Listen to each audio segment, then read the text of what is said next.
All right. Hello, everyone. It's time for another stream of Mechwarrior Online. Let's get that game audio up and running so you can hear that lovely main menu music. We're just going to be dropping away tonight until I get bored, die, or otherwise find something better to do. So, I'm going to start off tonight with a Rifleman 3C. Been liking this mech a lot. Got a pair of snub-nosed PPCs in the right torso here, an XL280 engine to propel us pretty quick, and a nice AC-20 in the right arm. The AC-20s have recently been buffed with more ammo coming per ton, so I've taken a look at my loadout here, and I believe I have a total of 36 rounds, so I doubt I'm going to get that many shots off, but still nice to see them giving autocannons a little bit of love. They've been kind of an awkward spot for a while now.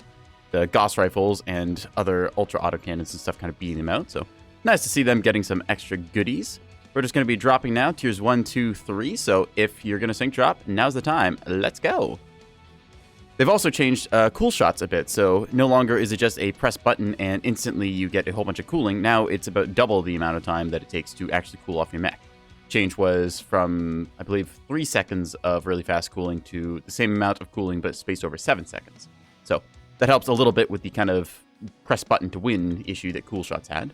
Anyways, we've also got the lovely Christmas sort of decorations here, wintry theme and whatnot. There's Christmas lights across the back, which I don't know if they can show with the kind of darkened screen here, but we've also got the trees. Anyways, there's a new map as well, Bear Claw, so we're going to go checking this out. I kind of want to vote Conquest because it makes the map a little bit more interesting. I've still been not sure what to think of the new map. I like kind of what they're going for with it. It's got this very nice environment, this sort of interior hangar feel to it. And the sightlines, I think they need just a little tidying up, maybe a bit more cover strategically spaced, because there's a couple long sightlines that are very difficult to get out of once you've committed to them. But overall, it feels pretty good, and it's nice to see them still adding content to the game about 10 years after release. Well, that's the other thing they've put out, the little special end-of-year bonuses and stuff. People are now able to qualify for those. So I think I got a bunch of C-bill injections, which is very nice. Always good to have more money. Yeah. Anyways, let's take a look at Bear Claw. We can see the runways of the various dropships and whatnot here. Actually, those might be aerospace fighters. I forget the exact models of a bunch of the Battletech aerospace stuff. It's been a while since I've looked at that section of the guidebooks and things. Anyways, Bear Claw 2 Skirmish. Let's take a little look here. Anyone I recognize? Seen Darling of the Franks around a bit. No one else here I think I know.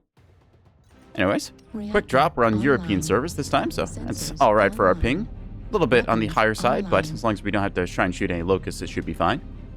Light mechs always are notoriously unhittable, especially when you start to add latency.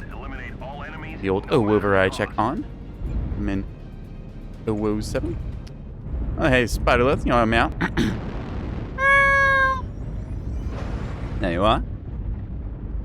Oop. And of course, as is tradition, we lose one of the heavy mechs. Actually, that's an assault mech, the new longbow. They were just recently added to the game. They were first added to Mechwarrior 5, I believe, and then PGI ported them back. So nice to see more mechs in the game, even though the longbow personally isn't exactly my kind of mech. Not really a huge fan of LRM support mechs. That's primarily what the longbow is. So there's a energy loadout, which could be kind of fun. We'll see how that one ends up playing out. Still not going to complain about more content, as long as it's not oppressive content. The Hyper Gauss rifles they added recently, I say recently, there's a couple months back now, those have been a little bit of a problem, because, well, turns out having a long-range, high-speed weapon is very oppressive when you try and peek a sight line and get your side torso torn off by a better Gauss rifle. Yeah. Let me waltzing my way forwards here. Like I said, these long sight lines you can sometimes find uninterrupted. If there's just a little bit of cover, like a wrecked dropship or a broken vehicle or something in the way, that would be very nice. You can see me getting a little bit ahead of the team here. Gonna try and take cover behind this building, because that is going to be shooting at us. Didn't get a good visual on it, but it was clan lasers, so we know that much at the very least. And they're well outside my effective range of 350 meters. Let's see. I don't want to get too ahead of the pack, but I am also leading people this way, so that's good. We can see a little bit of smoke there. Not sure if that's a artillery strike or what. I don't know how artillery and airstrikes would work on this map, because it is covered, so I assume they just hit the ceiling high above us. Kind of interesting. Target acquired. It's a interesting test environment, actually, to think about, because if you don't have artillery and airstrikes, how does the kind of gameplay change when you have people who are able to cluster up safer? have to think about that. That or they've just disabled the collision up top. Acquired. Thought I saw another mech there for a second. Nope. Anyways, we'll switch to thermals and see. We got a Mad Cat 2 here. Target acquired. Target spotted. Gonna put more rounds in it. Oop, and gonna miss on that shot. I overstayed my welcome there, but New target I can get this acquired. Marauder, I think. Maybe. Alright, it's got a lot of lasers, so we just want to be careful peeking this and then quickly counter twist. Just swap in between the thermals and not. Peek up New a little bit target here. acquired. Hi there. That's what we meant by the twisting, so we're gonna try and walk his lasers target across us. acquired. See a tag laser there for a brief second. And that somebody is trying to missile. There's a Raven up there. New target acquired. I could have sworn that hit, but okay. Got no hit markers, so we'll just trust the game's hit reg then, I New guess. target acquired. Let's see. What is down here? Owl, eh? Oh, uh-oh. Uh-oh. I'm stuck. I think I might actually be stuck. Oh, no. Back stuck. Ah! Why is this here? Who put this here? Ah! No! No! Not like this. No! Mech stuck! Help! Ah! No. New I target didn't want it to go like this. So they still need a little bit of work, apparently, because I am actually stuck in a hole right now. Ah! Alright, we're just gonna tank all the hits we can. Mech stuck! Help! I'm actually stuck in a hole. I can't believe that's how we go the first drop tonight. So yeah, there's just a little gap in terrain there that apparently you can fall into and get stuck. This happened also on Steiner Coliseum when it was released. There's a couple awkward moments. Hey, fucker. Yeah, first drop tonight, we get stuck in a hole. I don't want to see how the rest of this game plays out. I'm just gonna go to a new one. Nope, we're not gonna deal with that. Not happening. So I'm sure that'll get patched out at some point, but for now, that's really funny. Okay, we're gonna pick a different mech then, and just forget that ever happened. Okay, chat? You didn't see anything. Let's load up a Thunderbolt. So in this case, I've got Thunderbolt, 3 ER smalls in the right torso, pair of AMS, and our primary firepower is our heavy PPCs. All this carried on a light 300 fusion engine. The heavy PPCs in the right torso, very high mounted, in line with the cockpit, and nice grouping, meaning that I don't have to deal with convergence, which is a bit of a problem with projectile weapons. So, gonna go ahead and queue up again. Okay, let's try this a second time, see if I also get stuck in a hole. Oh boy. Gonna check off those, just I can't believe that. First drop of the night, and I'm just like, oh, I'll just step down here. I hope there's no little ledge here I got stuck on, and sure enough, I did. If it fits, I sit. What are the odds here, right? Anyways, we've got a quick match. Oh, we could go to Bear Claw again and stuck. You know what? Let's try and get stuck in that same hole. Or see if there's a way around it. Maybe I should equip a mech with jump jets if I'm gonna get Bear Claw a lot tonight. We might be going to Sarah's Scrapyards. I think they improved the lighting on this map, so it's a little brighter, because the old problem with Sarah's was it was very hard to see. But we're going to see just if it's still the same old dark map or not. Hopefully it got some improvements. I always like to see maps that you can see on. You don't have to be always in night vision or thermal mode or whatnot. Something like Terra Therma is also notoriously dark. Still, nice to see some usage for night vision besides just the easy profiles you can do with it to see through smoke and stuff. Alright. The hell? Where's my bottle? Yeah. Need to take another big sip of water. Alright. I still can't believe I managed to get stuck in a hole like that. Just a couple friends of mine who are insistent on always running jump jet mechs, and I'll give them credit. That may have saved me there. Mech stuck. Big sippy? Yeah, I'll take another big sippy. Okay, Puck. Big sippy. Alright. Marota and a VTuber. Huh. I don't know who that is, but a WoW7 to you, other VTuber.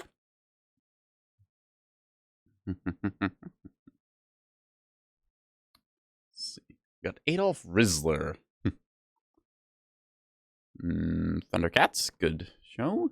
The MJ12 group here, looking like they're pre-made, if I had to guess. At least 3 of them are. Maybe this as a 4th, hard to say. All right.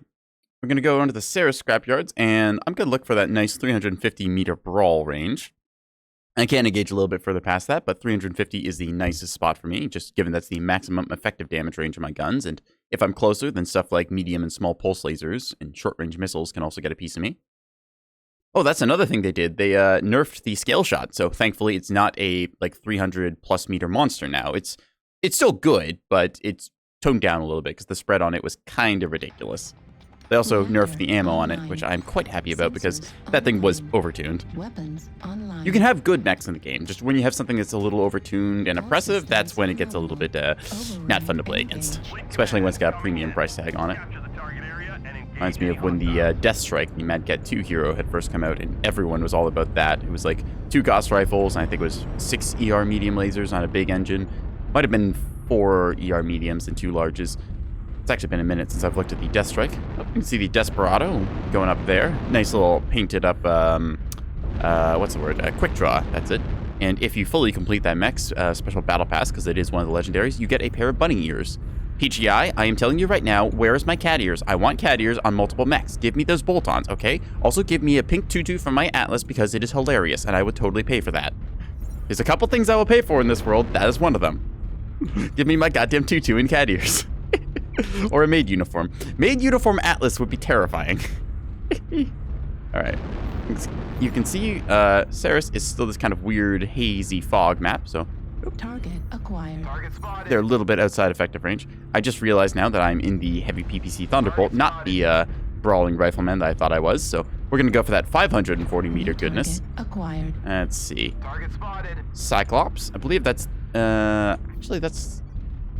LB-20, SRM-6, and 2 snubs. That's a good brawl build. It's a respectable Cyclops. I'm going to put some shots in it. Pew!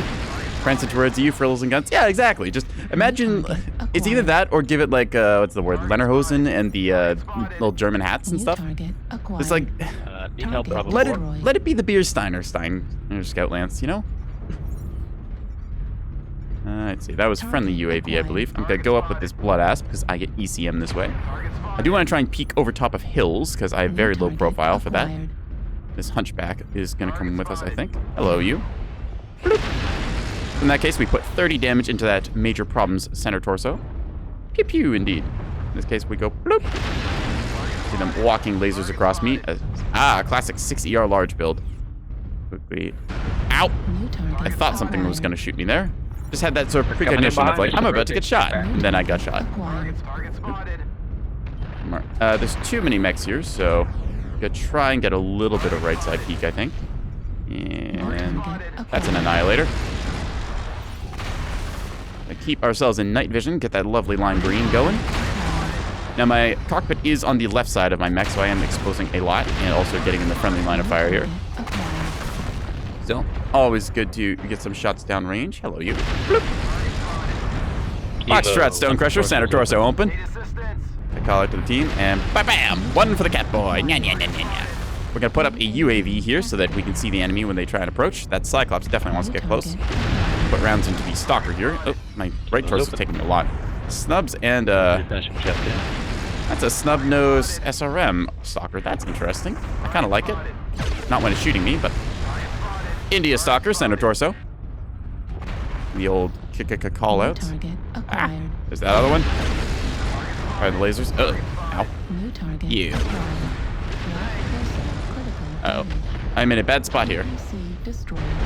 There's too many mechs for me to handle. Those are the Onyxes. That's the new Centurion, which has a big old shield in the left arm. You can see me here trying to keep my side torso towards them, the one that's not opened up. I did lose a heavy PPC here, so that's like half my main firepower gone. Thank you. Bravo. Uh-oh. Okay, we need to not be here. We're going to try running around this corner, because if they're all over on the left side, they shouldn't be on the right side, right? Ow. Okay, so my right torso is completely open, and I'm not long for this world. We're going to just try and see what we can do with this situation. Target acquired. I do kind of like the new Centurion because it just has this giant 100 health shield that it has in the left arm, which I think is very cool. Uh-oh. Oh, this isn't going to go well. Hi, buddy. Dang it. I almost got it.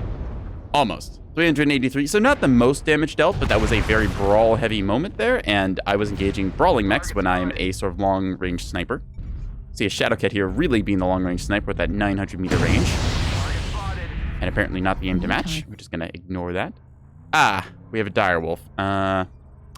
It's going to a little report for AFK there. I'm not sure if the reports actually do anything, but if somebody's notoriously AFKing, then that's kind of unfortunate. Artillery strike Anyway, online. you can see that they are AFK and not listed as disconnected, so a bit sad to see that happen, but alright. That 100 tons definitely would have helped us here. It's still pretty close. If the Shadowcat can get some shots off, then I think there's plenty of kills to pick up. New target Oop, acquired. like that one. They keep aiming far to the right. I don't know why they kind of swing there, but maybe some desync issues. That can happen sometimes. See, now we see... Ah, the direwolf has finally come back. You can see the acquired. Hyper Assault Gauss 30s, a whole bunch of small pulse, and a whole bunch of SRM 6. New target So, acquired. in terms of burst potential, that's a lot. We're going to see if they can tie this up 8 to 8. Acquired. So, of course, they are like a million miles away from anything, but Hyper Assault Gauss go out to 810 meters. City on the assault. I think it's a pappy. New I'm not target too acquired. mad about long-range weapons because the Hyper Assault Gauss, they did get their heat and their cooldown nerfed in the recent patch, but they're still a little bit of kind of oppressive. Long-range weapons have that tendency to be, well, the problem is that having long-range weapons, it gets very oppressive in certain cases, and certain maps just really make it unfun to play against. Like when you get somebody high on the walls and HPG Manifold, it can be very annoying to get them off there. This Lacerator, though, I respect them. Just 2 standard AC-10s using that, I think it's 20 or 30% quirk on this mech for ballistic cooldown. I think it's 30%. So, see, I'm just delivering consistent damage out here. Although they are about to lose their left torso, I think. See. This Griffin is 1-tap in the center, so he can aim. Come on, buddy. You can do it. How did he not hit that, actually? Oh, there, that one goes, at least. Desperado center torso. 2 heavy peeps, respect to that.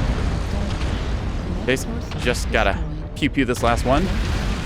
Watch that center torso crawl, and let's see if he goes for it. No jump jets in this Lacerator, unfortunately, but one more hit should do it. Come on. There we go. That is GG. That is a good game right there. 12 to 9. That is a nice close game. I love close games. When you get a one-sided stomp, either way, it's just not interesting, but when you get a neck-and-neck, like down to the wire game like this, that's good. Yeah. And a big sippy of victory.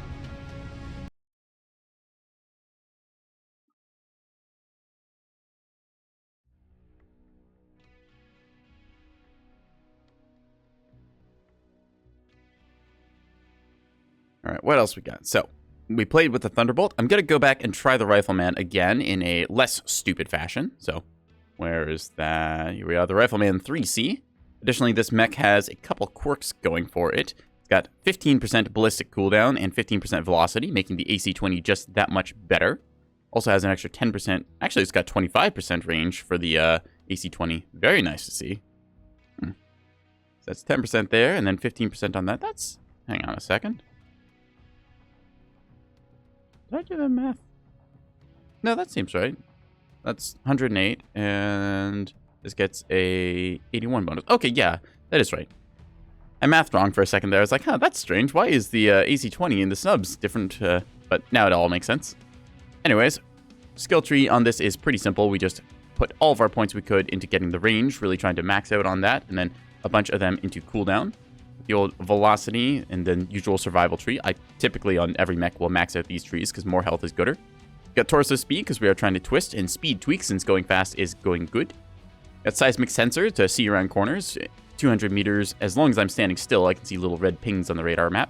And the radar deprivation, so when I duck behind cover, people won't see me for a while. Usual kind of cool shot stuff, because cool shots, even though they have been nerfed, are still very good to prevent yourself from completely cooking. You just have to pop them a little bit earlier now. Target retention as well, so I can retain my target when I twist away. Yeah, that is the build anyways, as I've fully showcased. And we're going to go ahead and see if we can't do more than 100 damage. Because last time we got stuck in a hole. I'm not to say it was a bad hole or anything. I mean, I'd set up a cardboard box there if I could in my free time, but for a battle mech, it's a little bit of a not great place.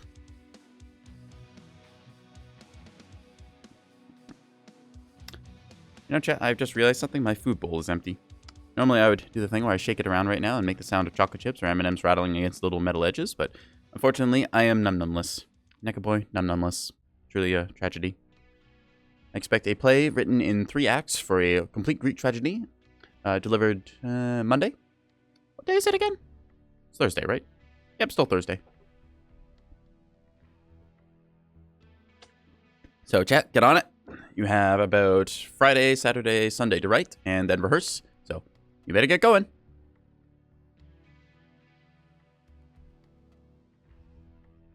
And we'll play the old Search Warrior online game.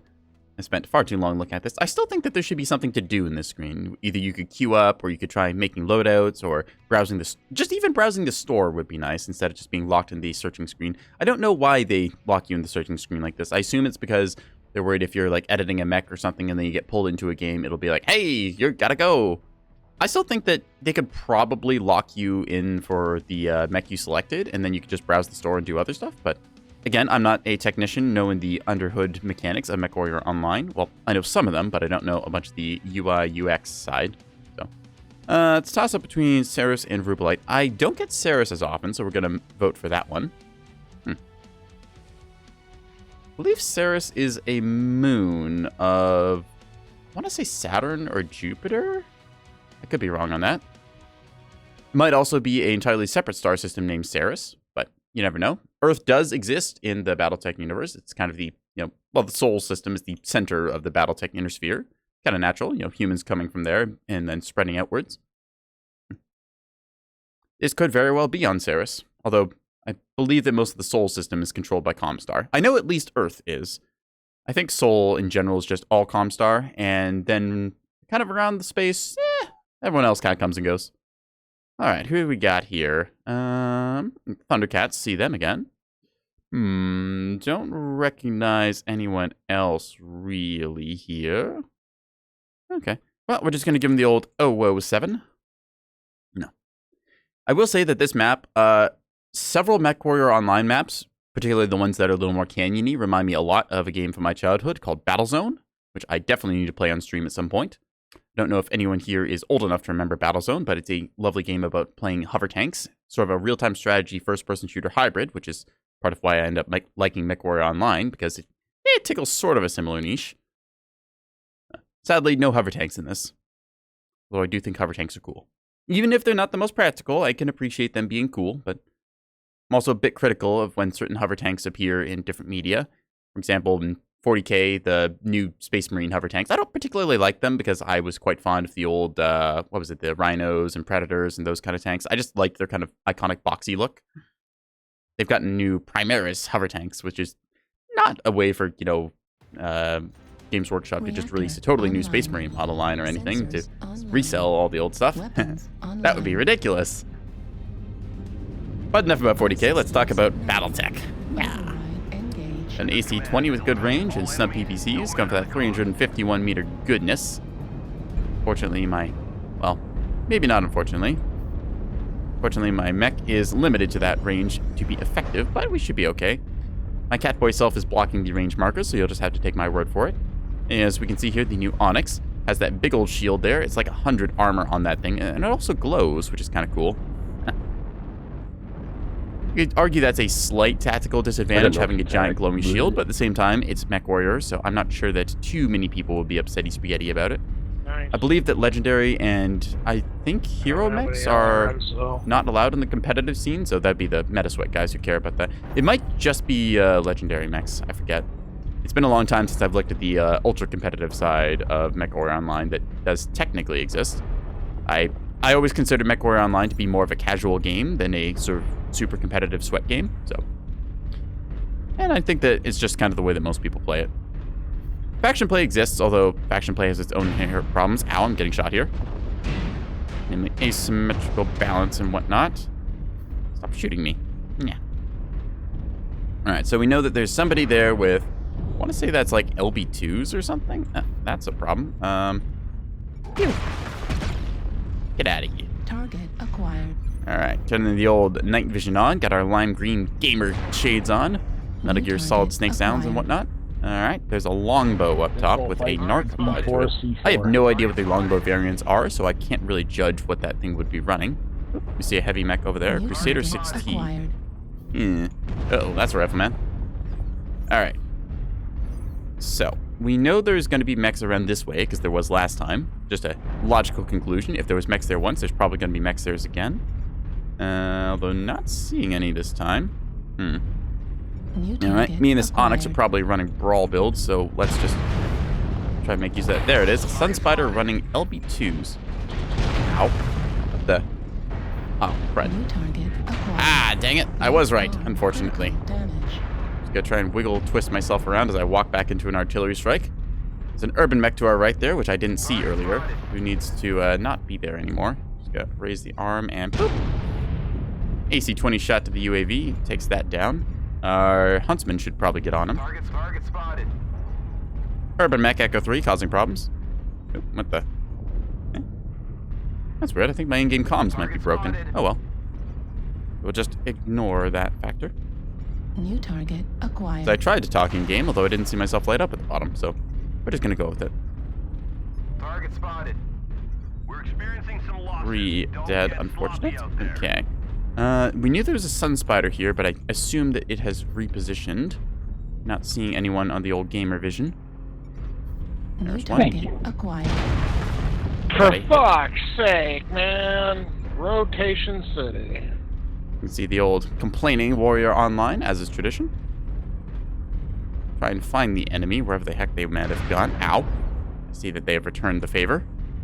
That was not the binary laser stalker we saw earlier, but it is somewhere. There it is. New target acquired. Medium range missiles on that. Lost our left arm, but we didn't really need that, so it's okay. Go on this longbow here, I think. Target spotted. That might be the large laser stalker. We're gonna peek this one last time to try and get this longbow, and boop. Almost got it. Left torso. There we go. New target It's a Atlas. acquired. So we're outside our effective range, but we can still cancel their ECM. I'm gonna try and get down with our team here. New target acquired. Nuts. Almost got that assassin. Put up a UAV here and Activated. try our best to survive this. Gonna be interesting to say the least. Okay, you come here. Dang it. I'm struggling to hit the small mechs today. Just going to keep maneuvering ourselves accordingly. Yo, got a good shot in that, and goodbye. You are running an XL New engine. target acquired. Pop one of our cool shots here, even though we're probably not long for this world. Try for the Cheetah. Don't get it, sadly. Ouch. Damn. So unfortunately, enemy got a bit of an advantage there and snowballed, but 418 damage dealt, 564 taken. We will take those, even though I got CT'd, killed. 5-9. I think that we're going to lose this one, so Artillery strike. we're just going to decide, whatever, win some, lose some, and queue up again. It happens. I'm going to take another big sip of water. I'm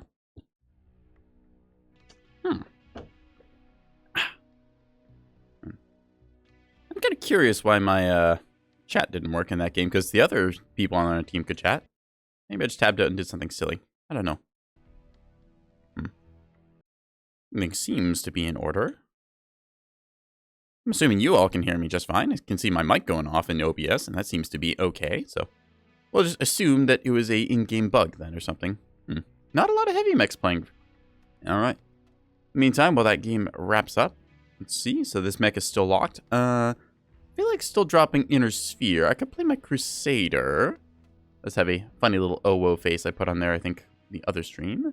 Tempest with MRMs, very nice to have. Or the Archer with its SRMs. Could also go with the old Catapult. You know what? Let's break out the Catapult with its shotguns and lovely OO face there. So, this is a LB20 Catapult C2. This version of the Catapult comes with a LBX spread modifier of 5%, making it just a little bit tighter. Comboed with our skill nodes, I believe that's a 10% reduction in spread. Might be a little more. Either way, 10% LBX cooldown and 20% velocity makes them much better at hitting mechs. We've also got that extra 10% range there, making things very nice, and a good chunk of armor and structure quirks. Not that we use the arms on this thing, but it's still nice to have. Usual expected loadout, we've got our velocity and cooldown, because we don't really need heat in this thing. Just put 2 points in a range, because I don't think I had any idea what else to spend them on. Yes, so we already have 5% here, so it's a 15% tightness of spread increase. Very good to see. Speed tweak, armor, usual you'd expect. I went with gyros on this because I wanted to be stable with my shots, and I was probably getting shot a lot in the face. UAV quirks and advanced salvos on our artillery strikes. Not run cool shots because we don't need them. It's got that seismic sensor to see around corners and radar deprivation, so missile boats can't lock me easily, or at least can't maintain locks. I'm just going to queue up and hippity hop on somebody with shotguns. It's kind of strange running shotguns in a catapult, since they're typically a mech you see using the big missile doors here for, well, boating large missiles, such as LRM-20s, MRM-40s, or something in that vein. You can also see them packed with a whole bunch of SRM-6s, which I do like to run because that's a very aggressive splat build, although in this case we're going for a slightly longer range splat. Still got that nice 40 damage alpha strike. Not as much as the short range missiles, but we can reach out a little bit further, especially with our reduced spread. I almost said increased spread. Yeah. Cat gaming. Yeah, yes, I am. Queuing up with our catapult now.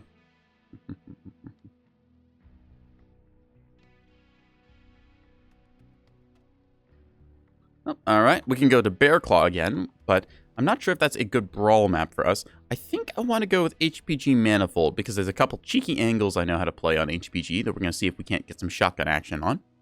So, LB20s are kind of interesting because they don't generate a lot of heat, and they also ignore a bunch of heatsink limit penalties. So you can run an LB20 with an AC20, and normally you wouldn't be able to fire two AC20s without incurring a big heat penalty, but if you go one shotgun, one solid slug, you're able to do that. I've got another mech, a Thanatos, that I believe runs that combo.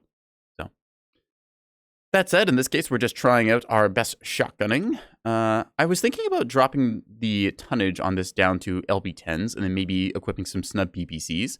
That gets us a nice hybrid build, similar to the Rifleman we were running with its AC20s and snubs. It's nice to try and use up your whole heat bar. In this case, the mech just doesn't really ever get hot, even when I'm spamming the jump jets and constantly firing. So, I probably could fit a couple more hot weapons into this thing, but Sith Lord Dark Helmet. We see that ECM person, Minovsky, I believe it's how you say it, and Thundercats again. From the old LW7. My in-game chat still appears to be borked. I'm going to see if I can't fix that. Settings. Audio. There's something to do here. Game. Maybe? That's strange. Okay. Mic check, hello? Well, I said hello and nobody answered me, so we'll see. It might just be my in-game mic is broken, which can happen. Doesn't happen very often, but is kind of annoying when it does. See a whole bunch of the Piranha ciphers here. Assume this Jinx group is grouped up, and maybe this is just a random pug they included with them. So, Lance of Piranhas is a scary thing. Piranhas are one of those mechs that aren't a problem until they are. If you're patient with one of those things and can wait the, say, 5 minutes it takes to have everyone get softened up, you can very easily cleave through a team with a lot of machine guns and laser weapons and whatnot. So, in this case, we've got our LB20 with 70 shots, which is in total 35 clicks. We have bound the left and right buttons. What is that? You're doing it wrong. Yes. The classic Battletech opinion. Let's see. So, oop. Spinning around, I guess following me. All right, good idea. Whee! See here, our catapult in its lovely paint colors. See over here, we've got a Kodiak, kind of looking like a Monster Energy can, along with that Krail. So maybe they're a partner. I don't know. Gonna walk our way up this, and by walk I mean fly, because I have jumpy jets. Whee! My jumpy jets are a little bit stuttering on that, because I'm also skidding up the hill. But either way, Artillery strike online. all right, so we can see our little light lance there, getting ahead, going around the place. Probably gonna try and get up that ramp there and onto any snipers. So we're just gonna have to draw attention. Affirmative. Because we have jump jets, we can handily peek over top of hills like this. So if I just go here, I can then jump jet up, and assuming there was a mech there, I can fire and then drop down. Yeah. We're just going to try and go around to the right side here, try and get a little flank. Oh, hello, dragon. Gonna walk our way over this way. I like to go on the right side here most of the time because a lot of the enemy likes to go on the other side and then try and cut through the middle, and that gets me some handy back shots. It also means that I can drop down into basement if I so desire. Though I'm not seeing anyone in basement. That is some large laser fire there. What do we have here? Need assistance. I'm gonna try and peek around here. Yep. Target acquired. Gonna mark that for my team. So that is a long-range mech just hiding on the walls.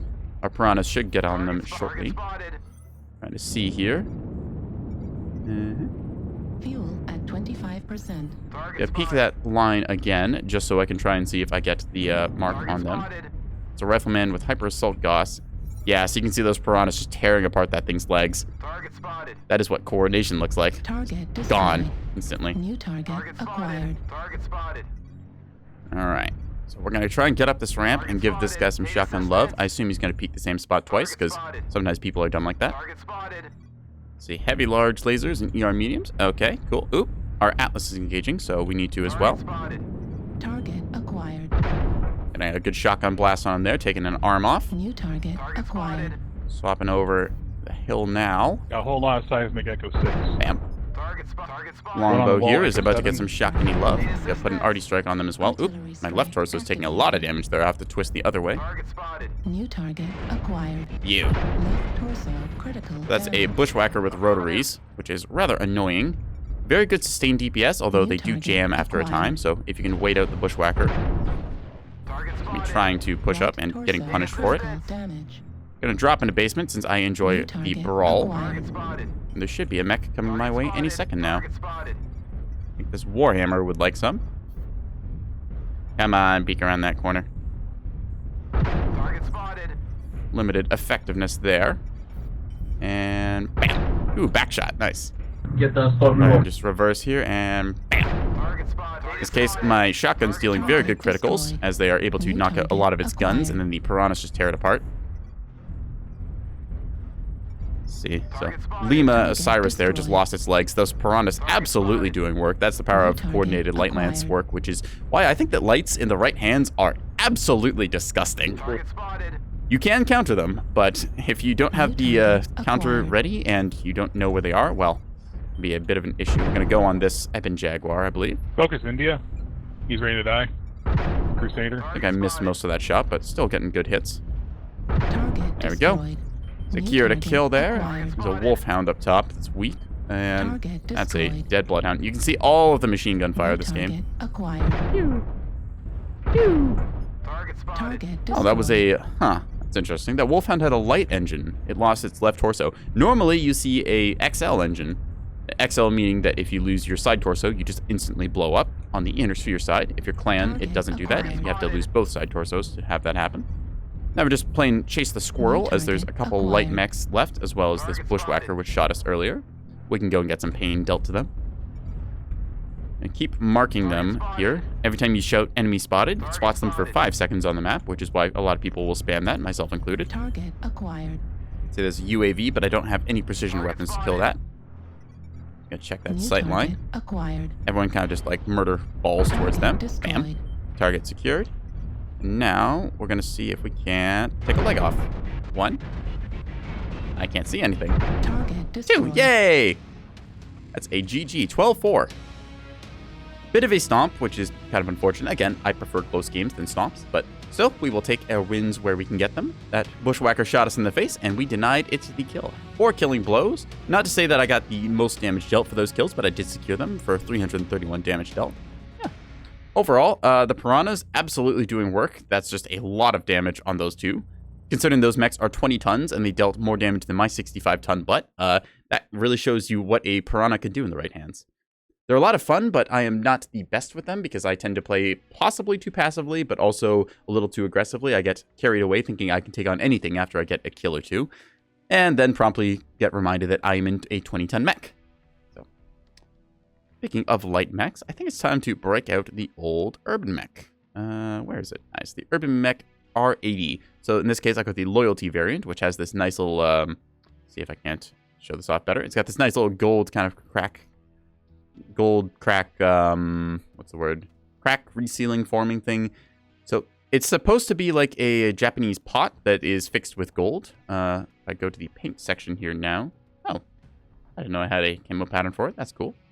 Take a look at the default version. It's supposed to look like a blue clay pot that's now been broken and then glued back together using gold and stuff. So we're just going to go back to our last color because this looks cool in my opinion. I kind of like the black sort of molten dragon egg look to it. So anyways, cosmetics aside, we have got in this mech a pair of snub PPCs in the right arms, 2 jump jets to propel us skywards, an ECM to provide radar coverage for our team and ourselves.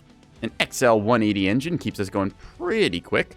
Unfortunately, urban mechs only move at a speed of slow and slightly less slow, so we're still going to try and do our best with an urban mech. It's very fun to get up high with this mech because the arm-mounted weapons are able to shoot down much lower than many mechs can. Plus, the urban mech is disgustingly tanky for its tonnage. Considering it weighs only 30 tons, it has about the survivability of a 40 or 45 tonner, which is pretty good. Yeah. I also like it because it reminds me of R2-D2 with a Glock. And the urban mech is, in the lore, kind of a joke. It's basically a defense turret that grew legs and walks around at the incredibly slow pace of, I think it's like 30 kilometers an hour. So in this case, I've got mine about triple that speed. Yeah. Tabletop and lore urban mechs are just very funny mechs because they're literally just there to pad out like defense contract numbers. And it's like, yeah, we gave you a battle mech. It's serviceable. It'll work for, urban defense and stuff, which don't get me wrong. The urban mech can be scary in that regard. If you give it a AC-20 and then just have it peek around a corner in a city fight, suddenly a big assault mech is going to rethink its options, as you now have a very big gun pointed at you at very close range. Tiny tank? Yes, very reminiscent of a tank, although tanks can't fly. So that's the other benefit of the urban mech. It can jump. So you have this thing able to soar on top of a building, look down at you with its giant cannon, and then absolutely maul you.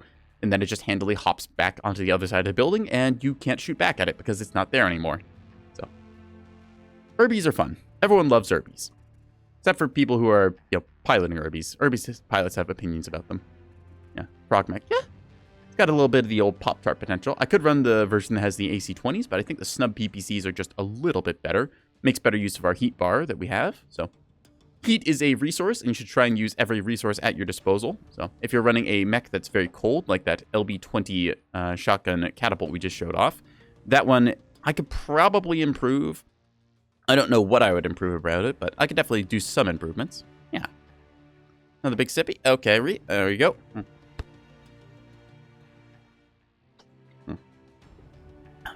Big sippy. All right, so because we are a mech with jump jets, Mining Collective is good for us.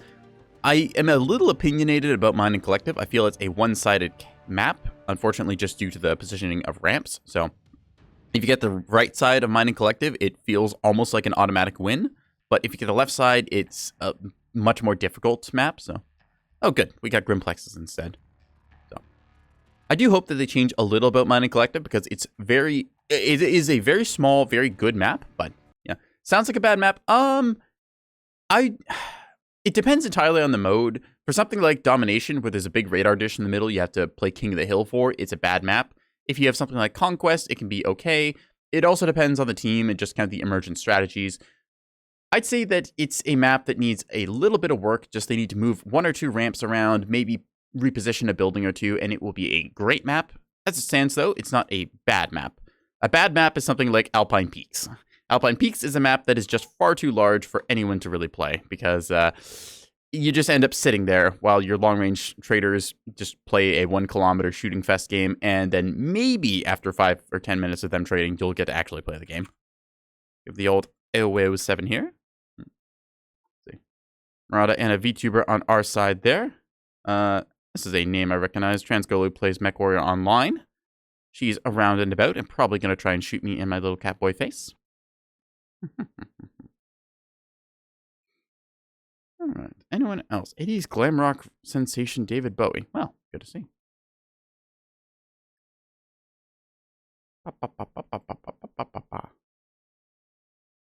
Chat really popping off there, so.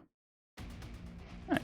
Reactor online. Turn on the old reactors and whatnot. Oh, that's Sensors interesting. You can see the Weapons side of my online. helmet thing there. Huh. All I didn't know they rendered that. Oh, that's the chair, I guess. Huh. Alright.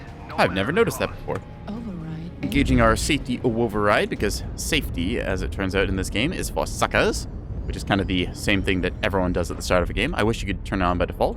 See another urban mech here running ahead. So in this case, we have our speed gauge, which goes from slow to less slow. In this case, we are running at 104, so it's pretty quick for a light mech. Well, light mech of this caliber anyways. This is the fastest urban mech in history, at least. We're just going to hippity-hop our way up here. As you can see, we've got very good pitch with our gun, up and down. So if we get above the enemy, we will be able to shoot down. There's not too many spots on this map I can really get up high on. These big bismuth spires, I believe, are unpathable at the top, or you get out-of-bounds messages. I think... Actually, it's been a while since I've got up there. I think they might just be unpathable. I know certain maps have out-of-bounds areas because people like to sit up there and then can't shoot them down. So that's why something like River City has weird little red circles where it says, no, you're not allowed on top of this mountain. Ah! In this case, taking our first hit from a ERPPC. A little annoying, but still only 2% of our mech missing. They probably just kind of splashed that shot. What the heck is that thing? Is a... Target spotted. Huh. I can't make out what that thing is, so we're just going to assume that it is a problem and shoot it. Yeah. Got a scale shot there, the mech I was talking about earlier with the short-range missile build. Target spotted. So you've got a Vulcan and other urban mech. Just waiting for our big heavies to kind of catch up. Target spotted. The Vapor Eagle. Missed my shot on it, though. Also, another thing about the urban mech is I can turn all the way around like this, which is kind of cool. Very reminiscent of classical tank design versus the mechs that have to be forward-facing. You can see our assault all the way in the back there, taking forever to catch up because, well, speed difference. And use our Pop-Tart power here to fly upwards and try and put a shot into that Vapor Eagle. Missing. It's actually concerning. Friendly spotted. Target I swore that one hit. I must have shot the rock instead next to it because I saw it, the shot detonate. At 25%. Target spotted. That one went past. Get out of there, Dyer. You have piranhas coming for you. Outrun those piranhas. Target spotted. So we got our direwolf way... they're doing this. They've got the top of the center. So that direwolf is just going to hang out in the back. Oh, thank you for the follow. How do I pronounce his name? Yes sir, no sir, I think? Target New spotted. target acquired. Could go with that. Nope, that Kid Fox taking a lot of damage there, losing his side torso, so that's good. 25%. Hello, Stone Rhino. Bloop. Finally getting a shot into something here. We're going to Pop-Tart our way up here again. There's a lot of germs in this box. Target spotted. We're not doing the most damage, but we are being very annoying, which is almost as important. Target spotted. Target spotted. And bloop. Sometimes, as a light mech, your job is just to annoy the enemy, not necessarily to get kills. Squirreling is what is called in game, where you just lure a whole bunch of enemies away. In this case, we've got a 100-tonner that we're just going to harass most of the game, because if they're being annoyed, they're not shooting at more important mechs. Target spotted. See here, they can't resist the urban mech. Pew! Provide an ECM for our friendly Urbie as well. New target acquired. Make myself evasive here. Target spotted. Some shots of the Blood Asp been missing. I think my jump jets, I'm holding them just a little too long. If you are holding your jump jets, you get a little bit of aim shake because your mech is, of course, trying to fly, which mechs are conventionally designed to do. Target I'm spotted. gonna hippity hop my way over here. Target About acquired. half their team stood on New Foxy. target acquired. In this case, we're providing ECM for our Ice Ferret here. It's good old refrigerator-shaped loveliness. Squirreling Gotta piece tactics. off this Yep. one. It's cool. I'm just gonna pretend you didn't say that, Ree. Now I'm not gonna. I'm just gonna have to think about that. Thank you. Lovely. Target spotted. New target acquired. All right, where are we? Urban mech doing urban mech things. New target acquired. Overshot that a little bit. See a stone rhino here that we still want to pack with our blasts. Trying to get closer now, risking it a little bit, but still we can harass something 100 tons. I like it. See a longbow there, just peeking around the corner. We're gonna try and bug. New target acquired. Went right under the arm of that Kodiak. Hello, stone rhino. Bloop. That thing has a lot of focus firepower with the Gauss rifles ER larges, but yep, definitely holding my jump jet key too long. My shots are going just a bit wide. There we are. Fox rested on our torso. And my collar's still not working, so fortunately, mic privilege is revoked, I guess. New target acquired. I'm just overcommitting here a little Dire, bit. save me. Come on. I'm gonna go on the stone rhino and we're gonna get it. Target destroyed. Now for the getting the hell out of here moment, which is gonna be interesting as we are losing a lot of mech beans. Okay, a little too hot there. So you can see we lost the side torso. Unfortunately, our XL engine detonating. Not the most damage dealt that game, but away it was from a Foxy, bit of run an away. interesting combat.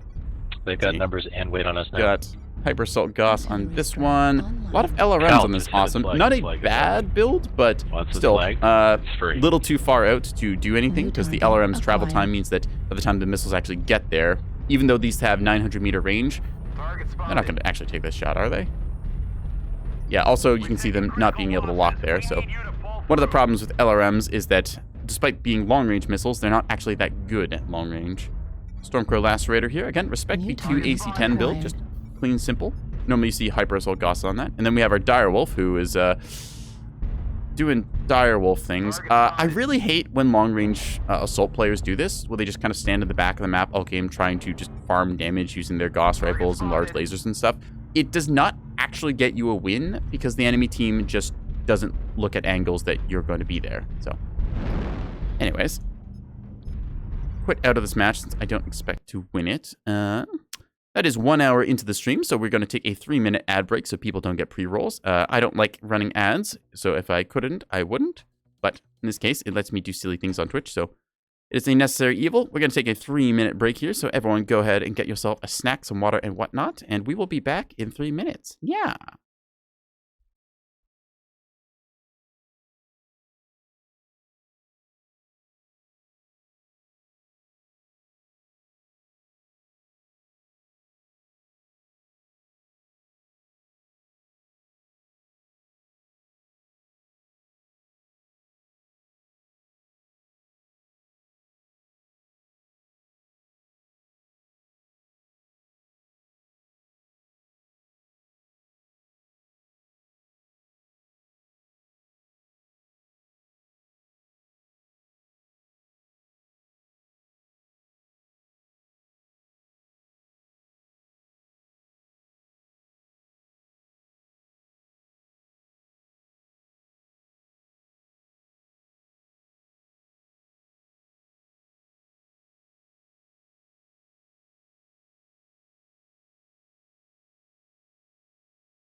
Ah, right. Helps if you turn on the mic, silly me chat.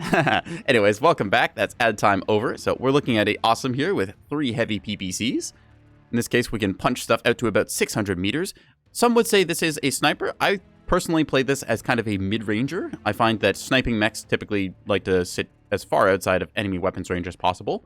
I also think that snipers, there is a place for them in the game, but I think that when you take 100 tons and just sit on a wall all game, you're not doing as much as you could if you're spending that 100 tons to get up close and personal and run over the enemy mech, such as if you take a Atlas or something like that and decide you want to push the front line.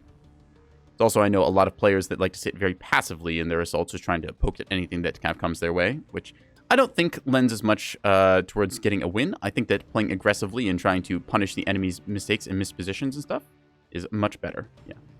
Snipers and Robocraft, fun because people fall apart. Snipers and Battletech sounds more boring. Yep, you can take people apart in Battletech/Mechwarrior online as well, but the sniping mechs in this game, I don't know. Maybe it's just the players I see kind of gravitate towards sniping because it feels very safe. I know when I was a new player, I kind of gravitated towards trying to throw PPCs at people because I didn't really know how to position myself, and I wasn't very good at the game either, and it just seemed like a safer way to play. But I think that learning to brawl and torso twist is the best thing you can do for your extended survivability, because even if you are in a sniper, that's still a skill set you're going to have to learn at some point, because you are going to get shot one way or another.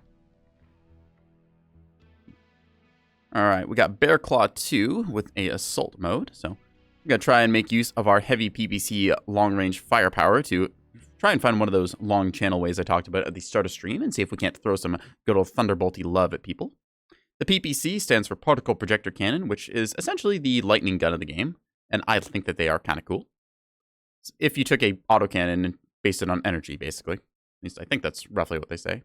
Maybe it's a ion cannon. I don't know the exact science behind it, and I don't want to think about the exact science behind it because this is Battletech and it's fucking cool. So there.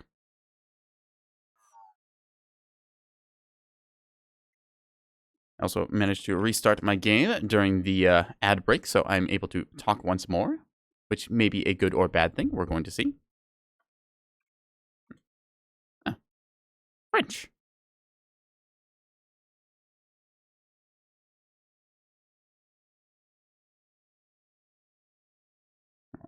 Let's see what we do. So I don't know the exact sight lines here, but yes, French. Yeah. The forbidden word. Reactor online.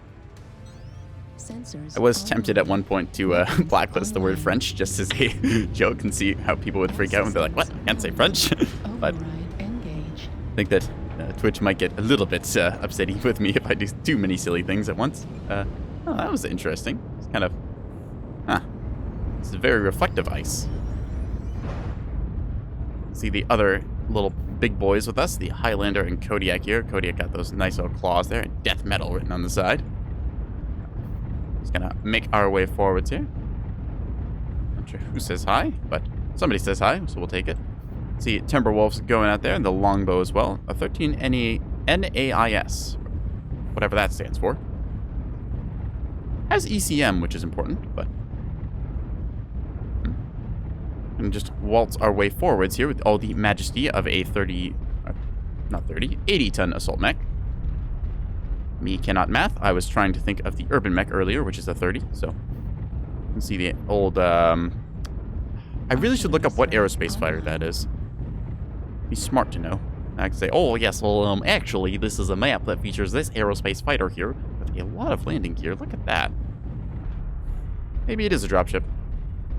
It's not a dropship for mechs or anything, but... New Avalon Institute of Science, Davion lore-based organization. Alright. We're just gonna look and see if somebody wants to shoot at us. Ooh, hello. Target spotted. Ah! Walking into walls is not something I am very proud of, but is something I do on occasion. Just follow our team kind of on this right side. There's a bit of cover we can push up on this Echo 6 sort of route that we're taking. They're catapult taking some shots there. Urban mech standing still, which is not good for your sustained existence. See a little bit of a hole there we don't want to get stuck in. We've made that mistake tonight already. We don't need to make it again. Put some heavy PPC shots out there. Ouch! That Ebon Jaguar has Hyper Assault Gauss 30s. Yeah. That was the weapon I was telling you about that's a little bit good right now. It's got very powerful front-loaded damage. Each of those does 30 damage, and that's a 60 damage Alpha Strike, which, if you ask me, is pretty spicy. Yes, they are sustained over a bit of time, as you have to let the shots fly, but New target acquired. dang it. Thought they were going to go in front there. Still, I feel like the front-loading damage is getting a little bit high with the Hypergauss. I wouldn't be surprised if the Hypergauss 30s get turned into single shot only. It's the Hypergauss 40 you can only fire one of. In this case, you see me playing very aggressively with my Awesome. That's a Crusader Brawl build. We'll have to watch out for that later. Swap into Thermal here to get ourselves the best vision possible. Come on, I thought I saw a mech around this corner. I did. Oh dear. Ah, I've been shot in the teeth. That is rather unfortunate. We're going to try and see if we can't kill this Marauder. I think I missed my shot there. Call for help. Artillery strike won't do us any good, unfortunately. Ah, and it has jump jets. Wonderful. I believe that we have done an oops here, so we need to quickly drop down. New target. Yes. I did not realize that there was so much stuff over here. I've been lulled into a false sense of security and am promptly going to cease to exist here in a second. Bam. That said, I'm going to go down fighting. Ow, ow, ow, ow, ow. I don't really know where I'm going here, actually. Apparently just straight to the grave. Note to self, learn this map better, because otherwise I get overextended like that. I didn't see the entire enemy team until I did, so they must have all gone low ground and then popped up when they realized I was overextended like that. I also did not know there was a bloody Atlas around that corner, or a Marauder. I thought it was just going to be the Urban Mech and the Ebon Jaguar, who I could get on and hopefully overpower with my tonnage, but I'm just going to ignore that little embarrassing death and go on for another one. I am definitely overextending on this map, and I need to play something lighter to properly learn it, because otherwise I just do that and then end up in the middle of nowhere and shot. Do not the Catboy, everyone. Let's see. So, given the Awesome, we had anything but an experience with that. I could play some more Assault. I'm only playing Inner Sphere mechs right now. I might swap over to something on the Clan side. See, this Stalker build got changed recently. It used to be able to fire 4 binary cannons. Now it can only fire 3. So, probably for the better, because that was a lot of firepower you could pack into it in a very short span of time. Let's swap over to something on the Clanner side. Could play the Timberwolf, but I'm not feeling the Timber right now. We saw that Ebon Jaguar earlier. That was pretty good as well. Got a Sun Spider with the Ultra Autocannons, or a Night Gear. Alright, tell you what. We're going to commit to the sniper side for just a little bit here. We have a Night Gear with 2 large lasers, Clan Tech making them very small, and also we can only fire 2 Clan large lasers at once. But we have a pair of Gauss rifles to go with, so we're going to try and see how good my aim is at range. I'm going to invest some more skill points into the heat on this thing, because I really don't want it to overheat. Investing all the points that I had banked up there. I could get speed tweak on it as well. I've already got the radar deprivation and ECM nodes that I had required. I don't know why I have target decay. I must have had this as a missile mech at some point and forgot to change it back. Either way, we'll just max out our heat gen and 1 point in range. Laser duration would be nice, actually. Let's go with that instead. There we go. Shorten our laser duration so we deal more damage faster. We're going to try this thing out. So, it's been a while since I've run a mech, actually it's been a while since I've run this Night Gear. So it's got these low-mounted arms here. Let's try and take a better look at it. So these arms, compared to the cockpit, I have to expose a good chunk of the mech, typically about the kind of waistline and above, but I can also do pretty well at keeping myself out of range of retaliation fire. I think that it's a okay mech. In terms of builds I've run, I'm not a huge fan of the sort of ER large laser Gauss build, but I do respect when I can get it. In this case, we're getting HPG manifold, so I'm going to play the wall sniper role and see if I can't try and do some good sniper work there. Again, I don't find it as fun as brawling, but it might be better for me to take a moment and kind of, well, just chill for a bit, because I am just kind of running face first into the enemy, hoping that I will be able to win fights that I definitely am not. So, HPG manifold skirmish. We're going to see what we can do from the walls. Yeah. I personally think that skirmish mode should just be removed from the game. I think that assault mode does all the things skirmish does, but better. Assault is literally just skirmish, but there's a base to cap out, so you don't have to chase down the last mech. It also means that there's a bit of kind of cohesion, and you don't just get people camping all in one corner of the map, which sometimes is what skirmish ends up being, so gives you something to do. It's like how Domination, with its King of the Hill mode, encourages people, even if it's just 1 or 2 mechs, to go into the circle and contest it. Yeah. Alright. Seeing Sith Lord Dark Helmet again here. Any other names I recognize? No one really. All right. Give him the old 007 for good luck, and we'll go from there. Yeah. I'm going to take another big sippy. I might have to refill my water bottle. Apparently I'm thirsty tonight. So there you go. Sensors online. Weapons online. Now, I don't know what the rolling tubes inside the cockpit do here, but apparently they're useful for something or other. Maybe it's a tumble dryer or something. System Ah. offline. So, the power down key is next to the enable override key, but skirmish allows teams to play at areas of the map that aren't normally used, as they're too far out to play. Teams willing to fight outside the comfort areas. I will say yes to that. It does let them do that, but the areas outside of the general sort of play areas on many maps are not good. If you take a look like over here, what do you got here? You've got this area that you can set up and camp in, and you've got a long choke point with basically no cover. Yeah. A lot of the maps, I think, are kind of too large. They're deliberately done that way so that your light and medium mechs can get up first and then engage in kind of the midfield. But the outside of maps, just, they don't see play, and they usually aren't that good. So I am okay with skirmish mode just not being in the game because of that. I think that the general play area is the arena area inside of HPG Manifold here. The outside areas, I think they only really see play in, like, faction, where you've got a drop deck of 4 mechs to pick from, and you're going to trickle in reinforcements now and then. So that's just my opinion on it, and I also don't like when people just hide in one corner of the map and decide they want to just camp there with their entire gun line, because it is not very fun to play. You just get this kind of Red Rover situation where you're waiting for one team to send a guy over, and then, yeah, it just doesn't feel good, in my opinion. So, plus, even with Assault in that case, then you've got people who can just set up, like, back here as a base, back here as a base. It basically plays out the exact same. Yeah. I'm going to try and use our advanced zoom here to... In this case, we're putting shots out. We see a tag laser, meaning they want to try and hit us with a missile strike, so we're going to try and dodge New that. target acquired. Keeping the enemy suppressed here as best we can. Oh, I see what's happened. I was wondering why my Gauss rifles weren't charging. I bound them all to the same keys. How silly of me. Just fix those key bindings as well. New target acquired. So in this case, because I've existed up here, I've held off their push from this Target angle. So acquired. just kind of doing my job up here for the moment. See our Timberwolf there getting a little overly eager, kind of like I would in many games. It's probably going to go down any second now. If I have to, I can drop down from my perch up here and get a different pushing New angle. target acquired. Yeah, as we saw, overly aggressive. Unfortunately, leads to them getting punished. New target See acquired. a bunch of machine gun fire flying out there, but that's not in our sight line, so we're going to not worry about that for the moment. Hello, you. Alright, so they see me. Or do they? They do not.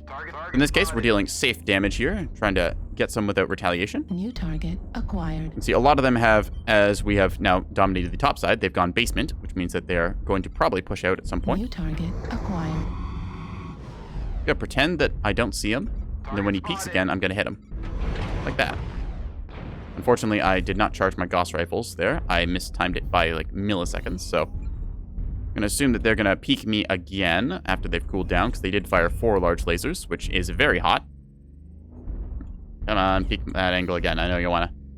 I'm staying in the same spot, which is not great for my extended health, because people will eventually figure out that I am up here. I'm also on my own. New target acquired.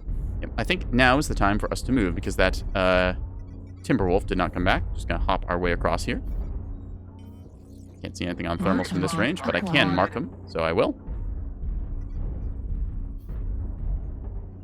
Still expecting that Timberwolf to show up, but they're not, so... In this case, we might... There they are. Target spotted. Target spotted. Drop artillery strike behind them. Activated. Right flank push, Charlie 5, right flank push. 2 assaults came from basement. Acquired. I'm going to use our position here to shoot them in the back, because they luckily did not see us. Target spotted. Bam. See us getting great back damage here. Mechs are only armored towards the front on their torsos, so this is very good positioning for us. Trying to do as much as I can here to hold off that push. Bam. Target spotted. Left torso on Lima. Target There we go. destroyed. New target acquired. Didn't mean to fire the Gauss rifles there, but I did, so. Target Target spotted. I'm gonna rack up New whatever damage I target can here. I acquired. should drop down and start sharing armor, but I also have a commanding position here to suppress the enemy. So if they want to peek over the top, I'm gonna Gauss rifle them. What was that? I can't see anything quite in the back there. Ooh, hello, you. New target Target acquired. I'm not super fond of this playstyle, but I do know how to do it. So Spotted. sometimes you just gotta Target spotted. commit to the sniper role target and make it happen. In this case, we're doing Target pretty good spotted. damage. I do wish there was also a damage counter so you can see just how much you're hitting people for. Something like in the corner of your screenshot racking up over time. Target A spotted. stone rhino there that we're gonna have to put rounds into. They're trying to fire on me with missiles, but they don't have any missile locks, I don't New think. target acquired. Still can't quite get a good read on them.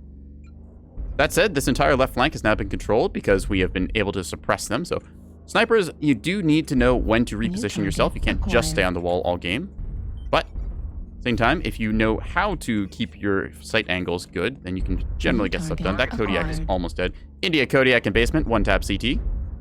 New target acquired. So now we're going to reposition ourselves. I could stay on the wall a little longer. New target acquired. I could also drop down. I have options, so.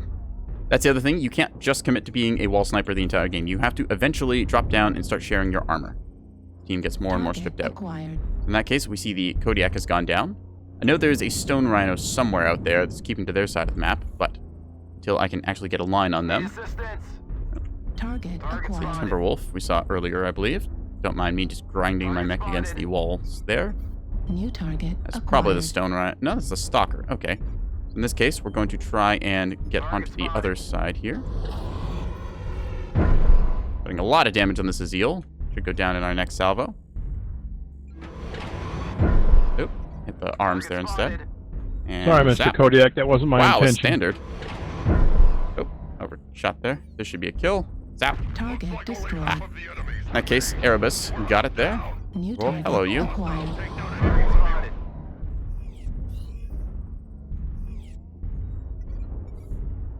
Still playing very safe because we don't need to commit to the fight quite yet. Also going to just pre-aim here because I'm expecting them to come up this way. Target Our spotted. ECM is keeping us relatively safe. Hello, you. New target Bam. acquired. Target spotted. Chipping away at that Timberwolf who just got stuck on a wall.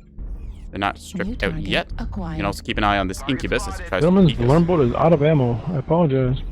New target acquired. Ow! UAV up. Target spotted. Should be able to kill the Centurion in a second. Come on. See if I can't get a cheeky shot here. Target Oh, destroyed. there we go. New target acquired. Target spotted. And now the Stone Rhino is going to eat more shots. Pew pew pew. Juliet's ready to go. On it. Ghost There we go. Right to the center torso. Target New spotted. target acquired. Target spotted. Barely able to shoot over there. That New stalker is target not a threat, so I'm not going to shoot it. Charlie Timberwolf, center torso. Smoke on timber. Now is the time for us to drop down and commit our tonnage because we have New it. target acquired. Something's got, Bravo's got worms. Not for long. So, because I am a fresh mech in the late game, I have a lot of potential here. Just gonna keep putting shots into this thing. Zap, zap, zap. Keep aware of my target surroundings as well. acquired. You need to not be here. Phew. That stalker is not a threat, so I'm not gonna shoot it. Zap, zap. New target acquired. Warning, incoming missile. Fortunately, now I am getting stripped out, which is New target rather unfortunate, but acquired. Center torso critical. damn. Fortunately, I didn't guard my center torso there enough. So, as you can see, even though I did 1,000 damage, there's still a certain case where you have to pick your fights accordingly. See, it's 10 to 11 right now. I don't know if our Awesome will be able to carry this or not. They are within the minimum range, so maybe if that Incubus goes down. Right I can shoot him with a tag. I got a tag. Right arm Unfortunately, destroyed. crit out here, but LRM destroyed. gonna give him a GG since it is only a matter of time as we have no more firepower here. Unfortunately, you cannot punch mechs in this game. That's one thing I like about Mechwarrior 5. Torso critical damage. Also, Shogun, hello, yes, welcome to the stream. We are doing battle mech stuff as we're watching this awesome, unfortunately, get peppered down by the enemy team. So, we did do a lot of damage that game, but I feel that I needed to drop down sooner in hindsight and share my armor, since more of my team got bled out there. And I did also get CT cord, which was unfortunate as I got 3v1. Still, a very good game overall. I like this, 10 to 12, so yeah. Also, Learn Crusader, you don't see that often, so you can see our skill rating still did go up here because, again, 1,000 damage dealt. There's many times people will complain and say, oh, I did 1,000 damage, why did my team not win? Just because you dealt damage doesn't necessarily mean that you got the win. We can see this Timberwolf here, they got a stupid amount of damage as well, and they got 5 kills. In my case, I just contributed a bunch of chip damage over the game, so. Still, I'm not one to entirely blame my team for stuff like this. I'm 1/12 of my team, and I definitely carried my weight for it, so. You win some, you lose some. It's just the way it goes. I think that I could have played a little bit better there, sharing my armor, so. Not going to throw shade at anyone and be that guy, as some people are prone to do. Anyways, that was a fun little bout of sniping, but again, it's very passive and it doesn't really make me feel like I'm doing the most compared to other more aggressive brawl builds, such as the complete opposite, which is this, a huntsman with 8 SRM6s, able to get up close and personal with the enemy. Let's see if I can put any more armor forwards on this. I can. Excellent. Just putting all of the forwards facing armor I can because I want to be as tough as possible from the front because that's where I keep the enemies. You see it's got this nice little sort of lion look to it, and then a beetle, and I believe that's a sphinx depiction, so very much the sort of Egyptian hieroglyphics and whatnot, and I've repainted it to be a color scheme that I kind of think is good. I could give it a blue stripe, but I kind of like the red look to it. Give this kind of a look of like a red sun shining rays down. Anyways, let's go for some aggressive brawling games, because sniping is, while good in that case, a little bit boring. I didn't feel ever pressured that game until the very end where everyone shot me in the center torso. Kind of happens when you have large lasers that have to take time to burn at people and Gauss rifles that need to charge up and fire. Time for another big sippy.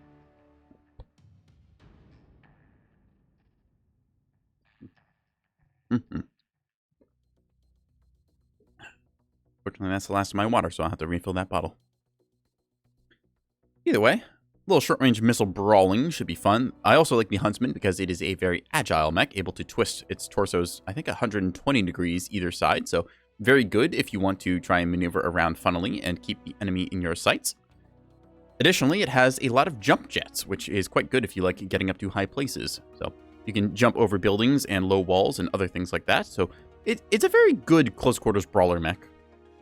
That said, it does only have the survivability of a 50-tonner, so you're not exactly going to be able to walk a whole bunch of, well, you can't walk through the entire enemy team's firing like you can with, say, Atlas or Annihilator or something else tanky like that.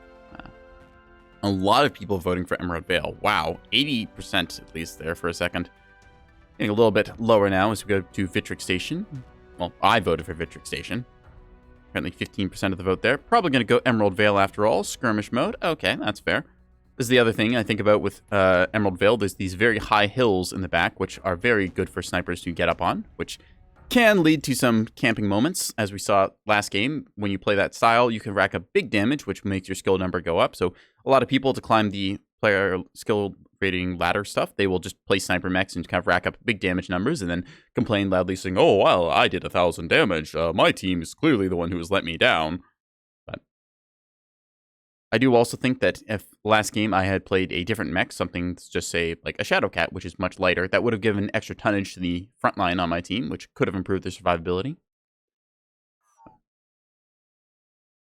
Double Atlas Warlords. So the Warlord is a special version of the Atlas, which has a ballistic in both the right and left torso. So you can fire double AC-20s, which is a lot of fun. I'm sorry, I just like the big ballistics. There's just something satisfying about seeing a mech go kablooey. So, we're Brawl Atlases, so we're going to be doing Brawl things.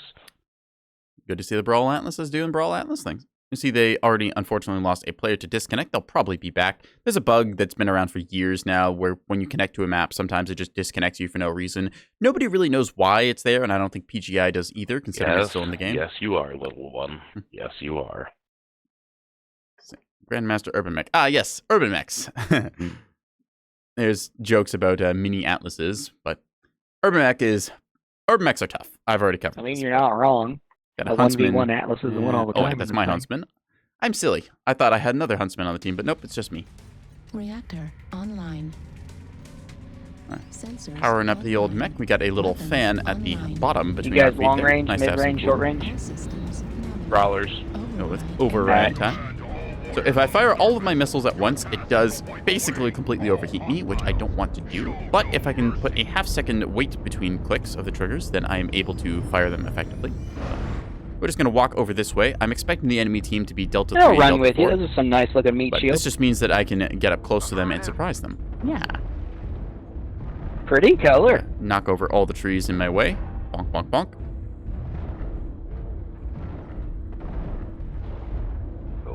There's a Decadion. I have no idea what mech that is.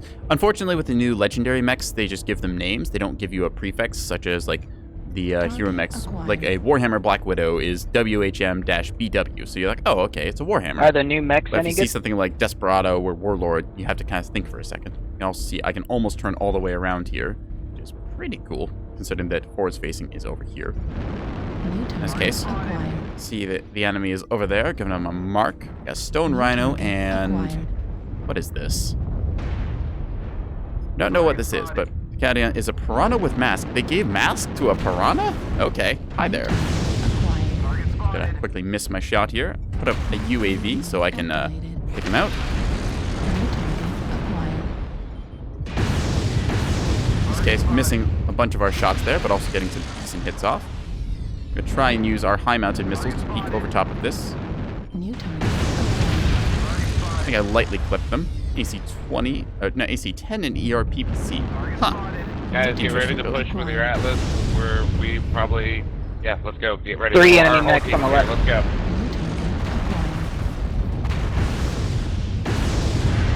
Thought that Shadowcat was gonna keep running. This Stone Rhino here is a big old splat building 2 AC-20s and stuff. Woof. I can't get angle. Ah. Monkeys. Alright, so we're just gonna rely on our team to do the things here as we try and get up to our perch. Whee! I really want to hit you. Keep pushing. Don't stop. They're all in the center. We have them by surprise. Get out of the choke point and push with the rest of your people. You them making the calls? That Stone Rhino is the Ryan, biggest get out threat. of the I'm choke just gonna point keep so trying to people shoot can get missiles past at it. you. It's the I problem. think that I'm in you guys range. are losing the commitment. I keep trying to put missiles out. That's a awesome. I think that might be the awesome we saw last game.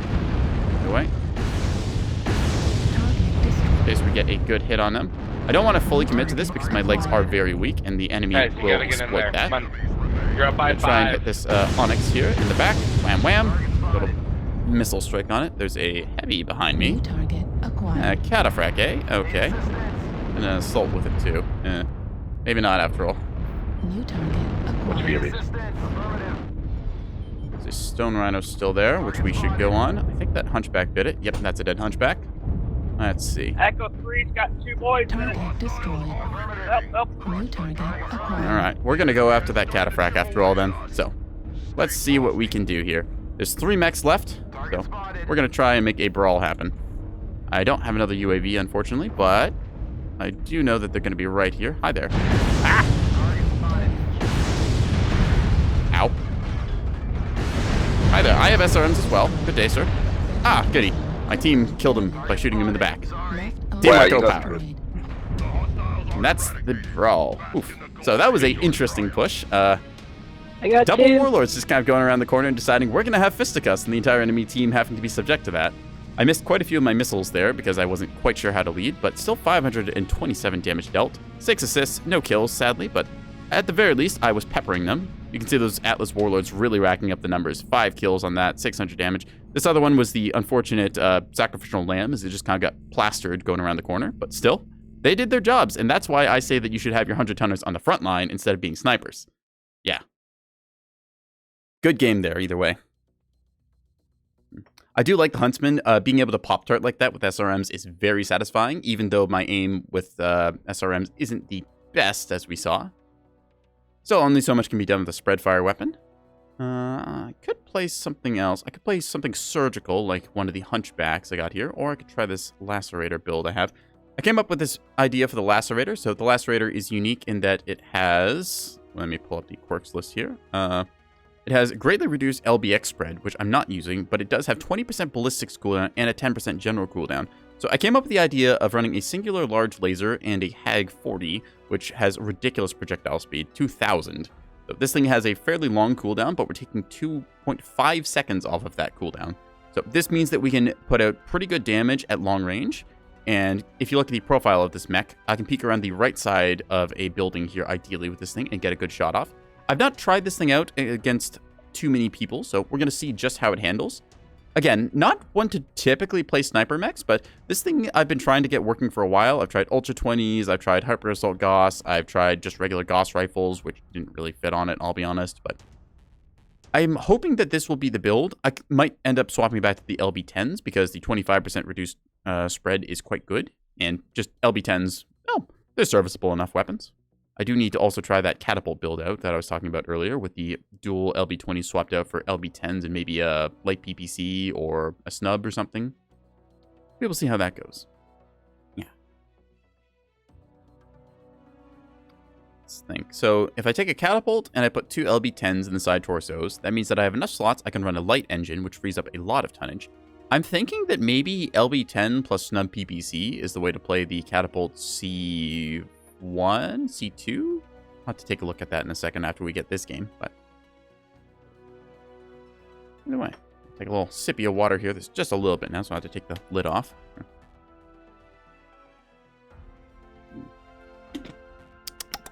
There's your Catboy. No. Anyways, I hope you have all been enjoying my Neko nonsense here. Mechwarrior Online is a game that I enjoy playing, although I'm not sure exactly how popular it is. I think that there's about a 500 to 1,000 players that kind of tune in monthly, give or take, on the Steam charts last I checked, so it's got a healthy player base. Hey, what's up, Van? Nice to see you. Welcome to the stream. Playing some Mechwarrior Online, or in this case, we're staring at the search bar as it tries to fill itself up, so yeah. Played a variety of mechs so far. We've got a rifleman, we had an urban mech in there. We had a brief stint with the awesome 8Q, which resulted in me getting completely annihilated because I forgot that I need to learn the new map. It was very quick to see me die since I just kind of walked into the enemy brawl lance. It's also a standalone client, so Steam Stats doesn't give it all. That is true, so it's hard to say exactly how big the population of the game is, but I know that there's a pretty short match timer, considering that I've only been able to match with 3 of the 5 tiers of play. If you're a tier 3 player, match times are pretty fast from what I understand, so yeah. Overall, I think the game is fairly healthy, alive and kicking and whatnot. So, again, I will complain and say, oh, my match timer isn't instant, I can't browse the store or do other stuff, so I just have to stare at the little circle and think about things. Which is terrible, because then the screen darkens slightly and I can see part of my reflection.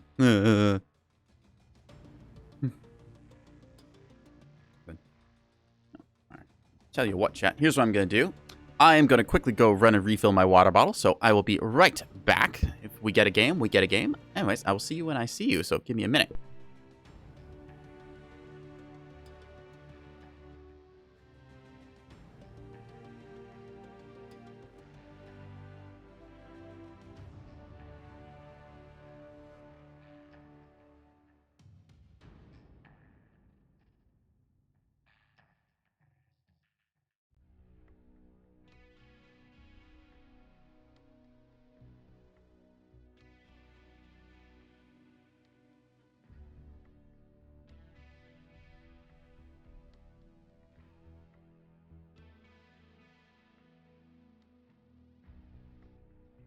I made it back in time. Perfect. Whew. All right. We're voting for Ribolite Oasis here. I think it should be a good map for us with these sightlines. At least the sightlines that I know. Maybe I should have voted for Bear Claw and tried to learn it some more. I've only played the map 3 or 4 times, and each time has resulted in me getting turned into paste. But that said, Ribolite Oasis very much reminds me of Venus, the few images I've seen of Venus. Also, the kind of bias I've got from playing Battlezone as a kid. I very much think of this map as one of the Venus maps in Battlezone 98. If anyone knows what I'm talking about, congratulations. I hope that you have some ibuprofen with you because you're old.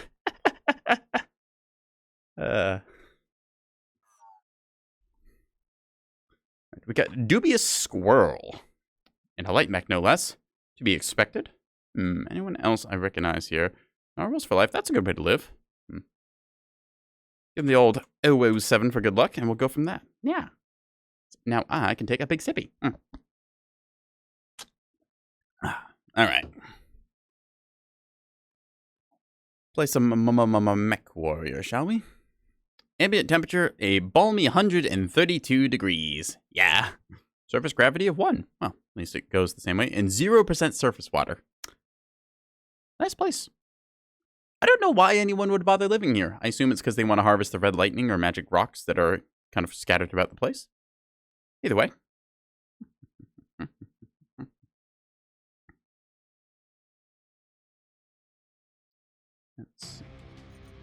Engaging a override. Yes, it is in Celsius. Online. Weapons online. Everything in this game is done in metric because Piranha Games Interactive is a Canadian company, and also because the rest of the world runs on metric. Looking at you, Americans, and your strange systems.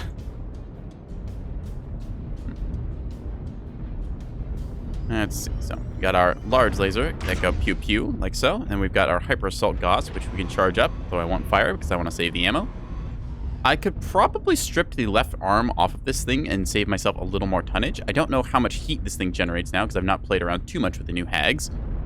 Ooh, that's a nicely painted generator. Look at that thing go. Alright, let's see. So, enemy team's probably going to be up over here somewhere, so we're going to try and go off of that presumption and shoot somebody. We're effective at 810 meters, which is, in my opinion, kind of ridiculous, because I think the hag just... I think it's a little... the hags are just a little too good, but I've also not played around with the revamped version too much.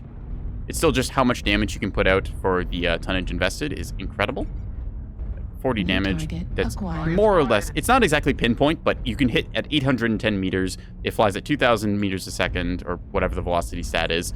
It's ridiculously fast, and in my opinion, just a little too easy. They also removed the spread that it had, which I am one to like randomness getting reduced in games, so it's purely a skill factor, instead of just, you know, my shotgun spread was better than yours.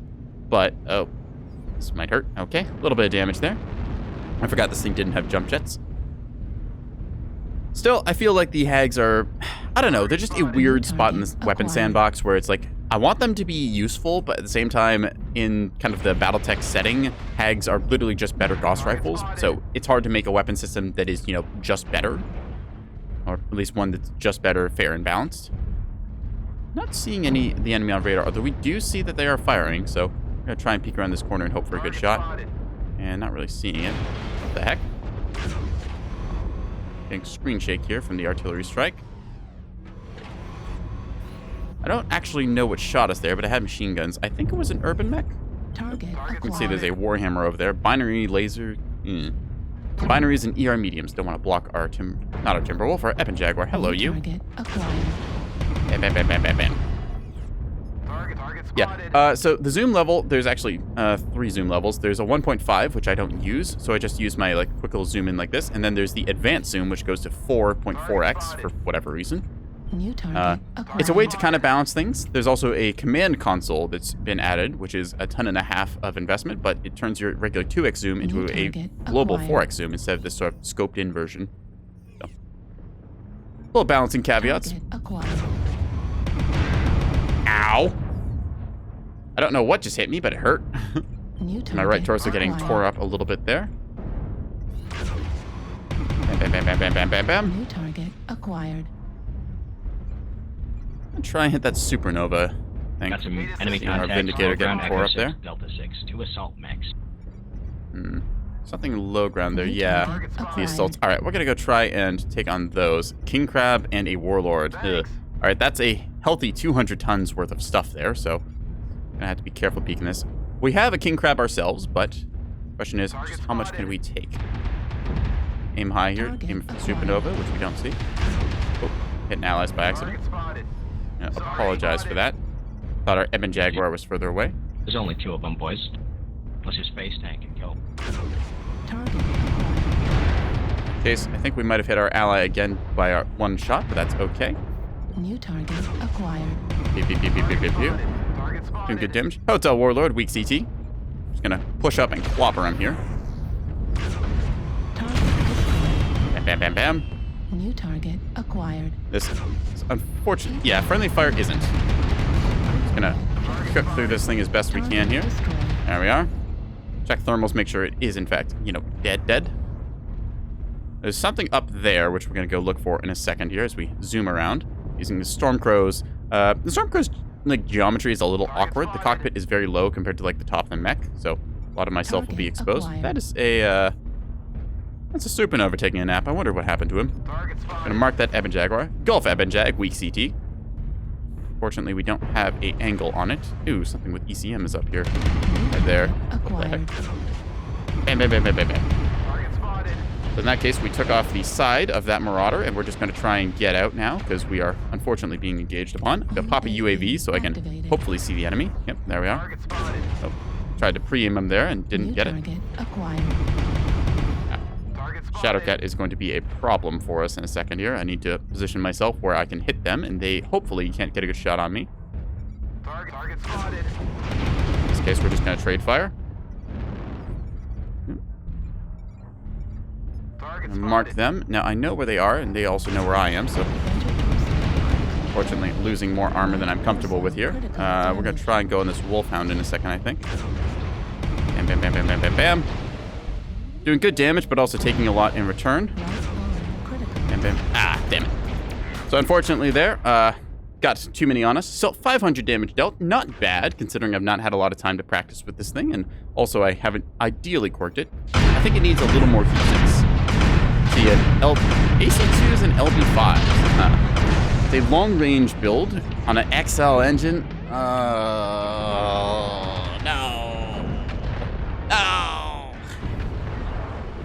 Kids, don't put Innisphere XL engines into your 100-tonners, okay? You just die too fast, especially if you're the size of a king crab.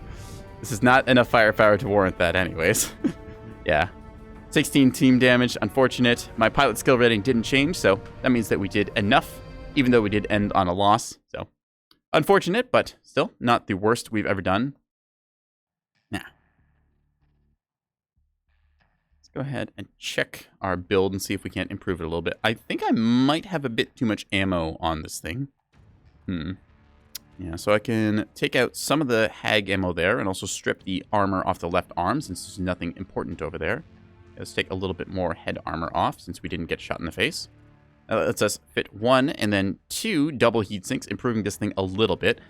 I kind of like this build and I want to try it a little more just to get another game in with it because I felt like I was starting to figure it out pretty well. Ooh, actually, could I run Moment of Truth? Where is it? ERPPC?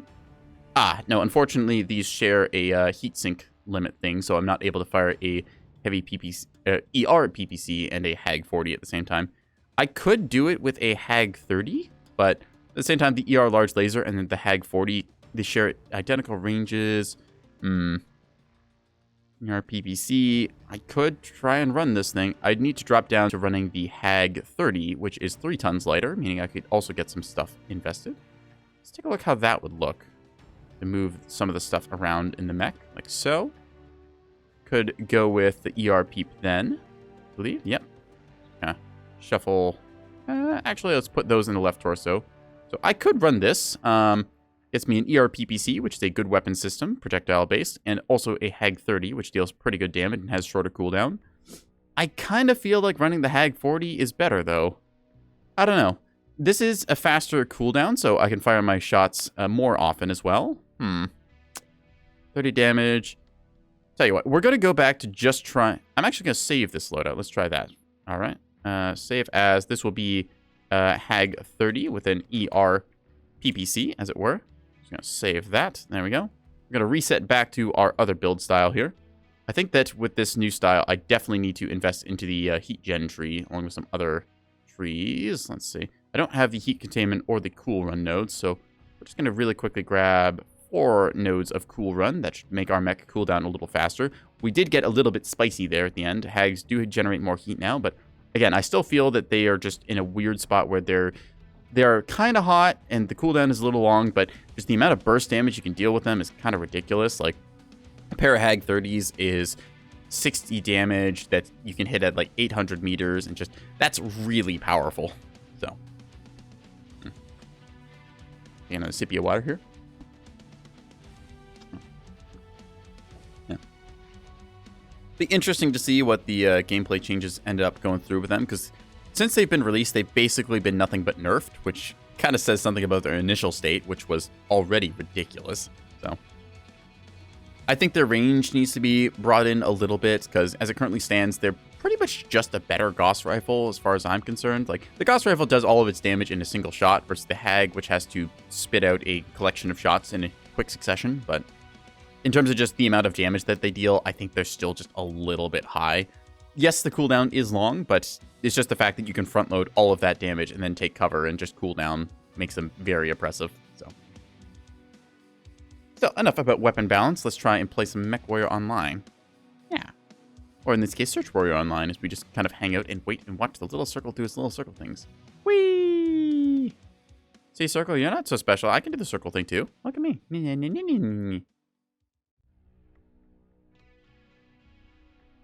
It's actually very hard to do a perfect circle with your mouse.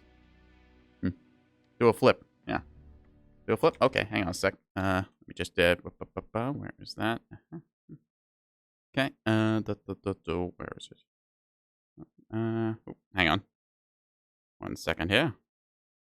Do a flip. Okay, we're going to do this. Whoop, whoop. Oop, that's not the right flip. I want this one. Yeah. And then roll again. Then we're gonna roll again. Yeah. Aha. I went all the way around. Why is game not working? There, we did a flip. Yes. I can be trusted with technology and do flips.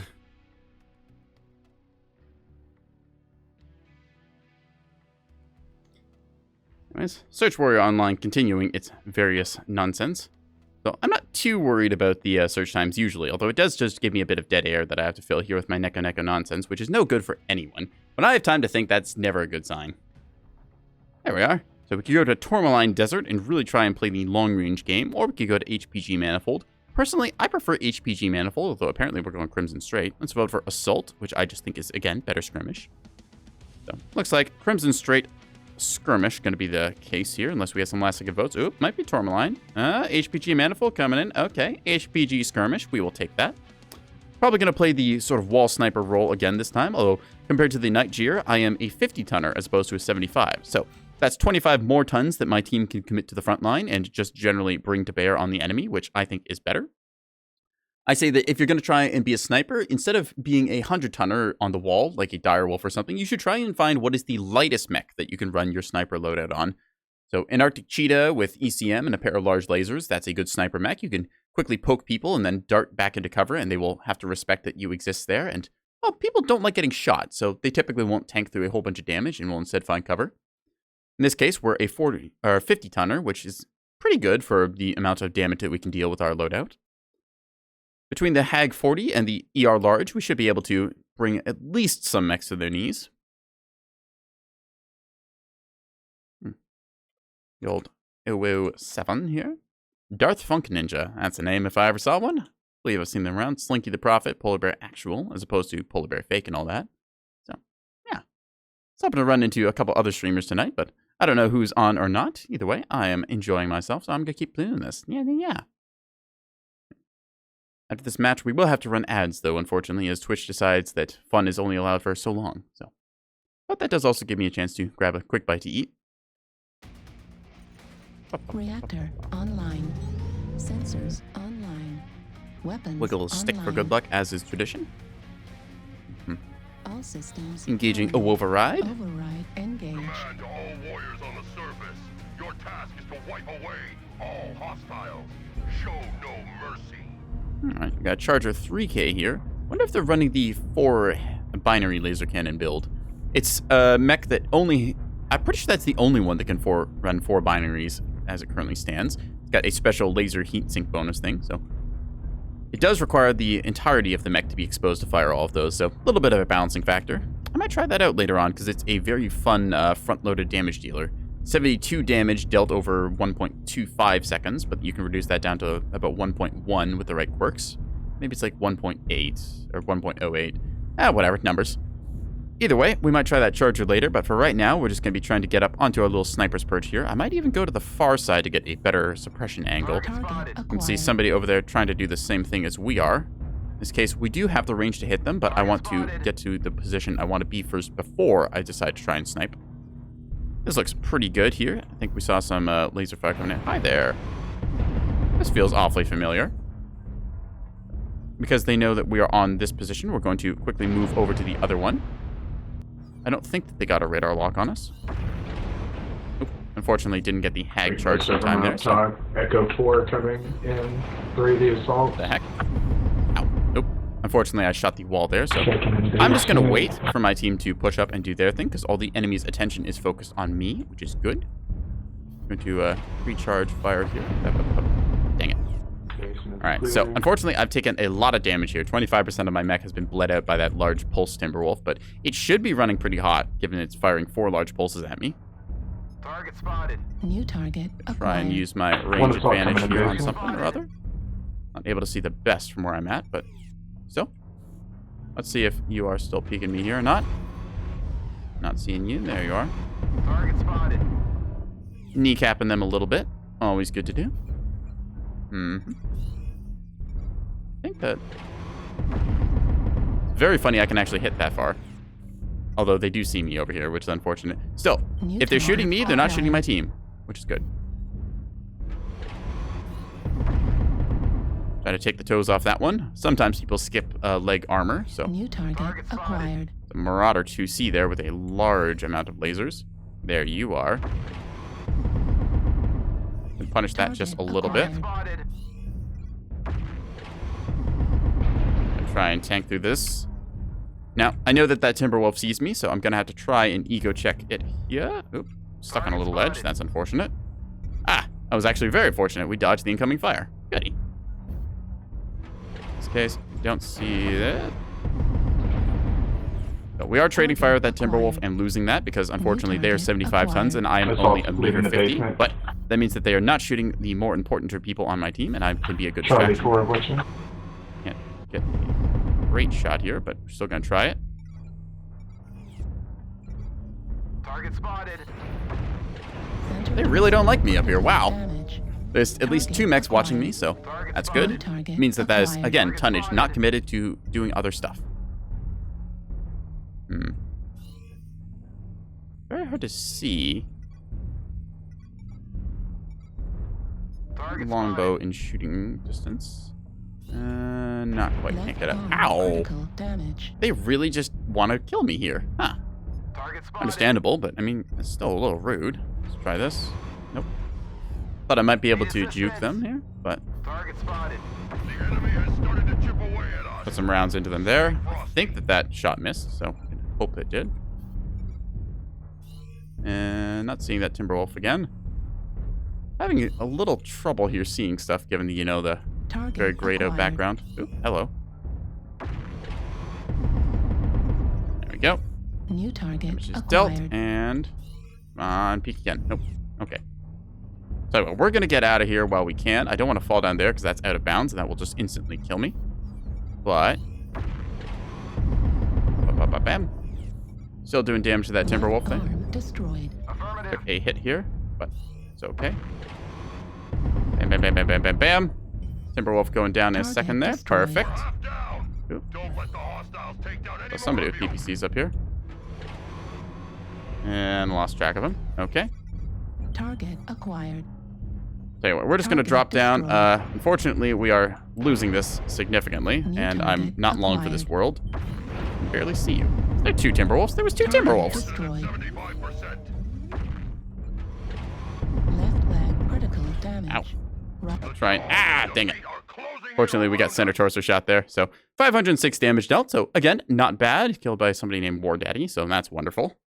All right. Artillery strike. So yeah, longbow getting chewed up in the basement by mislinks with machine guns and small pulse. Again, nastiness you can bring to bear in the short range category. And our other option is a ERPPC Orion. So yeah. Not entirely sure what went wrong that game. I, at the very least, did some damage, but see the enemy just kind of push a little bit better and probably consolidated their forces better than we did. So it happens sometimes. We just watch this Orion try and give its all at the last bit here. Center torso critical take a look at the end of the game, see who did the most damage and whatnot. I think that I did serviceable amounts at the very least, and I kept the enemy occupied for a bit. You can see, again, lead having to be accounted for there as the Jester is moving. Orion dropping down and getting shot in the back. Unfortunately, not long for this world. There's the machine gun death. Sad. Oh well. 4 to 12, stomps do happen, so we can't really do much about that. I think that we played the best we could given the circumstance, and they loved shooting at us on our center torso. So, one thing to consider about it. Fortunately, skill rating did go down, so that means they must have dealt a lot of damage. Yeah, we can see a lot of damage numbers here. Big numbers. Orion dealt almost 1,000, so credit to him. Yeah. They just played a little bit better than us. That happens. Anyways, we're going to take a quick little 3-minute ad break here so that people don't get pre-roll ads. So with that said, go ahead and do something for 3 minutes chat. We will be right back after these miscellaneous messages. Yeah.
Okay, chat. Thank you for waiting. We are back on our BS, as it were. So, thinking about what other mechs I wanted to play while I had the little ad break going there. Got a variety. I think we're going to take a break of the Lacerator because we got a couple good games out of it.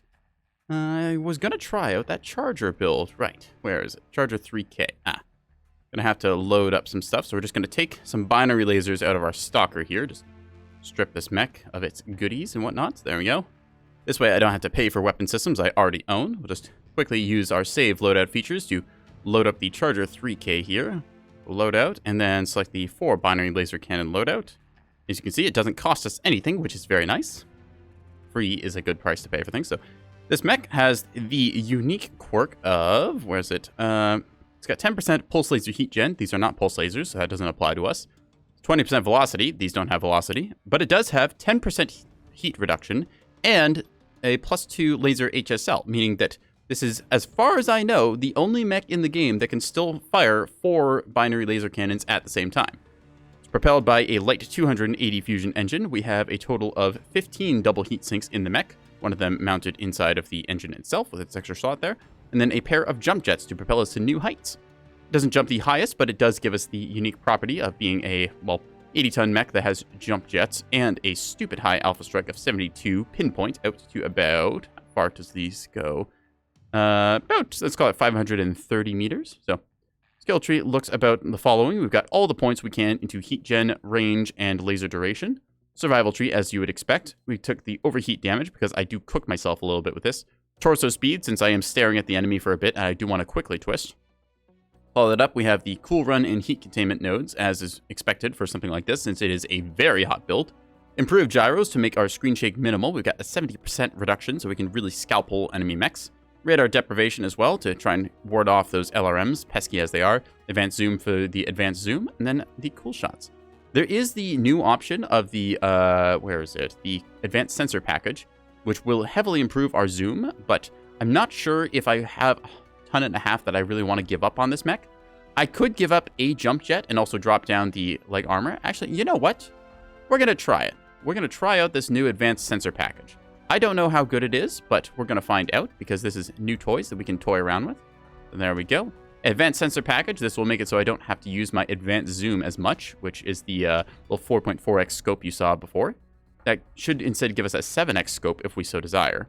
So we're going to try this thing out. I don't know how good or bad this is going to be, but we're going to find out together, chat. So yeah, new adventures.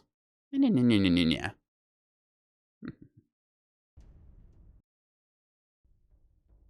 All right. Good old Search Warrior Online committing here. So the thing with the jump jets is that 2 jump jets gives me enough height to get to some ledges. I think that I would really need 3 jump jets, but I just don't have the tonnage in this mech to do that.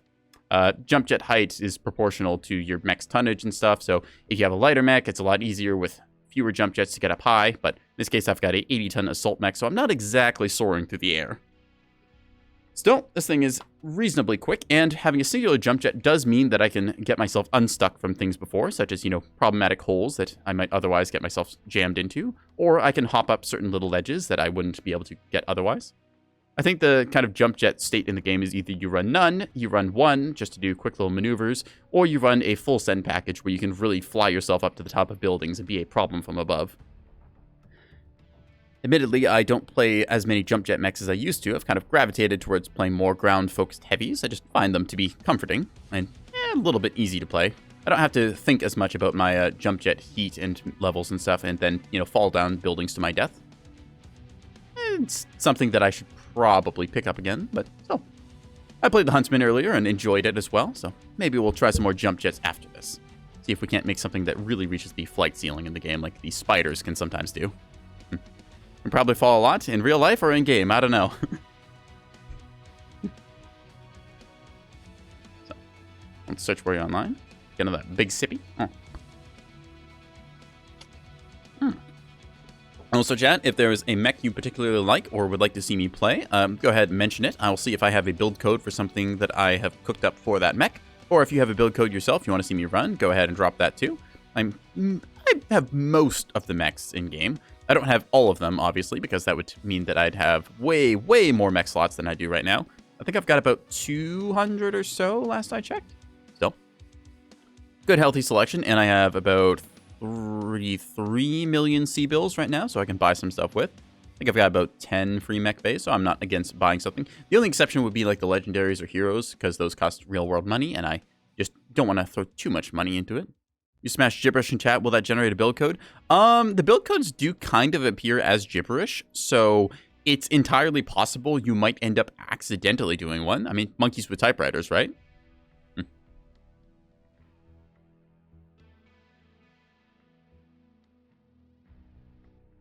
So we'll just wait and see if we get a match here, and I can show you the full concentrated power of the sun, which is what it feels like when you fire 4 binary laser cannons.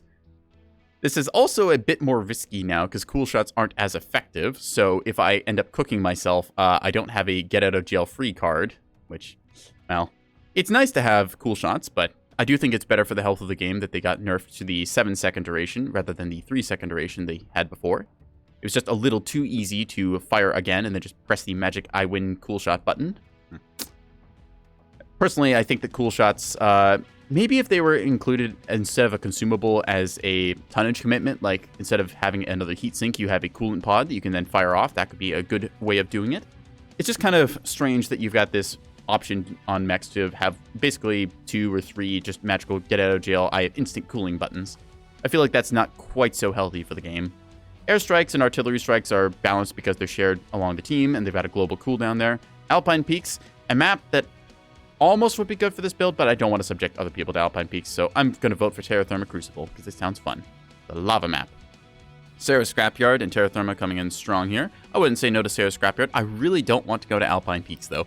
It's just a map that is too big for most quick play matches, and if you're a short-range brawler, you just have literally nothing to do the entire time that you're on that map, except for the last, 60 seconds or so of a match. So, in this case, we got Sarah's Metal Scrapyard Skirmish, so we're going to try and see how good the new Advanced Tactical Zoom package is.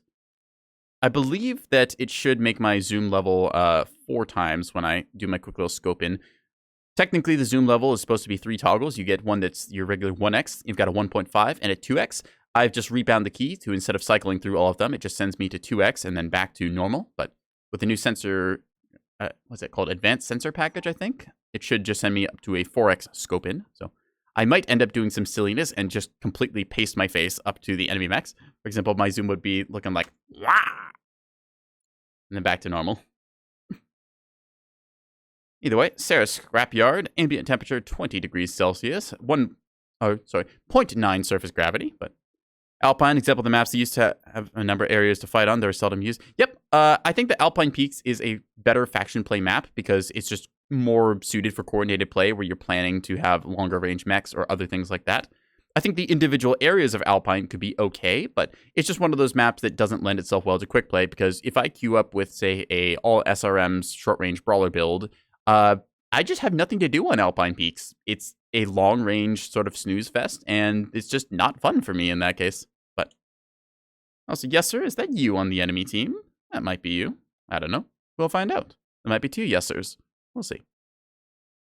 Anyway, give him the old 007 for good luck, and we're going to see what we can do in this game. Let's see. Phantom Crusader, Tadkins, Wolfenstein 1. All right. Could be. Probably not 2 of us. Yeah. You never know. There might be a secret Nekoboy Red out there somewhere. Or Nekoboy Orange. Or Purple. Or Green. I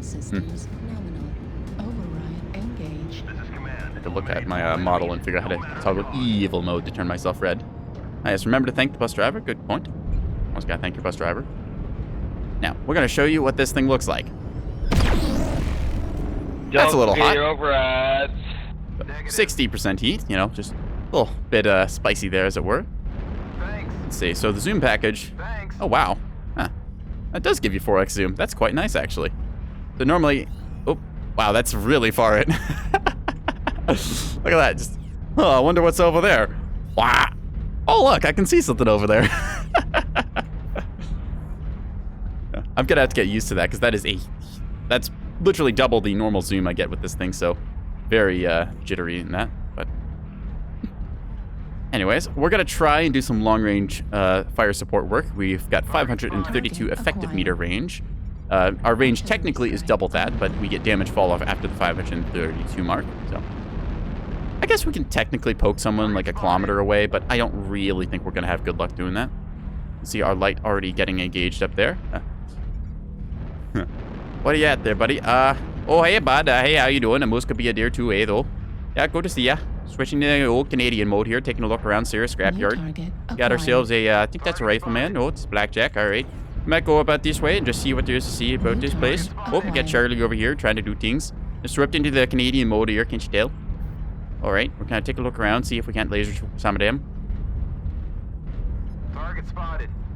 All right, so I think that we can, yeah, there's a little drop here, so see this dervish has the right idea. We're gonna imitate them. Oi!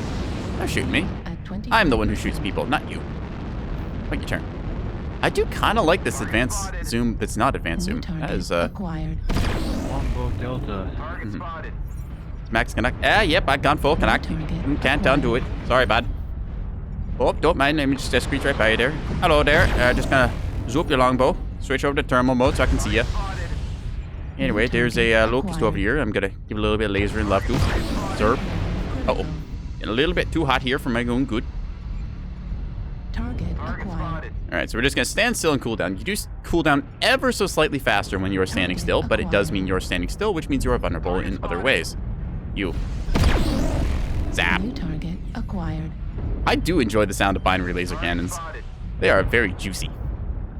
Now, there's something down there that I want to shoot at. Hello, you. You might be a night Geo that's running with you. Wow. Alright, so short-range missile Kataro there. We don't want to get too close to that thing. It's either ATMs or LRMs. I think that's ATMs. So, either way. New target acquired. Hooking a bit of that locust. There's something behind me, or am I getting stuck again? There's a weird bug that happens now where sometimes you can get stuck on nothing. Oh, okay, we just carved them apart. Sometimes you reverse and there's like a weird invisible ledge or something behind you. Hello. Oop, a lot of that hit the wall there. Uh-oh. You're a little too hot right now. Just gonna pop a cool shot there since we are fortunately needing it. Oop, New hello. target acquired. Hi there. Ah, dang it. Critical. Alright, so we're just gonna drop down into some cover as we get shot in the butt. Don't mind New us. target acquired. Shadowhawk over that away. We had a commanding position up there, so once we've fully cooled down, I think we'll go back up. There New you are. target You. acquired. Wow. Using the old night vision to get a nice profile on him there. Just gotta hide here for the brief a New second. target acquired. Okay, let's go back up and see what we can see. Shall we? That goes well. New target acquired. Try and get up here. At 25%. See what there is. Hello, you. Enemy UAV Bravo 3. Arrows card. Zap. Bravo New 3, Bravo 2. target acquired. Gonna try and drop a RD strike here-ish. Zap. Okay, popping our cool shot now because we need to not overheat ourselves. Uh-oh. You. New target acquired. There's an enemy behind us. Zap, zap, zap. P5. In this case, that's a face-staring mech, which is trying to face-stare me, which is rather annoying. Rude, I might even add. Definitely 6-0. Gotta surgically strike these. There we go. All the UAVs down. Acquired. Now they can't see us. So now, I think we're just gonna go back up to where we were. It is 7 to... What the? You. Target destroyed. Aw. Go. I wanted that. New Okay. target acquired. Black Lantern is gonna pop around this corner any second now. There you are. Behold the full concentrated power of the sun! Hey buddy, you really don't want to be here right now. Whop. Critical. Me just dealing a lot of damage here. Just taking his legs off, I think. Oh, okay, we may be a little bit spicy here. We're just gonna take a quick nap, chat. Okay, last just a one. little snooze. I'm like, Good job. yeah. All right, 12 to 2. We take those. 1v4 there at the end. That was great. That was a very hot mech. I'm liking this new advanced zoom package, though. This thing feels really good. I can scope in on enemies and get precision shots without having to deal with the weird advanced scope. 692 damage dealt, 1 kill, 1 KMDD, 11 assists, so I basically shot everyone in the game. Yeah, I think I'm top damage as well. No, wait, hang on. Nah, dang it. Somebody's just a little bit more than me. Okay, still, that is pretty good. We take those. Remind me to add a Canada toggle redeem so I can go full connect mode. Let's get the old ooh face going in that. Various nonsense that will subject people to, and you can subject people to as well. How much do we think Canada mode should be worth, chat? And for how long? Because I can give you a good minute or so of Canadianisms. Might change this build a little bit. I mean, I'm not really sure what I changed. I mean, the range is pretty good. Do I need advanced zoom? I mean, I think I used it once then, but, you know, I am actually liking this advanced sensor package a lot. That feels very good with the 200% zoom boost. We're going to play this thing again. This was fun. Reminds me a little bit of the, what's it called? It's not the Dire Star, which was a bit of a meme build, which was just all the PPCs you could fit in a Dire Wolf, which basically as soon as you fired that thing, it killed you, but you could also take somebody with you because it was like 160 damage or something ridiculous. Either way, I'm going to play the old Q Circle Warrior here, so that might give me time. So, okay, Twitch, come here. I'm going to go to my rewards page and then see if I can't do something silly. Where is it? It's somewhere in here. View rewards. Yes. We're going to add on a special thing for our channel points. So let's see. Customizing these rewards. Doing this live. You know, what could possibly go wrong? Editing things on stream, right? Let's see. Let's call it Canuck mode. Description. Talk like Canadian, eh? I'll go with that. So, how much do we think we should price Canuck mode at, chat? How much indeed? Let's come up with a good idea. Don't tell you. For right now, I'm gonna give it 1,000 points because that way I can talk like a Canadian for a bit, eh?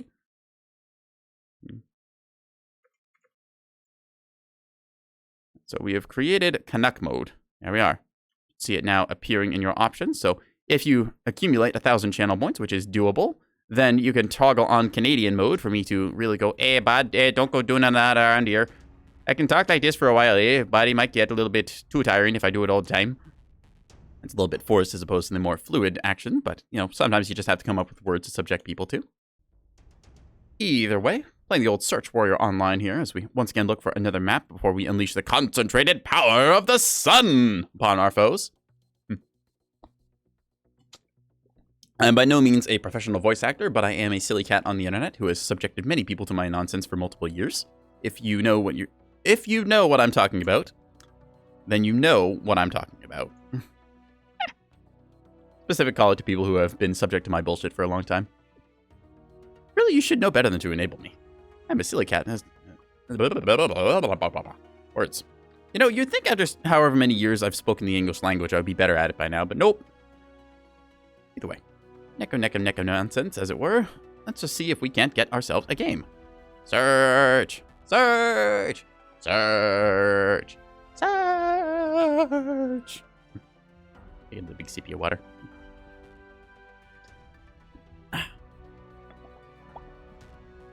You're a proud enabler of poor decisions? Yeah, agreed.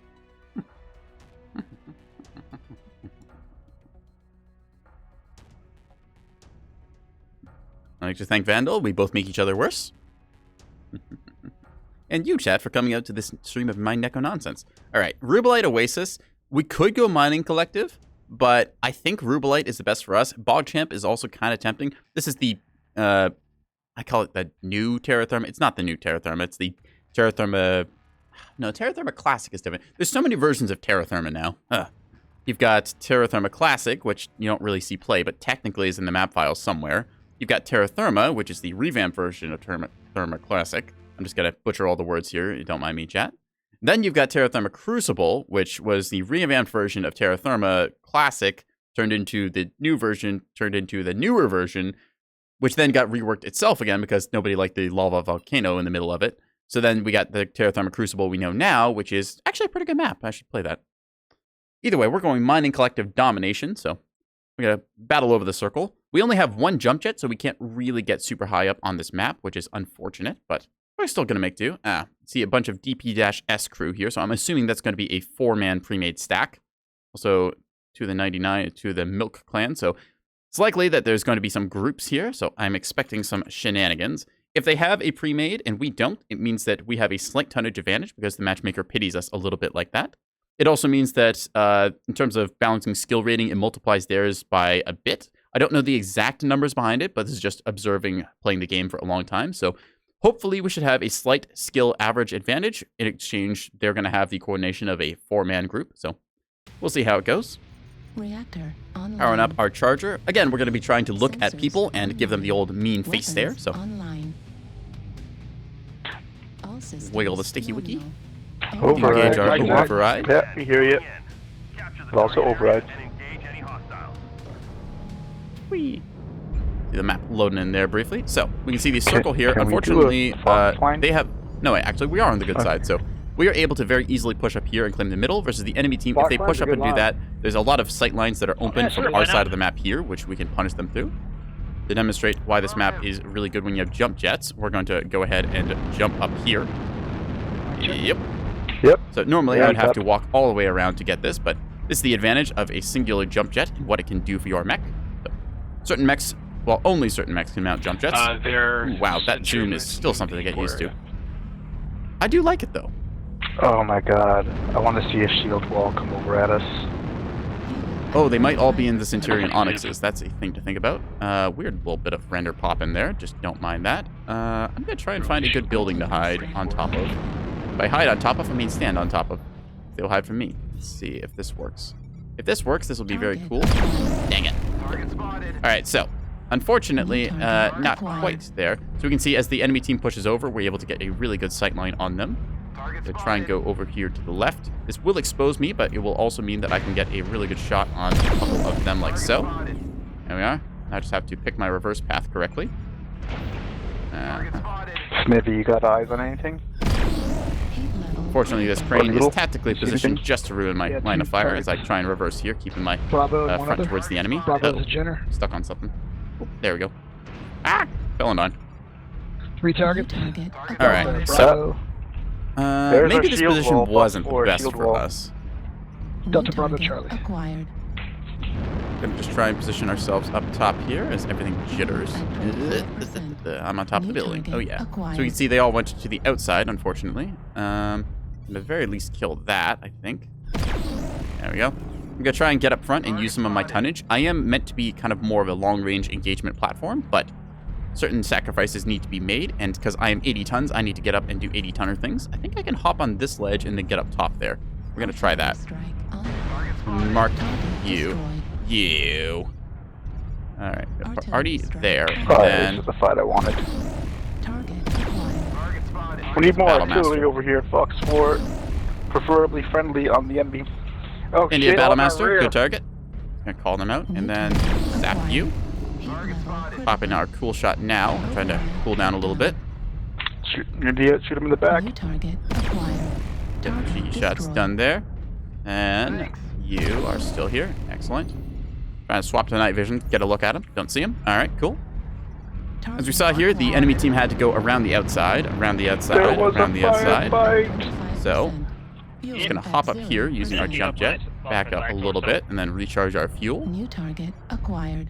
And we should be able to get up here, which will give us a flanking route that they won't expect. Oh. Do we have any fast movers left? Acquired. Alright. Cup, do whatever you can from up there. Hello? Target acquired. In this case, we see them using their AC-20s to fire off good shots and then try and tank with their shield arms. They know I'm here, so I have to quickly do this. New target acquired. That's an XL engine I just checked. Excellent. Taking a hit on my right torso, cooling down just a little more. You. New target acquired. I'm getting shot in the butt here, but I want this kill. Destroyed. Alright. Who shot me then? To pop my cool shot preemptively, because I know you're coming around. Zap zap. You over twisted. That's okay. I can take some hits here, but I need to drop down So where in a are second. they? Are they still in the same place? Affirmative. Gonna mark them again. Oh, son of a bitch, that's a big Fafnir. Alright. Fafnir, eh? I might be able to do Echo something about 4, possibly close into the ramp. Acquired. If they peek me here, I'm going to give them a microwave and a half. Zap. See that one quickly twists, but still gets cooked. New target acquired. Delta Onyx dropped down. He's stuck. Get him. Heat level critical. Ow, ow, ow, ow. Target destroyed. Just trying to put my back to a wall here and tank through these shots while I get another Alpha Strike ready. Acquired. Alright, buddy, I know you're up here. Or over here. Domixton. Target acquired. New target Buddy, I can block my lasers too. It's okay. Gotcha. Haha. damage. Oh, unfortunately, we are crit CT. Dang it! Ah, no! I could have gotten one more on him, but... So, 547 damage. Pretty good fight so far. Ooh, that's a very healthy Fafnir. Fafnir on the ramp. This Fafnir on the ramp, Crusader's about to Lima. go down here. Still, Fafnir is getting shot in the back, which is very good for us. Shoot him in the back. Keep shooting him in the back. Yes, yes. Might see this Fafnir go down to a good back shot here, which it does. Nice. Excellent. I didn't think we were going to make that kill. Echo It's a 6 Warhawk direction. Echo 6 fresh. direction. Actually, that's Oh, a we got stock both directions. Warhawk. New target Let's see acquired. how well our Crusaders can do here. Critical damage. Fuel at 25%. Gila War Emu, open CT, one tap. Cooking off the enemy here as best they can. Aiming a little behind him, but no one. Damn, 8 to 12. So I think we did pretty well that game. That was fun. That was still pretty good. Yeah. I'm gonna say good Centurions, because those Centurion Onyxes, yeah, the new shield mech, that is really cool. I like that. It's just one of those things that's like, yeah, I've got a big old shield. It weighs like 4 tons and it's got 100 health to it, but that's my mech's quirk. Like, look at this. You got 3 of them, shield walling, doing their fun little brawl stuff. That's a good mech. I might end up actually buying that. Also, that Roughneck with its large pulse, that did a lot of damage. Credit to DJX. Let's see, who else got some stuff? Ooh, Cup Noodle with their Crusader 6T. That was the small laser build. 1,120 damage. Let me just get my head out of the way. Yeah, big numbers this game. Mining Collective, interesting fights, but still, I wish that the map was just a little bit different so they didn't all have to go around that outside push, because it's not ideal really doing that, and the ramps are kind of bad for it, and the middle... I wish the middle was symmetrical, because it's a little too easy for us to hold the middle compared to their side, which, well, they just don't have the same potency.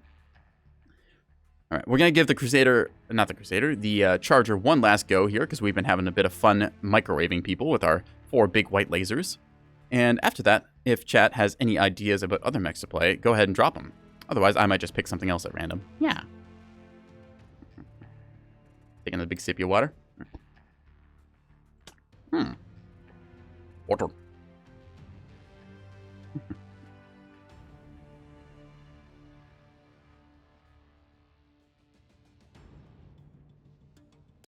Add a description, actually, to the big sippy reward so people know what it means.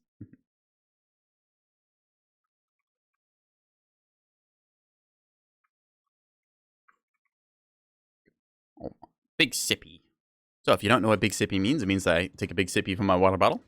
But now you know.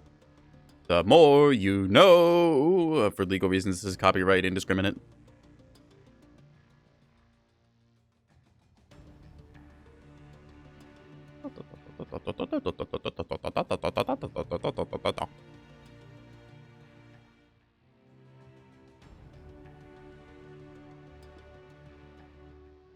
I'm thinking, and I'm searching.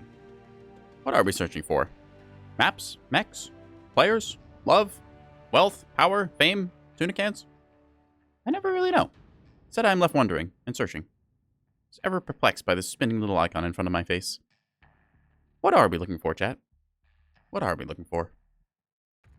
These questions will haunt me until I find a match. And then I'll forget, because then I get to play Battle Mechs. Yeah!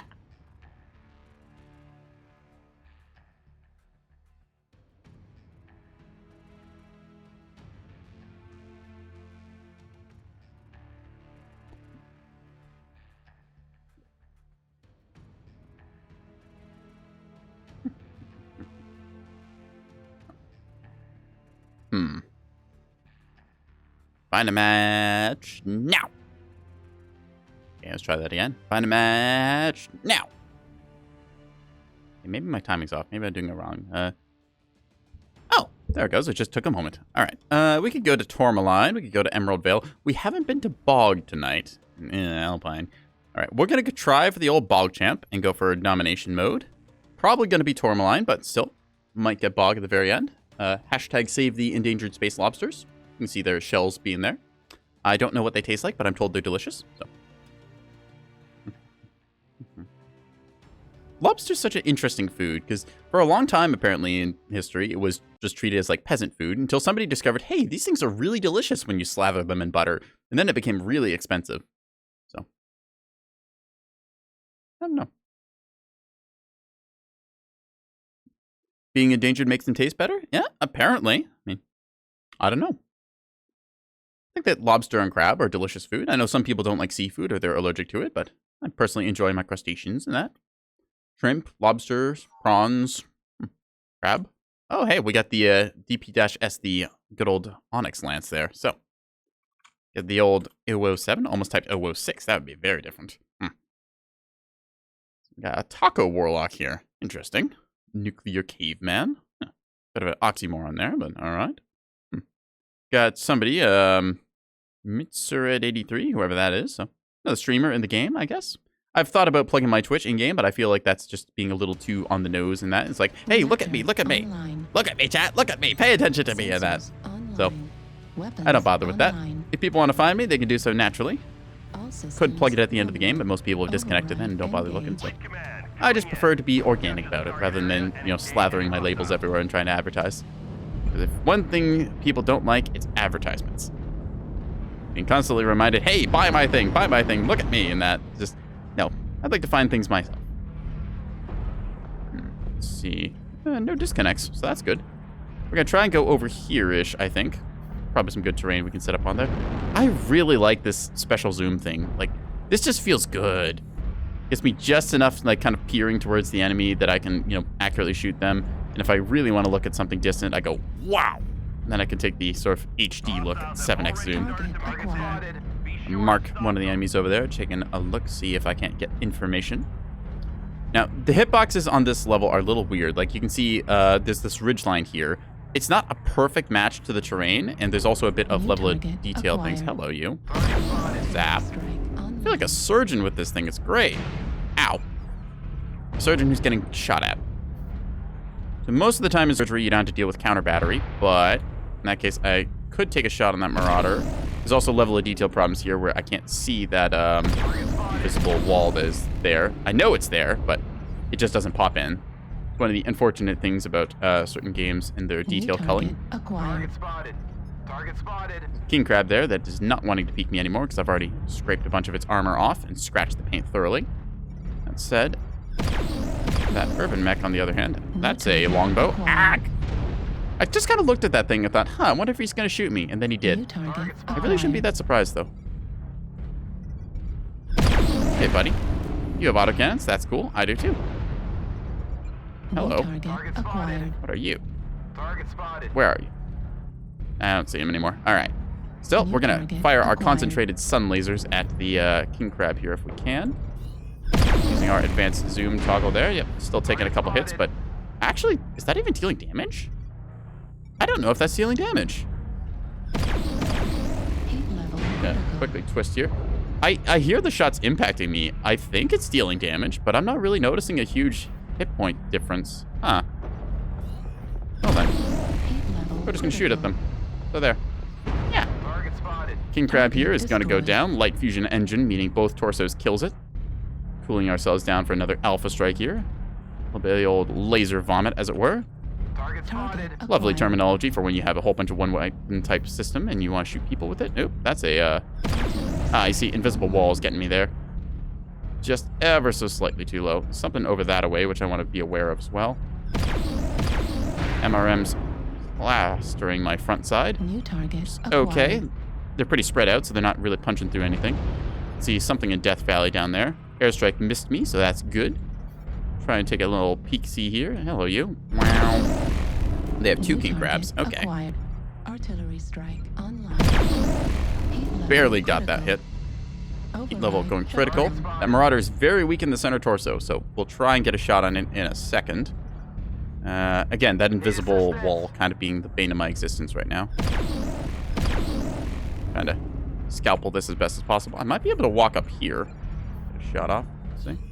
Gonna be hot. Heat level Watch my critical. lasers there a little bit, but that should be a Definitely Horde climb up, Marauder. I didn't get above Yep. low ground. Target spotted. Keep him pinned. Ah, dang it. Heat level critical. New target acquired. Override Trying to shut fire down. everything I got, although I'm running very hot. It's a King Crab with Ultra 20s, which is a little bit too spicy New for close target range. Acquired. Or at least for me to get into close range with. This Marauder is going to go down as soon as I get a shot on it. Target Never mind. destroyed. Allies got it. Excellent. Artillery strike. Gonna keep cooking this King Crab here. Very much liking this advanced zoom package. It is excellent feeling. Override shut down. Oh, uh-oh. We might have overdone it. We overdid it, chat. Ah!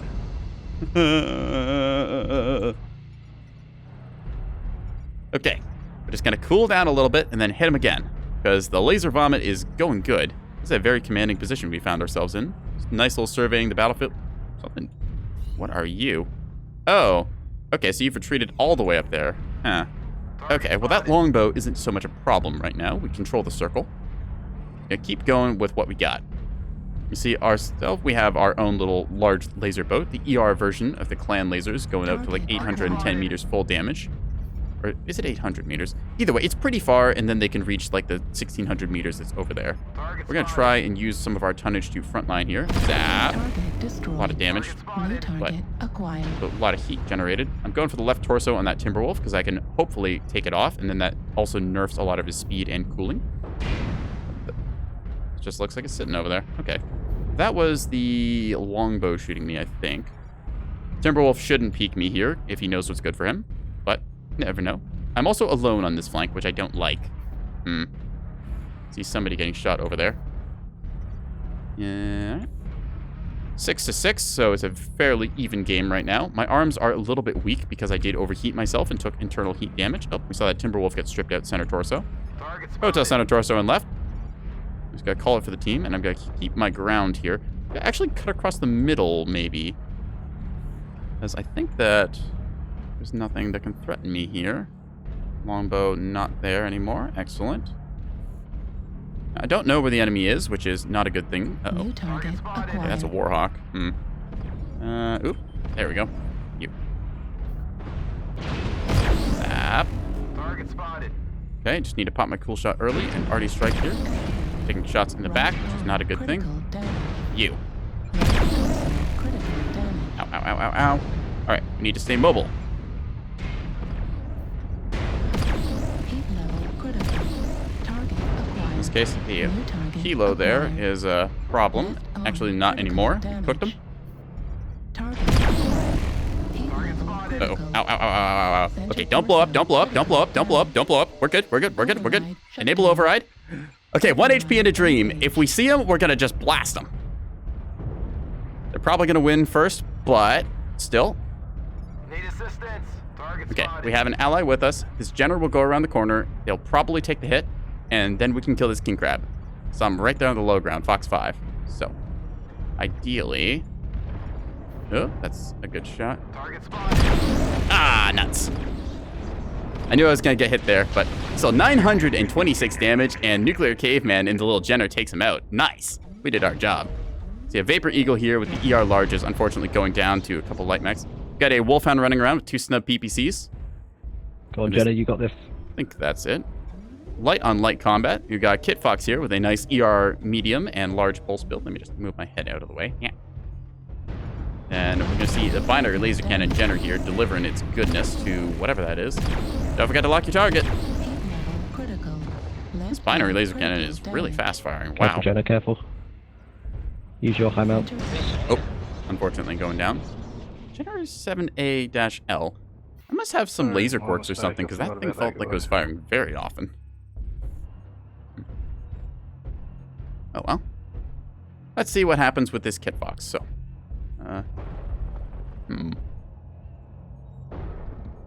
just want to kind of waddle their way around the beta point here. So, it is unfortunately a 2v1 right now. New loyalty Jenner, basically no cooldown with lasers, but increased duration. Interesting. Target The acquired. JR7-A. Torso, critical damage. I'll have to take a look at that in that case then. Increased duration. They're probably both one shot. You don't often see negative quirks anymore. Way back, you used to see negative quirks sometimes on something like the Timberwolf because they tried to balance it. but- Get in the circle, make them come to you. Let's see. Alright. So they are in the circle here, which means that the enemy will have to approach, which means they're probably going to come from like this angle here from the Death Valley side where we saw it. The Kit Fox is very weak in the center torso, but it can probably cook somebody pretty well. Saw a little smoke there. Not sure if that's just the They're gonna try particle and use effects their or if range. it's Just something wait else. for them. Offset is the negative 99.5% cooldown. Yeah, see, there's the Kit Nice. Fox doing well. It's probably going to get hit by something here, but time will tell. In this case, 11-11. Very close game, but... He is in circle. Gonna give a little info to our teammate here.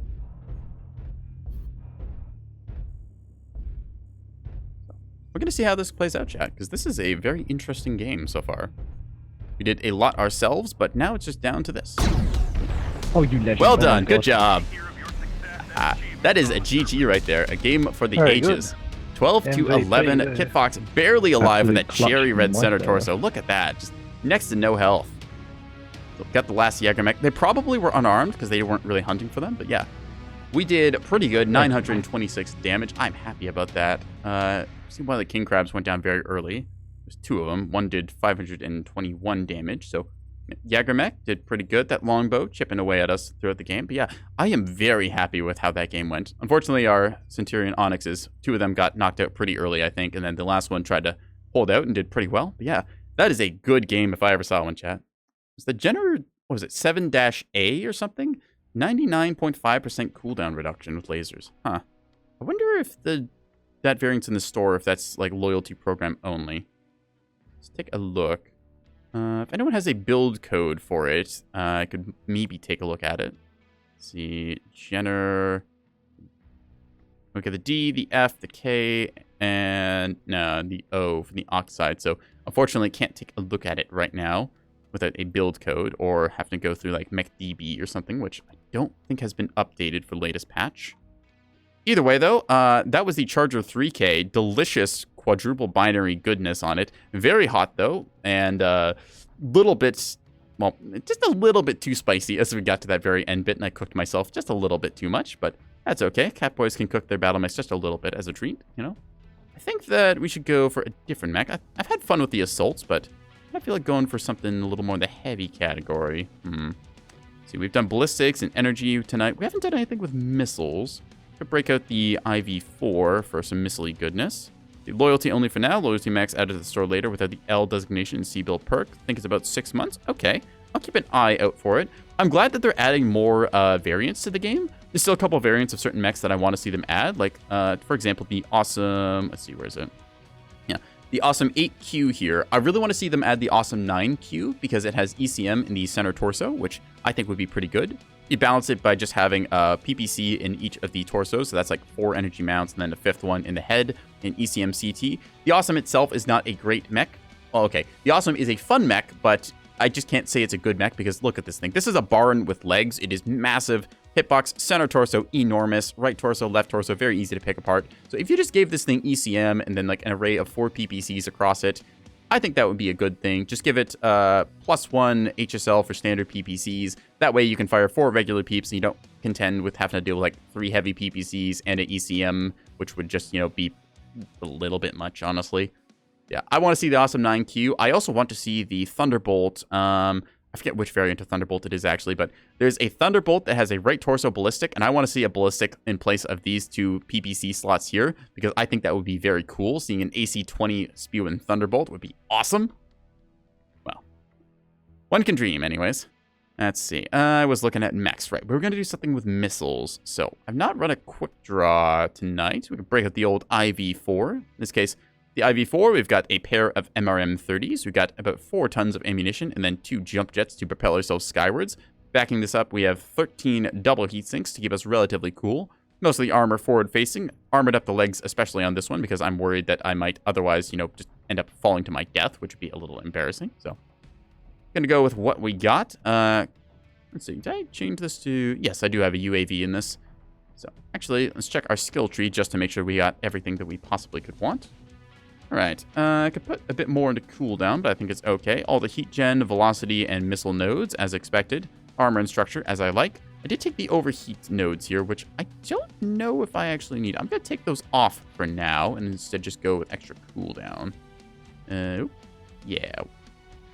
4 skill points. Okay, we have enough for that. 1, 2, 3, and 4. There we go. Invest a little bit of C-bills into the chassis, just get that cooldown a little bit higher. So we got torso speed as well, so we can twist better and speed tweak. Kind of self-explanatory. We haven't done cool run or heat containment. Okay. Might consider those then. All right. So one of the things I'm trying to do with this mech is, if we take a look here, it's got a 20% cooldown quirk. So cooldown quirks are interesting because this is not a percentile increase to your rate of fire. This is a percentile decrease to the interval between shots, which means that you get kind of a exponential rising curve the more cooldown you put onto a mech, which can get really ridiculous when you get certain things built up, because every mech you can take the cooldown tree on, which gives you, let's take a look here, you can get an extra, that's got to be a bug, 8.25, yeah, okay, something's not right here, so let's just reset our cooldown tree and then take a look at how much this gives us. yeah, you can get an extra 12% cooldown per mech. So with that, we've reduced our interval between shots by 32%, which is a lot, to say the least. So I think I might do that. We're just going to try for the... all right, we're going to try this. I think that this might end up being a waste because a large amount of the time our shot's interval is dictated just by the heat, because if you're overheating, you can't really fire your weapons without cooking yourself. But at the same time, this gives us a very good 1-2 punch at the least, so we're going to try and do that with the MRM build here. Let's just spew out 60 damage of medium-range missiles. Technically, these deal damage up to about 550 meters, but you're better off shooting about sort of 300 to 400 range. The missiles have spread, which just gets worse as you go further away from your mech, so you might be able to do some damage at the maximum damage range of, say, 550 to 600, but you're much better suited to kind of get close and try and pepper people with them. That said, you also want to stay out of the short-range missile ranges, because if you're firing medium-range missiles against short-range missiles, the short-range missiles win. So there. You now know more about Mechwarrior Online missiles. The more you know. Don't use cooldown tree on the loyalty generator, though. Triggers a bug or two. Ah, yes, because you could get over 100% cooldown on that, and that would be interesting. Huh. I remember one point on the test server or test build or something, there was a dragon that had a weird quirk. They must have typoed something because it had a ridiculously fast missile fire rate, and by ridiculously fast, I mean there was no cooldown for missiles. So you could literally put a LRM-5 in the center torso and hold down the trigger, and literally every game tick, you would fire a missile. It was ridiculous. I kind of wish that they had, event mode where you just had, no cooldown for a bunch of stuff just to see how funny certain mechs can be, but yeah. I can imagine the Jenner loyalty mech would be a little bit ridiculous if you tried to do that, because if you don't have any cooldown, then that can cause weird things, because the cooldown begins after the laser duration finishes, which is important, because a lot of people don't realize this. Your cooldown, you have to finish firing your lasers for cooldown to trigger, which can lead to some people just thinking, oh, well, I've got no cooldown. Why is my damage per second not higher? It's like, dude, you have to finish your duration. So, again, laser duration is a better skill node than cooldown. If you're just going for laser vomit, you deal more damage in a shorter interval of time, which is good. It also technically is functionally cooldown, because, again, like I said, you don't cooldown until you finish firing. All right, let's try for a Vitric Station here. We're going to hope that we can get it, because there's some good Pop-Tart locations. Pop-Tarting refers to flying up, firing your weapons, then dropping back down to safety. Kind of looks like a Pop-Tart when it flies up from the toaster. If you have one of the classic stand-up toasters. I myself have a toaster oven, and I very much like it. That said, it doesn't have the same satisfying ka-chunk of a regular toaster. All right, we got Vitric Station Conquest. So if you've ever played Battlefield, you'll know what this is. Conquest is 5 capture points, and you capture, well, you stand on them to capture them. Once you get the point, it starts contributing to your side. First team to 750 points wins. This means that even if you have 12 dead mechs, you can still win the map, because you've just captured enough points. So, alrighty, let's see. So, seeing David Bowie again there, Grandmaster Irby, probably in the Urban Mech, if I had to guess. Not seeing that pre-made of, what was it, the Onyx Centurions before, so should be a pretty even match, I think. War Daddy killed me a game or two ago, so maybe I'll try and get revenge on them. Darling in the Franks, another name I recognize. Mechwarrior Online is a small enough community you can recognize certain funny names, but it's also large enough that you won't play against the same people every match. Also, a bit of the skill tier difference, meaning that there's some people in the game who I've just never actually had a chance to play against, which is kind of sad. I'd like to play against pretty much everyone, although if it is a one-sided game, I'd rather not play it. Find that, again, even games are the most interesting, and I'm just not interested in trying to kick someone who is, just starting the game. That doesn't feel good, Actually, here's the Jenner Loyalty Mech, so we're going to see that thing firing again. It had a single binary laser last game, which was pretty much just a straight microwave cannon, so kind of cool to see. I'm going to take another big sip of water as my wording has gotten me thirsty. All right. I think that one of our teammates was still connecting, so we might be down a mech at the start, but that shouldn't be too bad. Pittrick Station is generous enough that you can get forwards without it being a complete race from the middle. Override engaged. Okay, so we've got our little funny horn speakers here, so if we get a kill, you'll hear a loud honk. The old MLG elite status and that.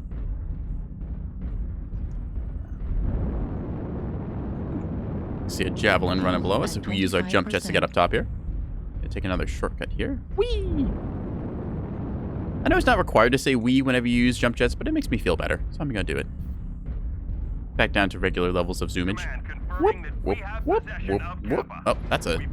Ah, okay, so that's a Shadowcat with a Hyper Assault Gauss, or HAG, as it's known. Probably a HAG 30, since I only saw one firing. Oh, that's rather annoying, actually. I'm just going to drop down, because they're going to be a jerk like that. Shadowcats are a very fast, evasive clan mech, which is rather annoying, because I don't have a thing to effectively counter them at this range. Oop, meant to spot them, not say affirmative. Either way, this should be fine. Take a look, see. Target spotted. We're gonna... Hi there, buddy. You're a Sparky. Okay, that's a Griffin. Actually, what the... Okay. Well then. A lot of machine guns. Ow! Ow! Okay, we're just gonna hide under here for right now. This is fine. Everything is fine. Target spotted. Okay, so. Isolance, eh? Alright. I wanted to get up top and contest, but I was getting shot by hags, so I dropped down, and now I'm kind of stuck under a rock. We're just gonna see if there's any other people stuck under rocks that we can shoot at. Locust over there with a X-Pulse laser and some light machine guns. Alright, respectable. Alright, we got that Griffin again. Is that... I don't know what that assault was up top, but it certainly hurt, so we're gonna just try and hop our way over to here. Taking a look around the map. That's a snub-nosed Griffin. Okay, cool. We're gonna contest this Fafnir here, which is probably a bad idea, but... Ow. In case we deal a little more burst damage than it does. You. Target spotted. So that's a Thunderbolt with binaries. Ow, ow, ow, ow, ow. Hi there. New target acquired. Fire our missile volley and then take cover again. The security of our ramp here helping us out. Now, I would ideally love to get up and around behind them, but I don't know if I have the jump jets to do it. We're going to try it anyways, because, well, otherwise it's going to be very interesting. Actually, you're running Cord. Hi, buddy. Look at me. Look at me. Look at me! Bitch! Ah! Okay, so, unfortunately, AC2s hurt. That's 16 damage per click, and this thing fires at like a 0.7 second interval. New target acquired. So I'm going to hope that it peeks around the corner here, and then I can blast it, illuminated by the sun. New target Fafnir acquired. drop down. Okay. So I am running Cord, which is a little dangerous right now, but... New target acquired. Just gonna twist here. Snub noses and heavy machine guns. I think that mech New dropped. target Okay. acquired. Go on you. So. Oh, ah, crap. That's the problem with machine guns. Uh-oh. We're not long for this world, chat. Ah! Unfortunately, 0 to 4. So we lost the top in the early game, which meant that they got free reign to shoot down on us, which gave them a lot of beneficial positioning. So, Engaged. unfortunately, 0 and 5, and Lanchester's Law is just going to come into effect here as this snowball really kicks off. Not a great showing of the IV4. It is a pretty good mech with its cooldown quirks, but I just wasn't ever in a position to really take advantage of that. Just kept getting against mechs that I really didn't want to fight. Medium-range missiles are good at killing big targets because very big hitboxes absorb a lot of the missiles, but when you try and shoot something small, like, say, a Locust or a fast mover like a Shadow Hat, then you just can't really get a good hit on them. Still, I do enjoy the IV4. It's one of the classic MRM mechs. I think it used to have a 30% cooldown reduction, which made you able to fire these things ridiculously fast. Now it's down to only the 20% we saw. Let's see if we can't get a better missile mech to showcase some stuff. Actually, speaking of missile mechs, I think it's catapult time. So this is another lovely painted catapult here. As you can see, got the big old oh-whoa face because I like to make people incredibly upsetty spaghetti. Oop. Ah, okay, well. We'll have to see this after the ad break, since Twitch is telling me it's apparently time to subject you all to 3 minutes of their nonsense. So go ahead, get yourself a cookie, a drink, or something else. I'm going to run ads, and then we'll be back after these messages. Yeah.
Alrighty, chat. Thank you for waiting. We are back from our break, and I remembered to unmute the microphone this time. So we've got ourselves a lovely catapult here that we're going to be playing. In this case, we might want to put some head armor on this thing, actually. Alright, we're going to strip a little bit of the leg armor out and put some head armor on this thing. We've got 6 SRM-6s here. Unique quirk of this catapult is that you are able to fire all 6 of those without incurring ghost heat. Normally, you'd only be able to fire 4 of them. So, fun little break-in of some of the game rules there. Yeah, that looks good enough there. We're just going to save our loadout. In this case, we have 6 tons of ammunition for our 6 SRM-6s. A lot of 6s in this mech. We got case protecting our right torso here from ammunition explosions. So if this does go kablooey, it will not migrate to the other torsos. We've got 3 jump jets giving us a very good verticality with this mech. And we're just going to try it out. So I'm going to head back to the homepage here, give us the best view of it. That big old OWO face on the front and back, just truly making this a assault to the enemy's eyes. This does get me shot a lot, but I am going to go with it anyways. You see, only 12% heavy mechs on the ladder. This should get us pretty good games. And also, while I was gone, I got myself a cookie. I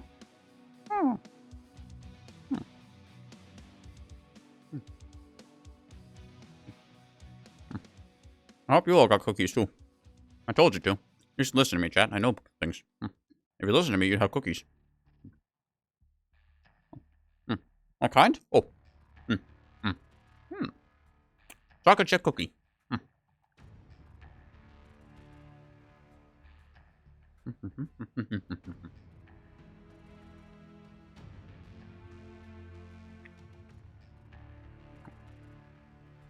Anyways, playing the old Q and Search Warrior online.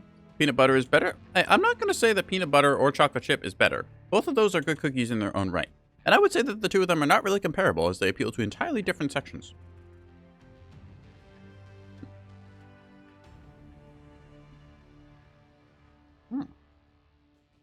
Something I like to do for my peanut butter cookies is when I make them, I like to mix in little cocoa nibs with the peanut butter and stuff.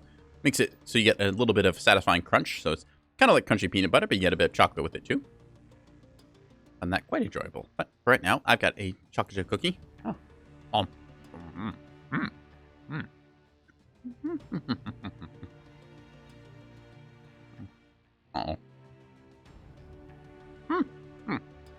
Okay.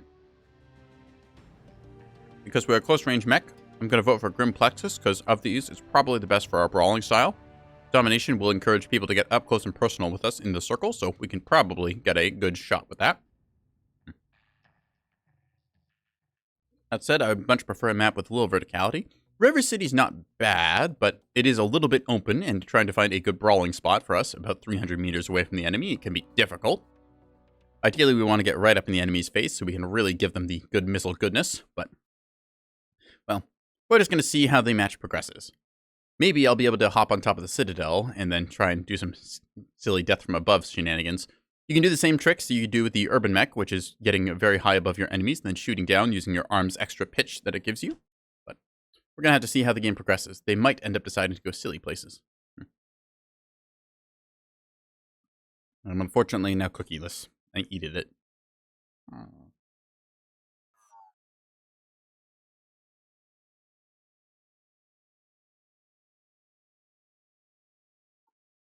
Either way. Alright, we are against Death Metal Cat. Ah! Darth Funk Ninja. Pooty Tangosaur. And Silky. Huh. Erebus, somebody we saw. I think Erebus was the one who clutched in the 12-11 game we had on Tourmaline. What? With the old 007. Sawoot. Sawoot. And let's get to it. So, King of the Hill, as it were.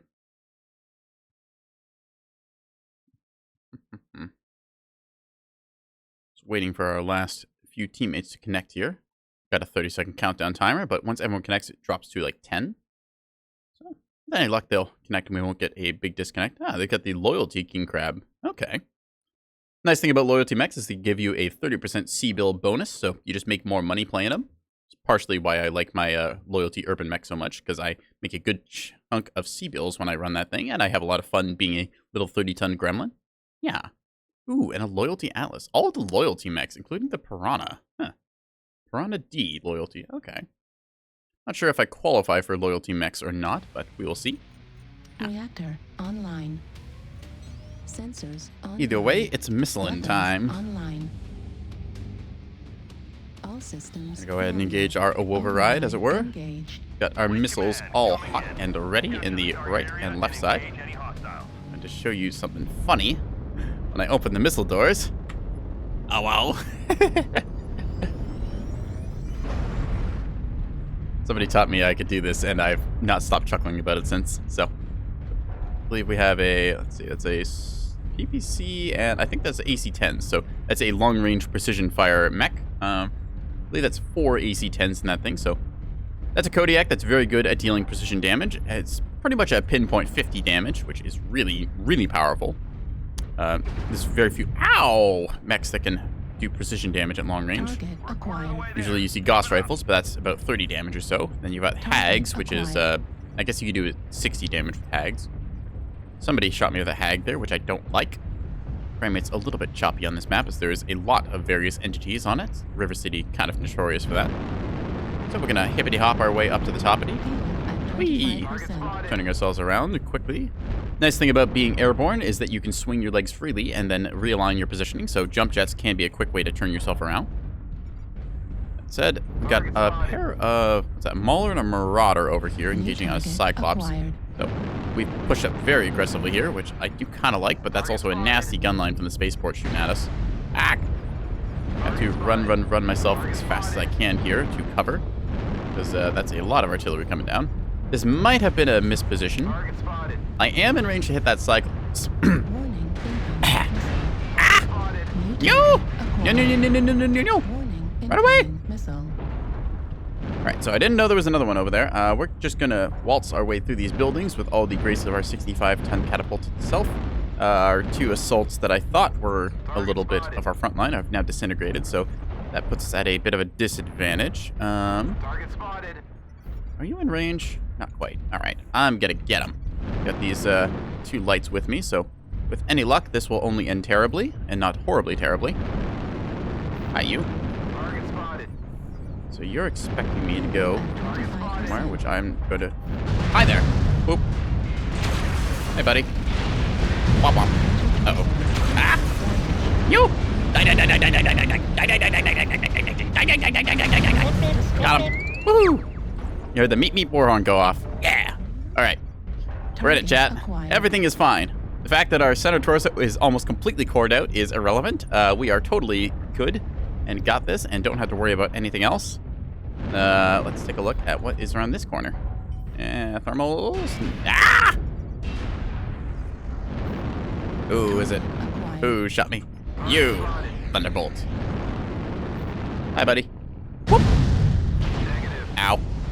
Center torso is almost non-existent, so we're just going to poke our nose into the wall here to hide it. Or we could try for something risque. Oh, nope, nothing there. Fortunately, a bit of the team falling apart here. I am barely in range. Nope, dang it, just far. Ah! Somebody over to my right. Okay, time to go around the corner and hope for the best. Witness me!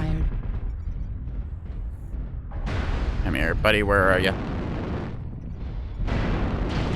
You. Whoop! I got one last shot off before I died. Okay, so unfortunately, not a great map for brawling, and 2 of my teammates did kind of suicide, unfortunately, in the early game, which led to the snowball. So we're going to try again with another catapult and hope that it goes a bit better. See, ooh, that's a very nasty bat here. 2 AC-20s and snub PPCs, and our blackjack just doesn't exist anymore. Holy crap. He's only a pair of legs and a head. I don't think we're going to win this one. We're just going to go on to another game and hope for the better. See, I know I'm better than all those players because I have a cookie. Well, had a cookie. Now I'm sad again. Alright. Maybe I'll get a second cookie. Anyways, so the catapult, not finding as much success there. So, I'll try out the catapult C2 once more. I think I'll change up the build a little bit. We had 2 LB-20s, which are, well, they're good in their own right. Shotguns are shotguns, and this is 40 damage per click every 3.1 seconds or so, give or take. We're going to try something real quick. So, I do have missile hardpoints on this thing, and I have, let's see, LBX spread, LBX cooldown. I could try and go with a light engine on this. Do I actually have that loadout saved by any chance? No, I've only got AC-20s. I was thinking maybe going with missiles in the arms. It doesn't have any energy hard points, though, so it's a little rough on that. All right, we're going to just try the shotgun bolt again and see if we get any better luck this time, which we may or may not. Don't know.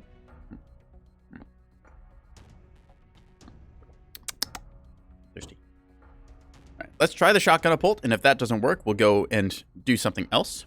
Sometimes catapults work. I think that the problem is we don't have enough catapults. When you get a full lance of these splatapults, then they are very fun because you can just roll over the enemy with your big oboe face and they don't know what to do. Oh, well, we come to take your San Torso. Oh, well.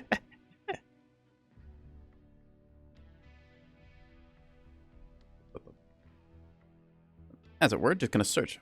Search.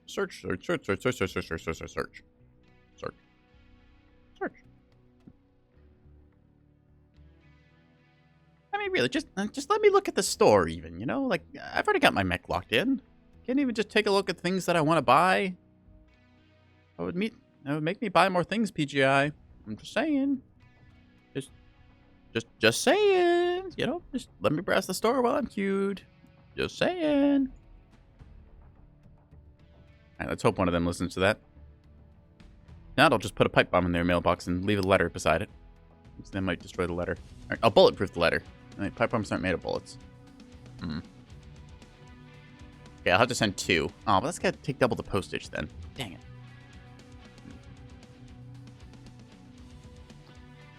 Alright, well, I'll have to put some Catboy scheming to work then. Okay, we could go for Bear Claw, but I don't think that's a great brawling map. We haven't played Caustic Valley. Grim Plexus is okay. I'm gonna try and learn Bear Claw a little more, which seems to be everyone else's intent. Are you trying to embrace your inner Uncle Ted? Maybe. Depends who's asking. What are you, a cop?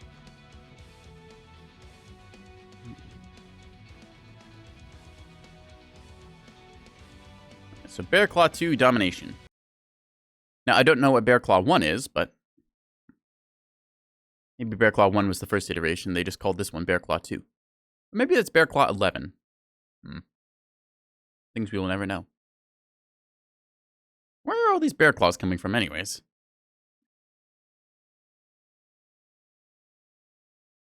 So, the domination.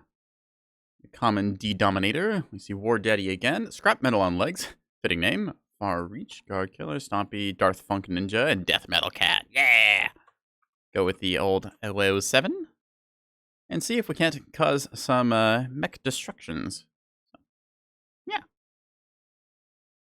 I'm still trying to learn this map, and I need to not overextend as much as I have been, because I just keep ending up in the enemy's backline, which is a place that I want to be, but not exactly in the manner that I get there.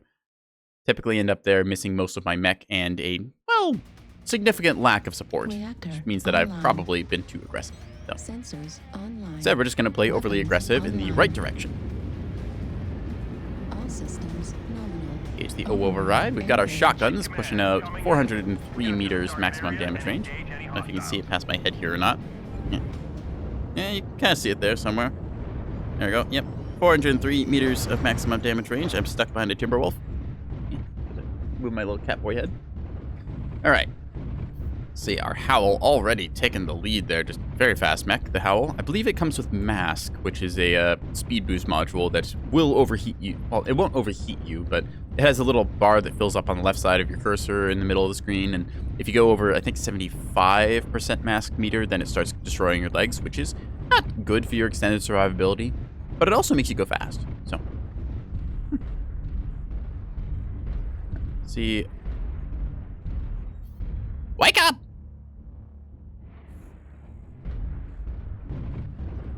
Fortunately, 2 AFKs. Gotta call that out to the team. Don't want to be too yelly. Just 1 AFK now, so they're still going to take a little bit to get to us. We have a jump jet with this, so at the very least, we won't get stuck in a hole. Just that slow. The Azeel here. I kind of like going on the right side to try and sneak around. I think I might do. Artillery strike's not really going to do much for us here, again, because, you know, roof. Kind of hard to shoot through solid ice. I mean, I'm sure the artillery gunners are trying their hardest, but it's a very big roof. Alright, so we're seeing PPC fire coming out there. I'm going to try and go around here, because I think that gets me the flank I want. Like, yeah, we're going to try and loop around here and then maybe pincher them. New target. There was a medium jump in there for a second I missed, but I can't really damage him at this range anyway, so I'm sure it's okay. We got our Howl in the field there, so that's all good. Target acquired. Alright, we can engage the summoner here, but the question is... New target acquired. So, last time I did this... Oop, that actually worked pretty well. Okay, so if I go over here, then I should be covered on my flank. I think I can engage them. There's that Vapor Eagle jumping around again. Yeah. New target acquired. Alright. So I'm going to hide in these pipes and then try and shoot that Highlander, I think. Target spotted. Bam! Target spotted. Hopefully they don't see me. Hi there. New target. Okay, now we're going to get out of here because that's a lot of mech. By cleverly squirreling them away, we're going to push around the right side here, I think. Yeah. Which will mean that they're chasing after me instead of my teammates. There we go. Okay, so. Ow, Gauss rifles.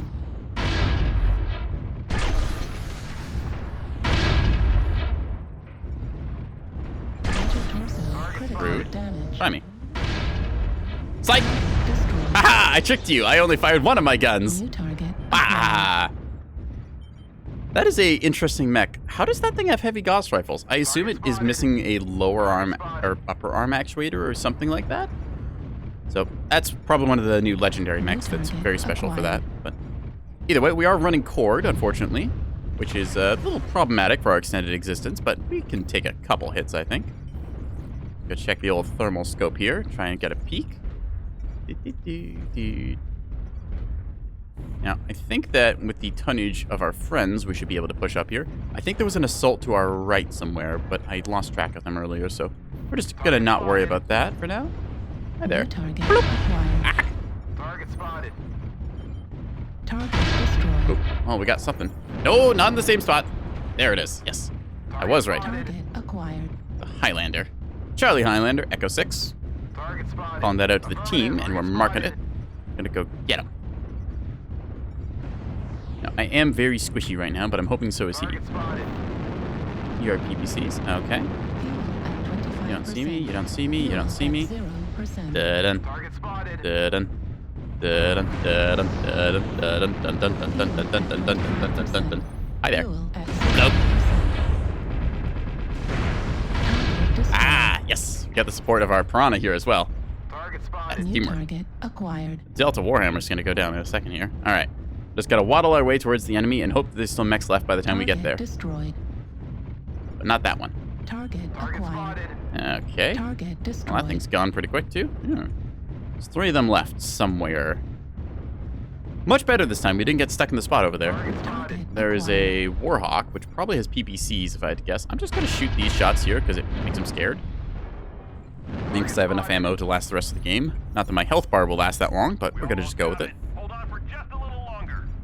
Probably about to cap out here. So I'm just going to shoot this because I can. How about you? Ah! No! Ah! Come on! He just picks me. It's like, okay, fine, you. Yeah. Well, I suppose I deserve that for running in a straight line with no cover. Again, I feel like there's just a little too long of a sight line there. It's not interrupted. So maybe, I don't know, move the buildings over, or put something like a little interrupter there, or maybe a truck or something along here. Either way, 1 second left, and there's the game. So we're going to give him an old GG. That was a fun game. We got to jump on that Highlander and had a good brawl against a, is it a Jägermech? Yeah, a Jägermech. Dual Heavy Gauss Jägermech. I have not seen that before, I don't think. I think that is now the lightest mech that you can actually run dual Heavy Gauss rifle on, because Heavy Gauss, as the name might imply, are bloody heavy. Alright, either way. I think that that is our success with the catapults, and I'm going to chalk that up to a victory totally on my part. Only dealing, 300 damage, but tactically removing that Highlander from existence. Let's see what kind of other silliness we want to get into. Could play Grasshopper, fun little jump jetting. Could play the Crusader 6T with its 12 small lasers and snub PPCs, also very good. Could do a fun little brawl build with a roughneck powerhouse. Let's take a look at this thing. Standard 280, LB20. I could have sworn I had a different... Yeah, here it is. The AC20 build. That's the one. In this case, it's a little bit faster. I think that's the way to go. Could maybe cut some AC20 ammo. I don't think I'll need that much of it, but... Just fix up our powerhouse's armor settings a little bit. I must have built this thing back when I ran more back armor. Save as this. That should be LB20X. That's okay. Anyways, save our build here. So in this case, if you can read this, you're too close, signifying them because, you know, I don't know why they're standard crotch level, but it was the only flat paintable surface on this thing. We got an AC-20 in our right torso, mounted very high up, so we can peek around corners and hills very well with it. 3 SRM-6 backing it up. We've got very nice left and right side shielding arms. So we're going to try and take this thing out for a spin and see if we can't get some good brawling done. Yeah. I'm going to take another big sippy of water. Again, chat, if there's any mechs that you want to see me run, or you just have other silliness to promote, go ahead and drop it. Because I will hopefully listen. Again, I don't have every single mech, but I have most of them. Most.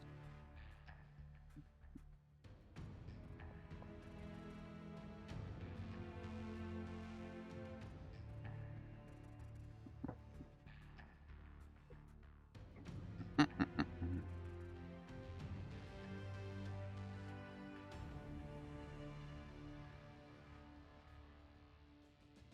kind of want another cookie. I'm tempted to have another cookie. Should also probably eat dinner at some point tonight. I meant to do that before stream, but then forgot. Got too busy making silly thumbnails for Twitter. Which I should probably... You know, if I was smart, I would make a whole bunch of those at once and then just save them away for when I want to do a stream. But unfortunately, I have a little bit of cat brain, so no dice on that. All right. Let's see, what do we want to go for?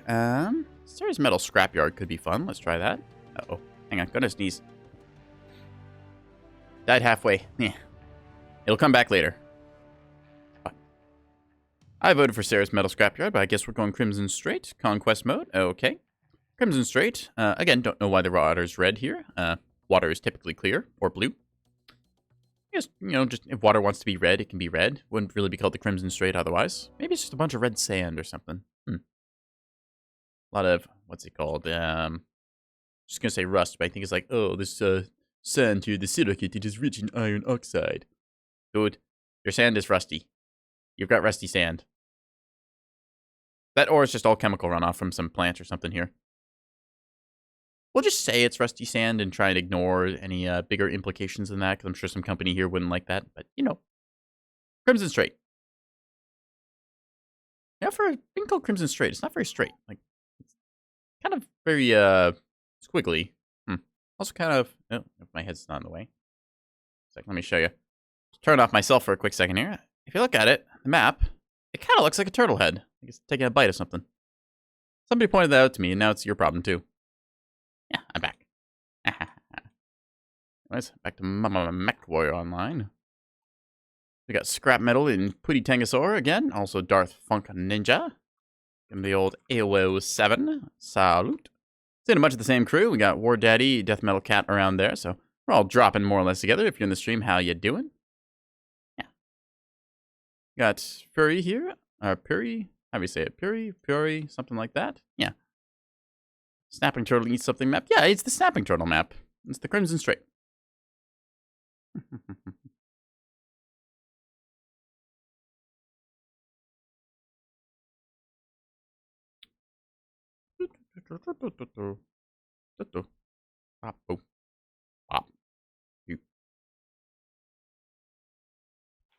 Hello, hello.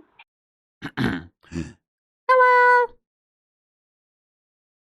I'm not the best at high-pitched voices, chat, but I try. Why? Because someone has to be an annoyance, and it's got to be me, because I do it better. Online. Sensors online. Weapons online. All systems. Engage the O override here. Take a look to the left, take a look to the right. Yep, everything is where it's supposed to be. Actually, my missiles are kind of messed up here. What the heck is my fire grips? Hang on a second. Who put this thing together? Oh, right, it was me. Anyways, Seeing the old dropship zooming off there. The good old red water. They've taken Epsilon. Where's the sun on this map, actually? Eh. Well, no sun. Okay. Again, conquest, so 5 control points we have to capture. So we're going to head towards, I think Kappa is our closest one. Technically, we go after, what's it, Sigma point, but we don't need to. Somebody's already got that under control. Resource point Sigma. Command confirming that we have possession of Kappa. Yep. They have See, resource Huntsman, point Gamma. Trebuchet, Piranha Flea. Yep. Nice little lights and mediums. We are cruising at a speedy 80.4, so definitely have enough speed to keep up with some of the lighter mechs. That said, some of the lights can still absolutely drop us. We'll keep pace with... Hairball. We'll keep pace with the mediums decently. That's a fast-moving PVC boat already over there. What the heck? Echo 4 enemy mechs. Echo 3. What the heck? That's a Warhawk, if I am identifying that right. Warhawk or Direwolf Echo 3 with PPCs, I think. How the heck did they get over there? They must have spawned up here or something. Ow! Okay, so we don't want to be there. Normally, I'm used to them spawning on the right side, Delta 8 and Echo 8. But in this case, we're going to take the scenic route by going around the right side, and then maybe we'll get a flank onto the enemy. I'm only able to really hurt people at like 270 meters, so we're just going to try and make use of that.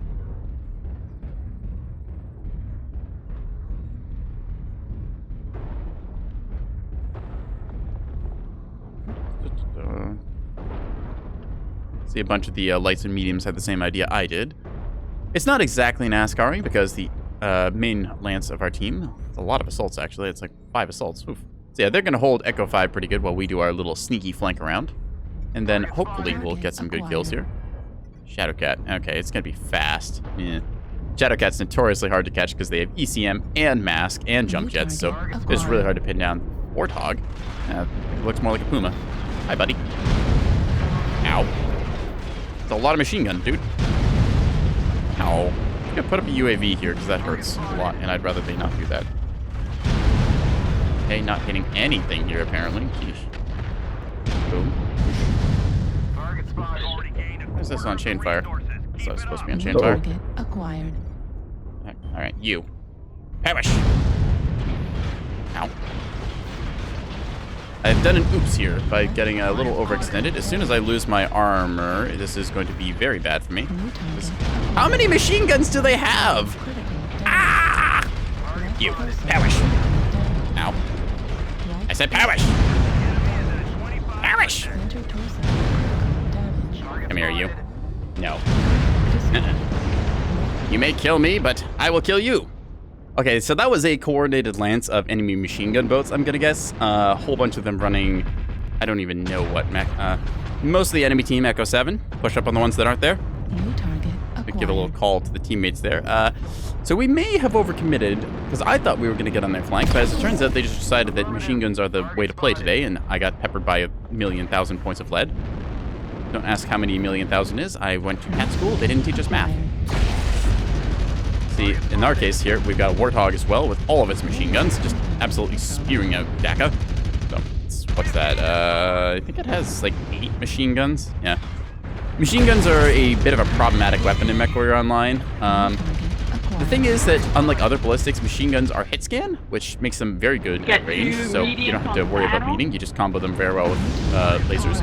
They also don't generate any heat, and they deal like 10 times damage against like bonus they don't have armor. So they're kind of problematic because certain mechs can bring a whole lot of them. If you have 1 or 2 machine guns, it's not an issue. If you have a lot of machine guns, though, well, what happened to me happens.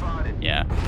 Remember when the Piranha was first added to the game, it became a, well, it was kind of the one that revealed just what, that's very loud. It revealed just what machine gun spam can actually do, and, yeah. I think it's a little bit problematic. I see some Banshees going off here. Please. Okay. I don't think we're going to do much more this game, so rather than watch it all play out, which will take a little while, we're just going to queue up for another one. Yeah. Mechwarrior Online, there's a reason that the ghost heat mechanic exists, because they don't want you to fire too many of the same type of weapons, because if you could fire like 12 medium lasers at once, it would be a little problematic for certain mechs. You just get way too much damage really fast. So I think that machine guns are... They're a weird weapon because when they're good, they're ridiculously good. But most of the time, they're just okay. And like running 1 or 2 of them doesn't really do anything. But getting a whole bunch of them is just absolutely insane. Like on piranhas or warthog or other stuff like that. So it's a bit of a sad state because like 9 out of 10 times doesn't do anything. 1 out of 10 times completely floors the game. So very swingy. Prefer something a little more, I don't know, consistent, not so like completely pendulum tossing. Let's go for something bigger. It was Banshee's last game. The only Banshee I haven't even put any. Actually, I own 2 Banshees.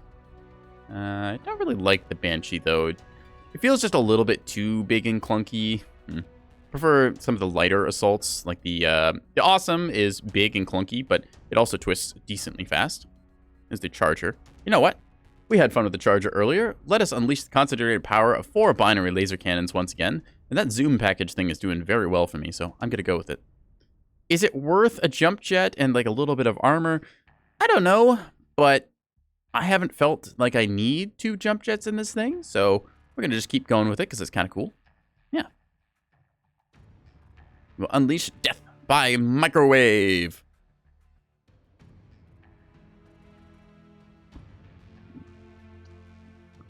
Another big sippy.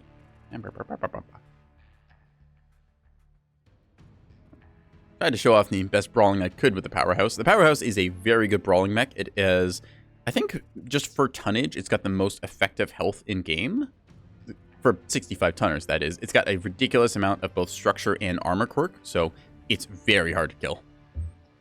That said, it does not survive when faced by, like, 4 battle mechs all shooting you with machine guns, just tearing apart your mech. So there's only so much you can do there. But I did manage to kill one of them. I just missed all my shots on the other ones. Yeah.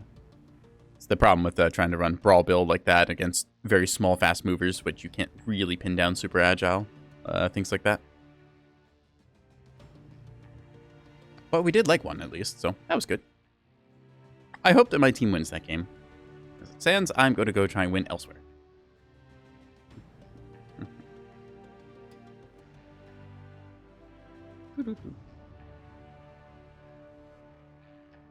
Right. I think there's a November, like, Christmas or winter season sale on, so I should take a look at the store in a bit. Again, plugging PGI, saying, please let me browse the store while I'm searching. Let me dream up various builds that I will probably never end up constructing, but still will save on my hard drive anyways. I'll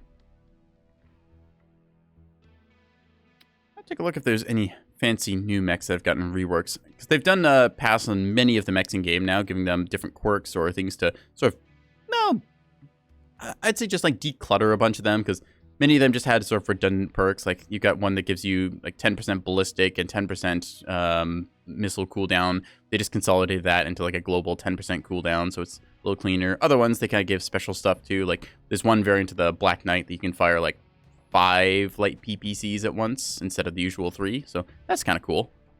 I've used that a little bit, and it's kind of fun. But the Black Knight itself, because of the weapon locations and the hitboxes, it's not the best mech in game. Especially for the 75-ton slot. There's many 75-tonners that are very, very good. The Marauder, personal favorite of mine. Let's see, the Timberwolf is pretty serviceable in 75 tons. And the Nightjeer, one of the notorious long-range sniping mechs, or missile boat, depending how you run it. Good old Omni mechs and their versatility. Yeah. Timberwolf, Nightjeer. What's the other 75-tonners I was thinking of? There's the Thanatos, which is shaped like a toaster. But, all right, let's go for Bearclaw Assault. Let's try that. I'm trying to think of what the other 75-tonners are. See, there's a Marauder, the Mad Cat, or as Timberwolf is called here. Timberwolf and Mad Cat are actually the same thing. It's just a interesting little lore tidbit there, because the targeting computers, when they first saw Timberwolf, had no idea what it was. So it's like Marauder, Catapult, Marauder, Catapult, Marauder, Catapult. Screw it, it's a Mad Cat. And that's the name that stuck with. Anyways, Timberwolf, Nightjeer, Marauder. You said Nightjeer. Why can I not think? Thanatos. That's 4. I swore there was more 75-tonners. Oh, right, the Orion. Can't forget about the Orion, both the Inner Sphere and Clan variants. So that's more 75-tonners. I think I'm missing one more. Summoner is 70 tons. I don't know, chat. Tell me if I'm missing another 75-tonner. I can't think of them all right now. Both Onions, Marauder, Timberwolf, the Night Cheer, Black Knight, and what? I want to say there's one more. Well, if I can't think of it, I can't think of it. So, speaking of, Onion 2C.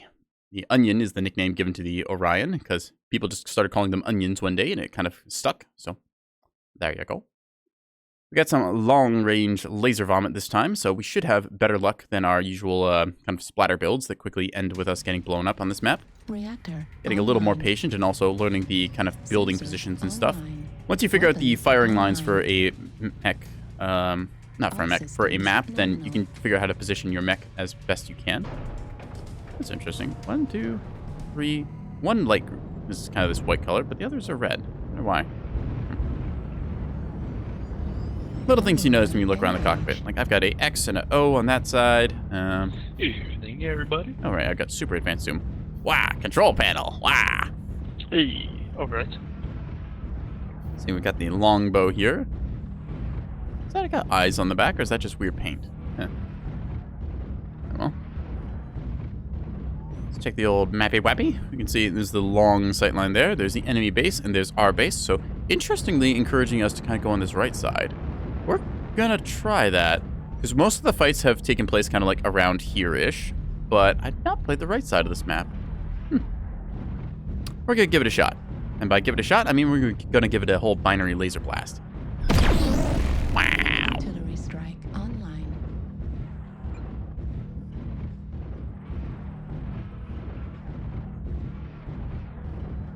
I do kind of wonder if they took the roof off of this map, how different that would make it. Because if you have the roof on here, then artillery strikes don't do anything, which means you can get away with clumping up your mechs a little more. That's part of the reason why artillery strikes are in the game, because you don't want everyone to just, sit in the same corner, because if they get artillery struck, then they're punished for it. It prevents camping. Camping is typically not fun. Let's see if I can't get up here. Standing majestically atop this. Oop. Target A mech. acquired. Might have picked the wrong angle here. We're gonna see. Okay. 25%. What do we see? Stuff. Hello, you. What? Doesn't feel that much more zoomed in. New target Interesting. acquired. Alright, well, I can see you at least. Hey, you. Alright, I can do that too. Oh, Acquired. got stuck on something. Ah. Alright, so I lost 2% of my mech there, but I think I traded better. That longbow might have... It's got 2 binary lasers and a bunch of ER mediums. Okay. So I can out-binary you, which is cool. Need to get at the 500-ish meter mark, and then I'll be peak binary gaming. I can also jump jet onto these buildings to get myself a commanding firing position, if I so desire. Acquired. I might do. Ooh. That's a fun little ramp side building there. We might be able to get on top of that. I might not have the hill climbing, though, to go up a sheer face like that without slipping. So we're going to try for it. So if we can get up here. Oh, dang it. Online. Okay, we need a little more verticality first. Target spotted. Target spotted. Come on, give me the juice. At 25%. Oh, nope. Okay, we're not getting up there. We're just going to go around. New target There's a acquired. longbow that is in position somewhere. Still getting used to the super advanced zoom. Target Woo! warlord. Woo! Target Wow. rebel. Let's see if we can find a cheeky angle here. Ow! Somebody shot me. Who did that? Target spotted. You. Target acquired. So we can't counter pop-tart that, but we can go on this warlord in a second here. Peek this corner. Wow. That is a stick of a mech now. Acquired. Putting the needle through there, trying as best we can. Quickly hop our way up here, which is not good for our extended cooling, but still gives us a good commanding firing position. Oh, there's mechs to our left. We'll have to Got look two at it coming in a behind us second. in goal 6. New target acquired. Heat level Firestarter got critical. stuck on something there. I don't know what. Excuse me there, Hunchback. Let me just make my way up here. Whee! All right, you. Target spotted. It's gonna cool down New for a target second. Acquired. Aha. Ow, ow, ow, ow, ow, ow. Override shut down. We took a little heat damage there in the leg, but that's okay. Not New target excessive amounts. acquired. Get a UAV up. Heat level critical. Trying not to shoot my night spawn there. Night spawn. That's a hell spawn, and this is a black knight. New target combine those into night acquired. spawn. Hi, buddy. Target destroyed. Goodbye. That was totally overkill, but Critical. still. Better overkill than underkill. Artillery strike Something over there. online. Alright. Target acquired. War Emu is doing its thing there. CT Delta. Let's see, I want to New target get you in a acquired. second. Where are you? Peek me. There you are. You ran right in front of me. You fool. New target You acquired. fool. Level In this case, we take the left side torso off since it was the harder one to hit. Now that Marauder should go down to our Shadow Cat there in a second. I think. New I got a target good acquired. profile. Nope. Again, allies a little bit in the way. Hello, you. Acquired. Gonna melt you as best I can. You've got an LB10s now, and I have enough to microwave your CT. Hi, buddy. You shouldn't really click your back to us. That's bad for your health. Pipper. New target acquired. Okay, let's see what else we got here. Gonna pop another cool shot because I'm expecting to fire once more. So the night vision to get myself good profile reads here. Zap on you. Target spotted. All right. Heavy PPC Warhammer. Pretty cool. behind. There's a light mech fire starter New again. target acquired. Thing's gonna have a light. No, maybe an XL or light engine. Either way, if you kill a side torso on it, it should New go boom. target acquired. You go up to this Timberwolf, I think. Trying to use night vision here to see a little bit better. F7. Might be able to do something cheeky here. At 25%. Well, I got some damage there. We'll take it. Destroyed. New target acquired. Gonna be a little bit interesting here. Prepare yourself. Target spotted. That I felt like that should have dealt more damage. Either this guy's running a ridiculous amount of back armor, or I missed. Override shut down. Hello, New you. target acquired. Heat level critical. Just gotta hold and wait if they peek again. You. New target acquired. Heat level critical. Okay, you're rather annoying. I will deal with you in a second. Wait your turn, please. Alright. Go to night vision for the high contrast. Actually, should be able to see him on thermals. You. Almost cooked him. See him running around Gulf 6. Should go to left side, I think. Yeah. Target spotted. Heat level. Ah, he's so close to cooking him. Run, little locust, run. Target spotted. Heat level. There we go. Got him in the end. Good job. I say GG to that. We managed to actually microwave him. I like this 4 binary laser cannon charger. It feels really good. There was a Stalker 4N before that you could run the same build on, or the same damage. Same weapons and stuff, but that since has gotten patched out, so you can only fire 3 binaries on it. This just feels like it does a lot of damage. 721, 35 team damage. Unfortunate, because a couple allies did kind of get down Mr. President in the middle, but still, we will take that win. I don't think that the Charger 3K is bad because of this. It's one of the very few mechs that can do it, and it also requires you to stare at the enemy with a very big boxy torso like this, including a very large center torso. That said, you have a lot of survivability. You've got an extra, with quirks, 47 armor in the CT, so this thing has 146 health you have to core out before you finally get to the internals, and then it's 67 structure under that to kill. That's a good healthy chunky life bar to get through. Anyways, we've maxed out the heat gen, we've maxed out the range, overheat damage, torso speed, all the coolings and gyros and stuff. Yeah, I kind of want to keep playing this, but I also want to keep the variety going for y'all. So if there's, again, any mech you want to see me play, go ahead and let me know. I could run a silly king crab of some sort. A Cyclops or a Marauder as well. It's just very satisfying running this mech. I think I might just go for one more lap in the Charger with its advanced sensor package, because this feels like a pretty good module. Normally, I don't like the targeting computers. I think that they're just not really worth their tonnage, because look at a targeting computer, right? The version, like targeting computer 1, it's 1 slot, 1 ton, gives you a little bit of zoom boost, gets your sensor range like a slight, like 1.8 boost, 17.5% targeting gain time. Your beam range does get 4% more, which is nice, but that's also only 4 skill nodes in the skill tree, so it's not huge. then your crit chance, it technically increases your laser crit chance by like a little bit, but it doesn't really do that much. The advanced sensor package, though, this just feels good. It's like, yeah, I'm just gonna double your zoom level so you can see enemies and really scalpel them out. I'm gonna go for one more round with it. Then I might mix it up and keep things fresh. I don't want to just drop the same mech every game tonight, because that would be just a little boring after the first couple of times. So this thing is getting me results, and I am very hard-pressed to separate from it when it's doing that. And I think it's time for another big sippy.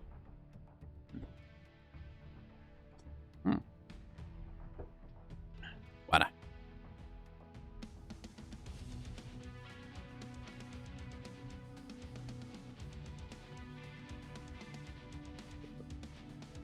So, Chad, how are you all doing tonight?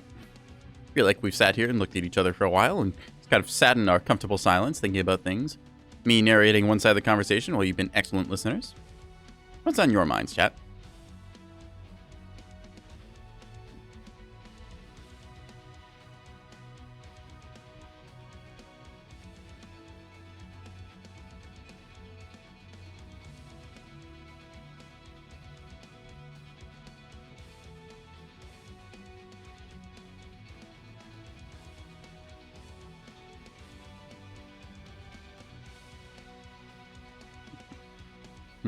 You don't know? You don't think too much? Well, that's okay. I can do the thinking. One of us has a brain cell, I think. Mom said it was my turn on the brain cell last time, so I must still have it. I don't know what I did with it, but it's somewhere around here. Maybe it's in my pockets. You ever leave a brain cell in your pockets, Chad, when you go through the wash? It's really nasty. It gets all strung up and bounced around and stuff. So maybe that's good for it. At the very least, you can say it's clean. Let's say that you have dirty thoughts. Well, it's just because you don't wash your brain cells. Put your head in the laundry machine. What could go wrong? I personally enjoy sleeping in the dryer on cold days because it's very soft and warm in there. So sometimes people turn it on and then I get very confused and have to go loudly until the authorities have turned off the dryer.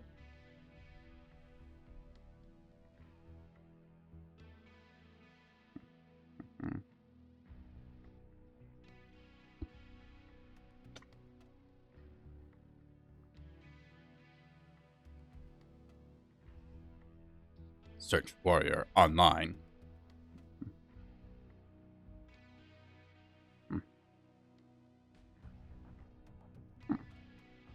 Oh, goody.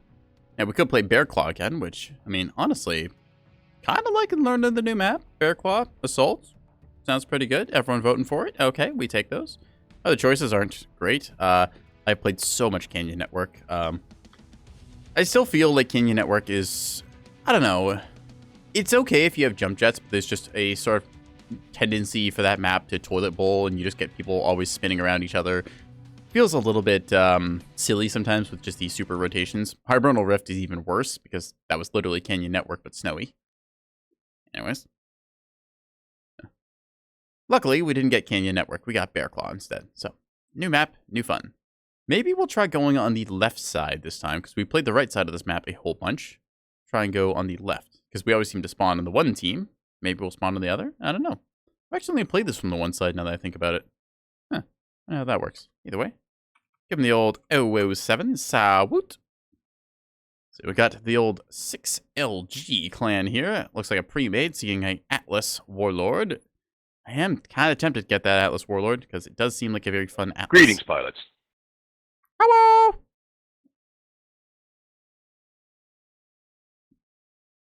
Happy Thanksgiving, gentlemen and ladies. Narwhals for life. And you and all the other bipedals. Narwhals there. Dun Pellegrino. And other pedals. I feel like that's a name that's important somehow. And bad Thanksgiving for the red ones. Reactor online. Yeah, it is American Thanksgiving, isn't it? So fucking dry. I hope you're all enjoying your turkey. Weapons online. I myself am Canadian. They're gonna get a feed of bullets and lasers. Wolverine. Engaged. Yet I still wish that I could turn the override on again by default. Oh, good. We got the top side of the map this time, so I'm going to try going along this way. Yeah. See what there is to see. So a couple of them are AFK, but they'll come along shortly. Yep. Interestingly, the map actually shows dropships slightly behind us, but there's none currently there. It's probably just a placeholder. I had to guess still a little bit of work to be done on the map, tidying up, making sure there's no stuck spots, because The stuck spot that we got ourselves into in our first drop tonight was a little bit troubling. Maybe that's what I'll do. I'll go back and play the Rifleman after we finish with this Charger run. I will have to take a ad break before too long. Might be able to squeeze in one more game. We'll see. Yep. Yep. I'm sorry, what was that? Artillery strike online.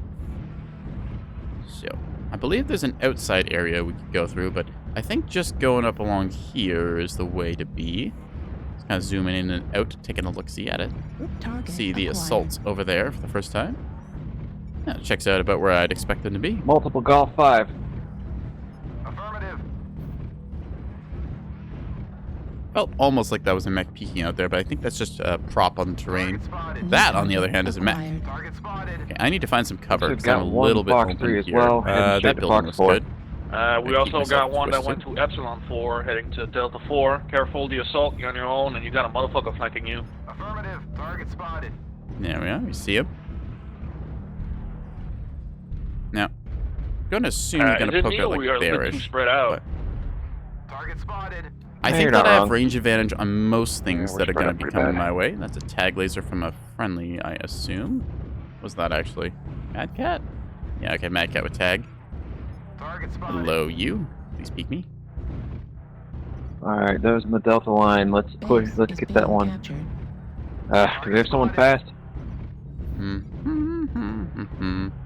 That Delta Ice Ferret is just going to hide there, I think. Yeah. It says load out for Why a the brief fuck- second, but didn't. It's all small lasers? Oh, They're that's coming not after us even- over okay. Neko 6.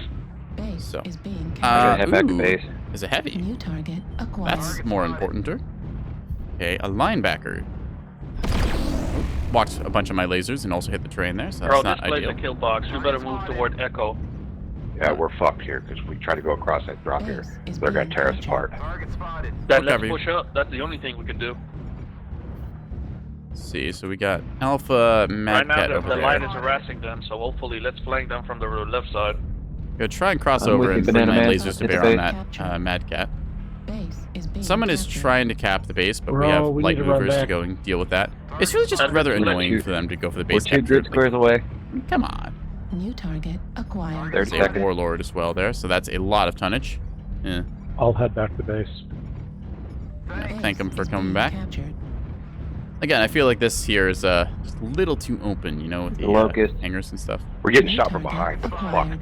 Target destroyed. That Warlord is down, You and down? Hunchback, missile Hunchback with a There's a flamer. guy right here with us, goddammit. He's got a fucking flamer on him.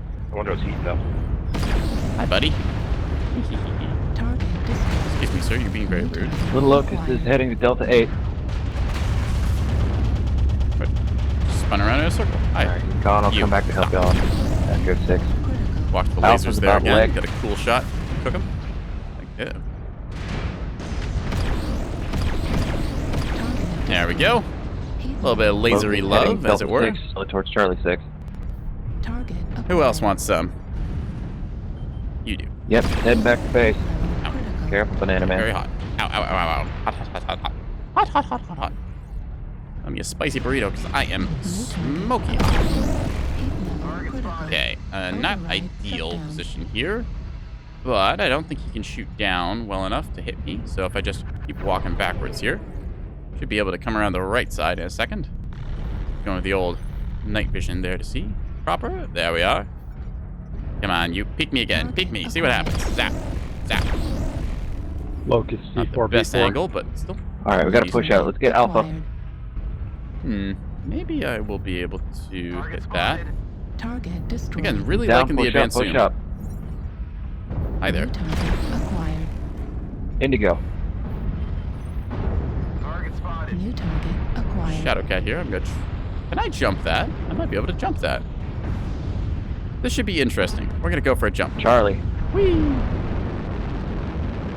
War crimes. Fuel at 25%. Ow! Jerks. New target acquired. Hello, you. Thank you. You're about to get zapped.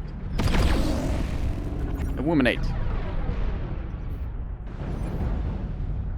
Heat level critical. Have to carefully pace my shots here. Gotta pop a cool shot early on. That way I get my Indigo's advanced still alive. cooling going. Zap, zap on you. Base is being Hopefully you're almost cooked. Ow. Okay, we can get one more good burn here before we really have to back off. On you instead. Okay. Let's check the legs. Ouch. Hot. This is a very good build, but we are very hot. Okay. Can we see them? No, maybe so. You are. There. Bop, bop, bop, bop. That thing's torn up absolutely to hell in the back, but not quite dead yet. That one did it. Oop, that was too hot. Alright, now Foxtrot. Okay. Let's deal with that. Target acquired. Foxtrot Direwolf legs? I think it was almost legged. Yeah, it's almost legged. Alright, we're gonna shoot him in the toes. Now we just have 2 mechs left. I'm gonna swap between like night vision and stuff to get proper contrast because they're so dark and dimly lit. Oh, his leg is one touch. Just gotta poke him with a pillow and kill him. Boop. Thank you. We took his toes. Look at him. Alright, so binary laser You can all cannons. just go to their base. Good. We're just gonna walk over there, I guess. He's gonna go to ours. I don't really see him anywhere.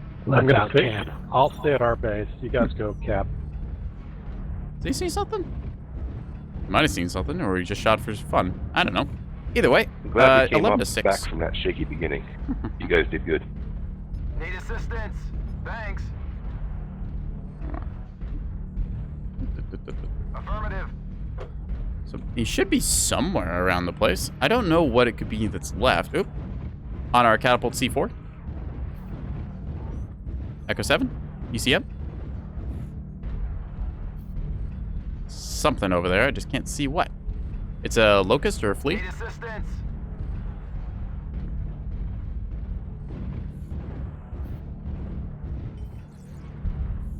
All right, we're gonna have to use our jumpy wump jet to get up here.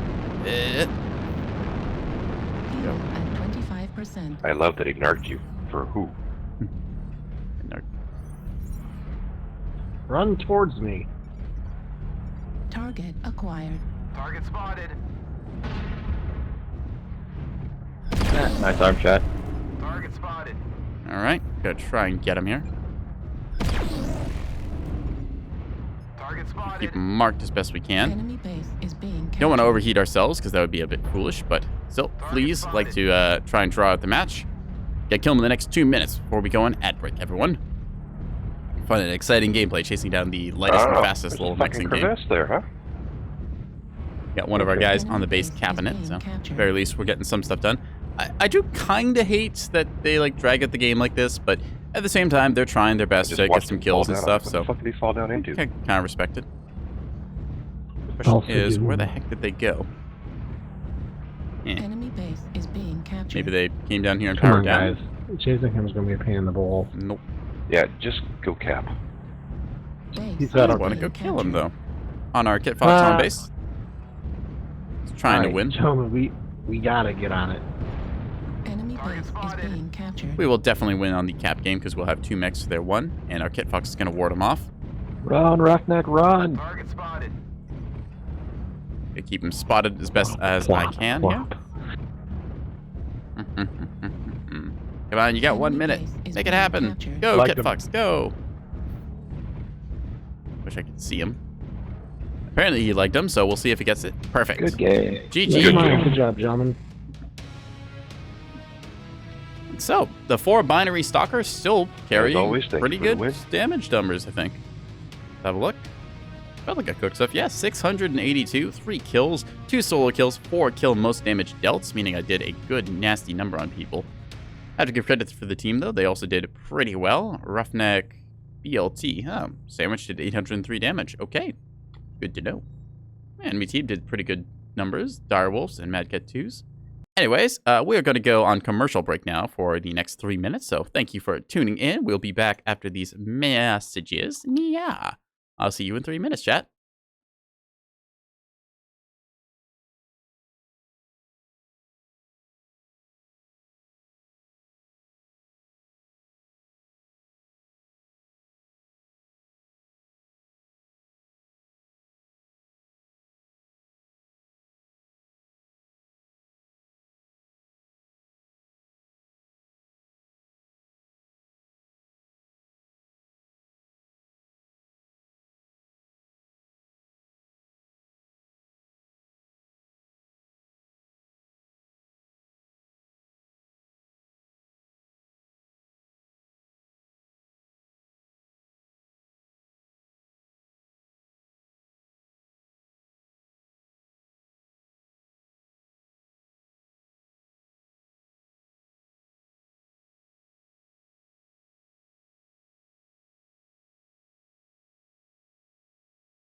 All right. Thank you for waiting, chat. We are back on our bullshit, as it were. I think that's enough of the charger for right now, though.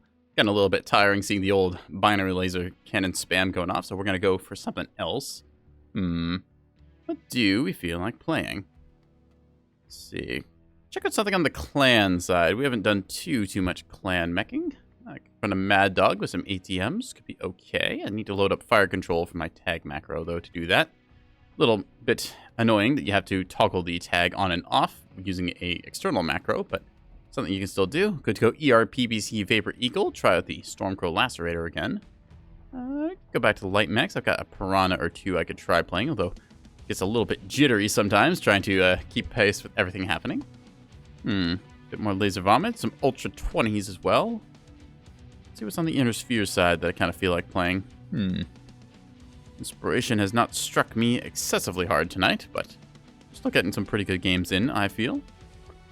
Dervishes, nice to see some little missile play. I've not leveled these ones up that much, actually. Let's take a look what's in you. 1, 2, 3 MRM 20s, along with a good chunk of ammo to fuel them. Got, what's that, 3.5 tons? Okay. That should hopefully be enough. I might need more ammo for this thing, but at the same time, my survivability is a little bit lower than some of my other mechs, so I think it should be okay. The survival quirks in this one, survival tree, rather. Quirks is not exactly accurate.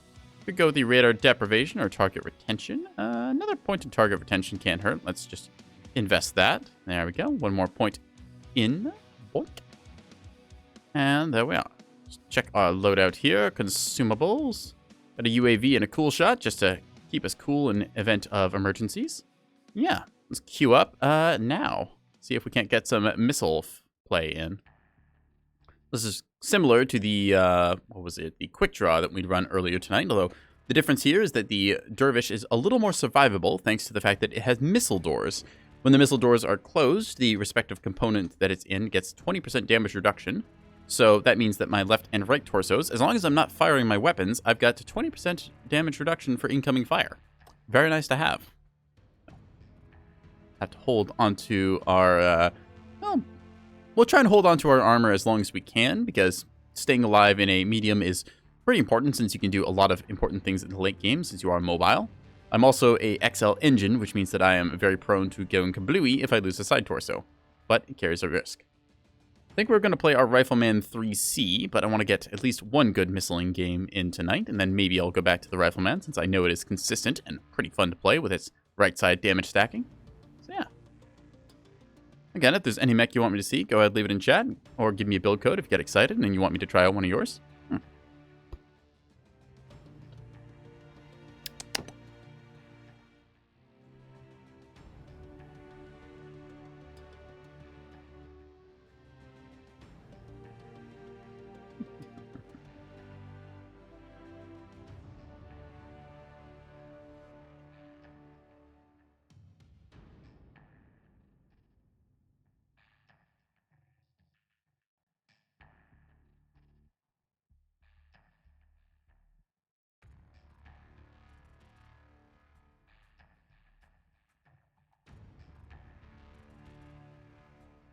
Alright.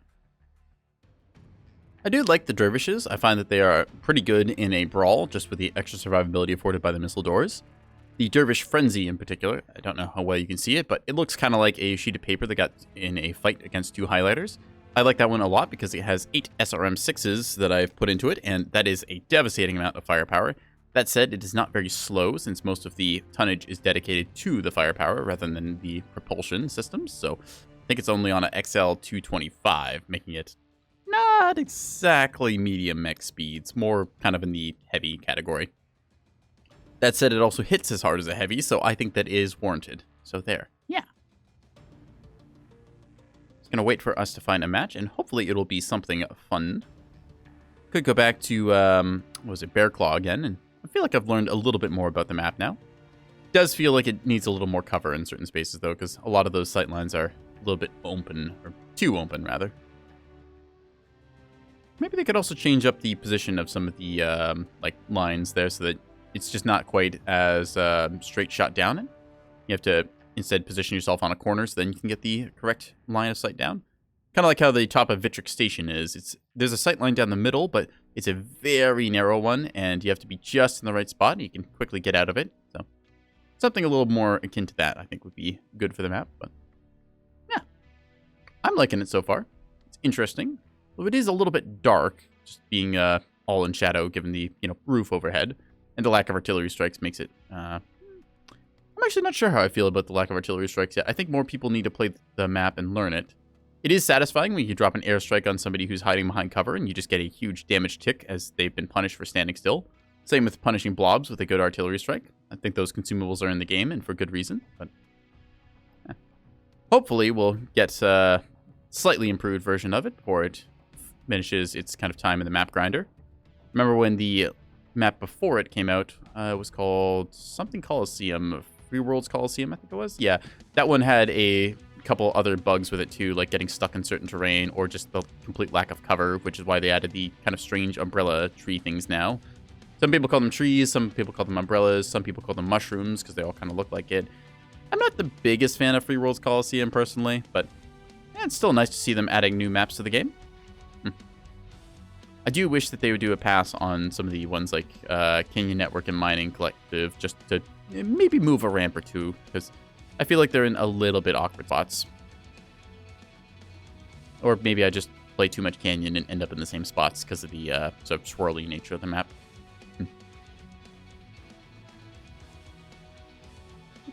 Waiting for a match.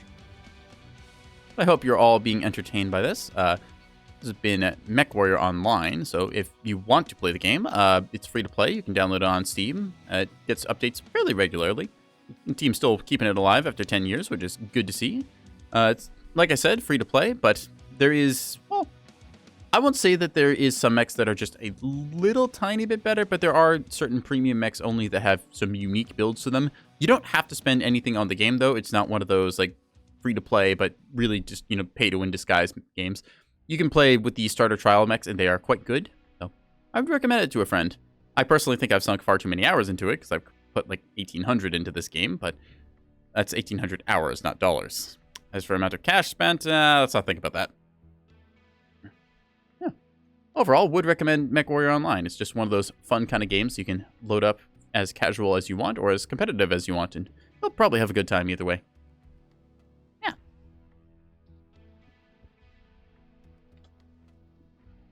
Now, PGI, I said good things about your game. If you would kindly find me a match, that would be very nice.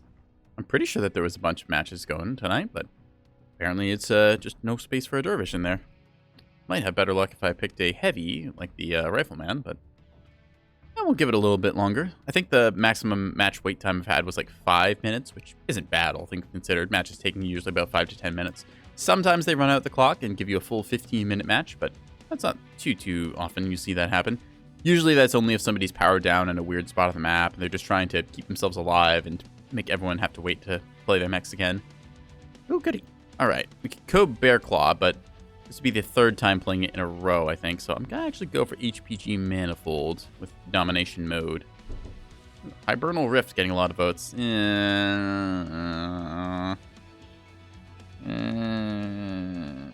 don't know about that. Hibernal Rift Domination, okay. Yeah, fine, I suppose. I don't particularly like Hibernal Rift. It is a very round map, which is kind of the nature of Canyon Network and Hibernal Rift. At one point, they were literally the same map, just one was snowy. So, also, despite being a Arctic map, it is apparently actually kind of hot here, which is strange, because you would assume, oh, it's like all Arctic and snow and stuff. No, apparently the global temperature modifier is actually kind of high because there's a hidden global temperature mod thing that affects your heat sinks and stuff. So even though it says that it is negative 14 degrees here and it is 78% surface water, if my memory serves, it is one of the hotter side maps, similar to Tourmaline Desert, which is also one of the... Actually, Tourmaline might be the... No, Rubelite Oasis is the hottest map. I think Tourmaline is like the second or third place on it. But personally, I don't notice the map heat difference that much. I know some people will, but it's just a way for people to complain because they say, oh, I overheated my mech on this map. This is clearly the game's fault. Ah. Hello, leopard enthusiast. I will awo 7 back to you. Awo.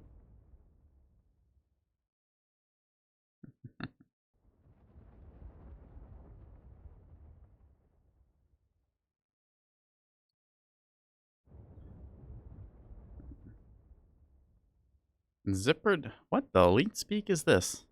Huh.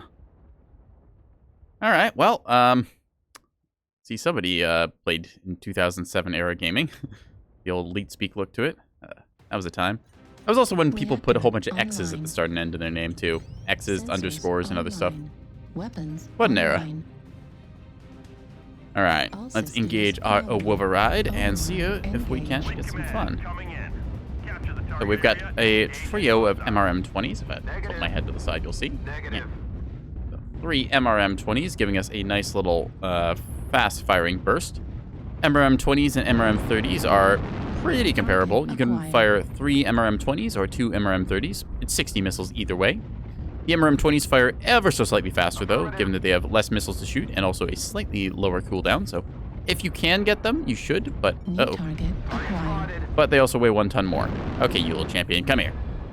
You have MRM-40s. We're gonna try and get this thing since we have light support here. Where are you? Oh, there's their team. Whoosh. All right, so we know they're all down there. We're gonna try and be cheeky and peek that again. New target acquired. Not finding the mechs I wanted to there. Is my cursor? Yeah, okay, my cursor's where it's supposed to be. Weird. Felt my cursor doing something weird there for a second. I'm gonna pop-tart this, as it were. Hi, buddy. That urban mech foolishly ran right into my line of fire. That's a Crusader with... What the heck is that Crusader? A single large laser and 6 smalls? Where is all of your tonnage, my guy? You could run way more weapons than that. Oh, well, I'm not going to complain if they're on the enemy team. Firing all of our missiles into that Hellbringer there with his heavy large and 5 ER mediums. Huh. 5 ER mediums. That's interesting. They must have an arm-mounted laser then. You see our MRMs flying very fast, tearing open that thing's left torso already. New target acquired. My nose is itching, which is making my tracking go funny as I scratch it. Trying not to sneeze in the middle of combat. So you can see we're kind of doing the round and round nature of the map here, which is involving a lot of us running around the right side. There we go. New target. Put some missiles into that, and then quickly find cover using our superior mobility. And then also gonna fire on that one. There we go. Direwolf taking hits. I could shoot that urban mech, but my missiles aren't really effective against smaller targets. They just tend to, well, miss. Okay, so we're losing our arm, but that's okay. We didn't have anything in there anyways. Good NASCAR, guys. Good job, NASCAR. I mean, I can't tell if he's being sarcastic or not, because we're winning. If he's being sarcastic, that's a little weird, but alright. Let's see. Gonna pop our cool shot now, because we want to keep firing here. Important for the cool shot to be preemptively popped now instead of reactively, since you get a very different timing on it. Target destroyed. Got him. New target acquired. Put up a UAV here in a second. There we go. And fire on the Cyclops. Cyclops has a very high face time with its rotary 2s, which I don't think it will enjoy doing. Ow. There goes my arm. Try and get around this corner here. Rely on dropping down to find cover. There we go. Center. New target acquired. EC2 Direwolf, eh? Alright. I'm just gonna fire on that thing, and then I'm gonna use my jump jets to get back up to the left side here. We'll just cool down a little bit while we do that. Because they have pushed over the middle, they will then be facing backwards towards us. So we should be able to get some nasty back shots here in a second. See? Just like that. I walked by someone there. Okay, he's gone. 8-1. Hello, champion. You shot at me earlier. I'm gonna shoot at you. I am the missiler here. Hello, you. Whoop. Gonna try and drop down on you. Take some missiles into you. I think that killed both of them. That was a very fast match. Wow. And then the Crusader with the weird single large and 6 smalls. Huh. I really don't know where all that mech's tonnage went. It had a light engine. What could it possibly have spent it all on? It's like, you had a lot of tonnage with a mech like that. I guess maybe like a really big light fusion engine or something? Weird. Oh well, 12 to 1, so fortunately a bit of a, well, bit of a stomp. So 763 damage dealt with the Dervish. It honestly took us longer to wait in queue than it took to play that map. That was a 4-minute and 9-second map. Wow. Almost top damage on our team, only beat out by a Hellbringer named Leopard Enthusiast, so 007 to you. Yeah. I think that's a good showcase of what the MRMs can do when you are allowed to paste big targets. Most of your shots will end up missing because, again, you have to fire some sort of lower velocity missiles over a distance. But when you do get big targets, you can really start to add up on the damage because your missiles just don't miss. Yeah. Anyways, let's go ahead and load up another mech. We're going to go and play the Rifleman, as I said. So let's do that here. And yeah, again, XL280 engine, 2 snub PPCs, and an AC-20 in the right arm. This is kept cool by 14 double heat sinks. We've got 3 tons of ammo, which may be a little excessive. I could bump up the head and leg armor by a bit, but I'm just going to keep it as is. If I die from getting shot in the face or getting legged, then I will go ahead and add more armor there. But until then, we're just going to go with it as is. So, queuing up again now. If you want to sync drop, now's your time. Yeah.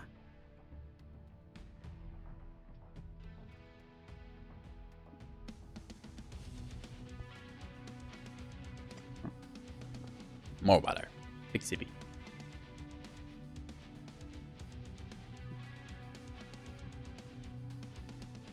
I do kind of wonder if some of my Mechwarrior Online friends are online. In this case, maybe some of them are playing the Mechwarrior offline, which is, I believe it's Mechwarrior 5 Mercenaries is the latest one. They announced that they were making a clan version of the game coming up, which is kind of fun. So you've got the clan factions, which invade the Innisphere, I think 3052 in the timeline. So, I don't know, that's like 1,030 years from now, so we don't have to worry about it too much. Said, hopefully the Mechwarrior 5 games end up going pretty well. I know Mechwarrior 5 had a bit of a rocky start with a couple of issues, namely the AI was kind of dumb. There's something called artificial intelligence. It wasn't exactly. Had a notoriously bad habit of shooting you in the back, which, I mean, if I wanted to get shot in the back, I'd just play Mechwarrior Online. Anyways. I've heard the game has improved a lot since. They've released a couple of expansions, some of which I have played, and I thought, yeah, okay, this is decent. So I would recommend it to a friend. It's definitely one of those games that's a little more fun when you've got a full lance of your buddies together. So that'd be 4 people, just kind of going around, shooting things, dealing with the onslaught of enemies that they miraculously spawn on the map. Sometimes you can actually see them spawn, which is not supposed to happen, but it does. So, shh.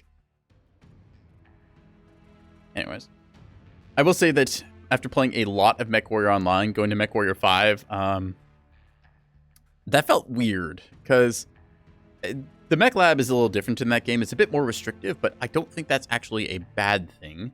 You have limitations to which slots are which. In Mechwarrior Online, one of the problems is that your hard points are very limited in the sense that, well, it's all grouped together into basically 3 weapon categories. So if you have a mech that has a small laser, in Mechwarrior Online, you can replace it with a binary laser cannon, or a PPC, or something else like that, which is massively different in terms of size and tonnage and effectiveness. Same thing goes with like a machine gun you could replace with a heavy Gauss rifle if you have the tonnage. So makes it a little bit interesting for the hard points. I like the idea of the sort of small, medium, large hard points. I think it would make Mechwarrior Online a very different game if something like that was implemented, but I also kind of like the way that the game is set up right now, and I think it would alienate a lot of people if it changed too much. Still, I think that in some ways, adding restrictions to a game can make for better gameplay, because you get certain things where it's like, yeah, you want a Warhammer. Okay, the Warhammer, it has to have its arms, instead of the kind of case where we've got right now, where mechs typically don't really have arms in this game, since just, usually you don't have weapons in your arms. Most of them are in the torsos. I think it would be interesting to see Mechwarrior 5 done in a PvP setting, with its build restrictions and setup and stuff. But then again, it's very much a PvE game, or, well, I guess you can do PvP once you end up shooting your lance mate one too many times, and they decide, all right, we're going to throw hands. So, interesting what ifs I think about. Right now, though, we're playing Vitric Station Assault, so let's go ahead and shoot some PPCs and AC-20s at people. Most people say that you're insane for brawling in a Rifleman, to which I say, watch me.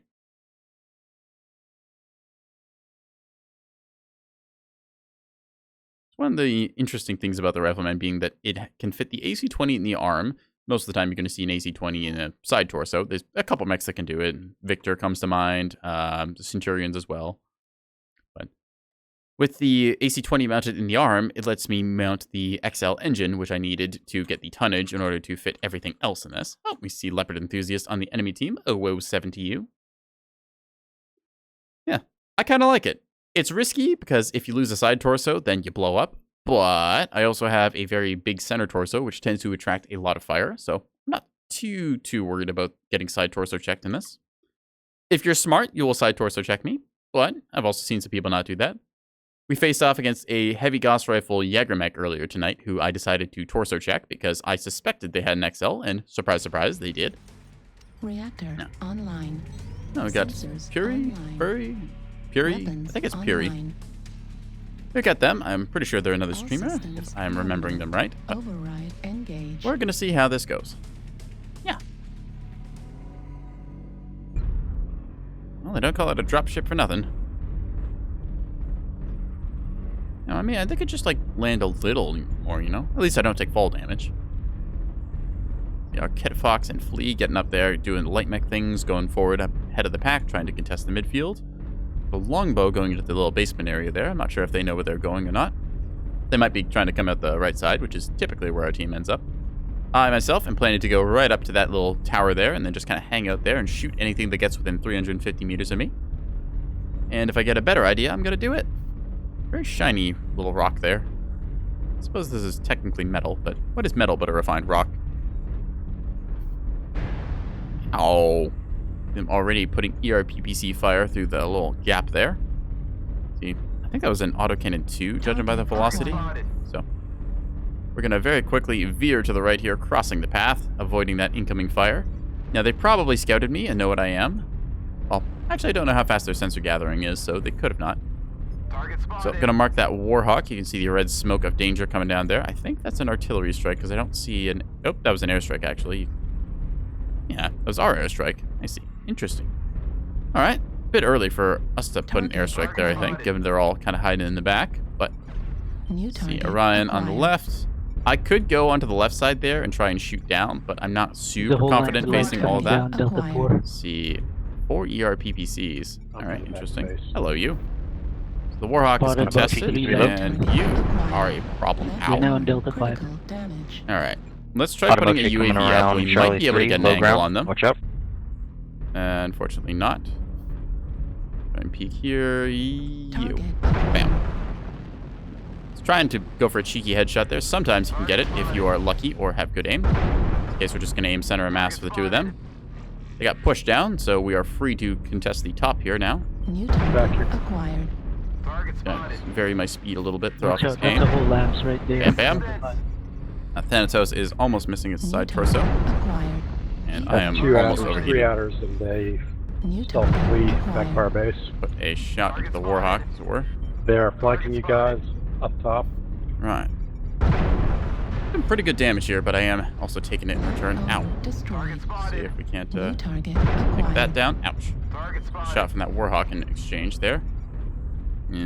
New target. Alright, I got a Hatamoto-Chi, or as I call it, a Hatamoto-Cheese Whiz. I don't know why I call it that, but I just think it's funny. New target. You. Bam. Target spotted. Target spotted. See, Alpha Warhawk is almost killed. Seeing on seismic, they're down to my bottom left there. New Hi. target. Acquired. Okay, I took out that thing's side torso, so that's good. Yep, that Warhawk went down. Target acquired. Bam, bam. Little friendly fire there. Small warp climbs. Should almost have that thing dead, I think. Hotel, open center torso.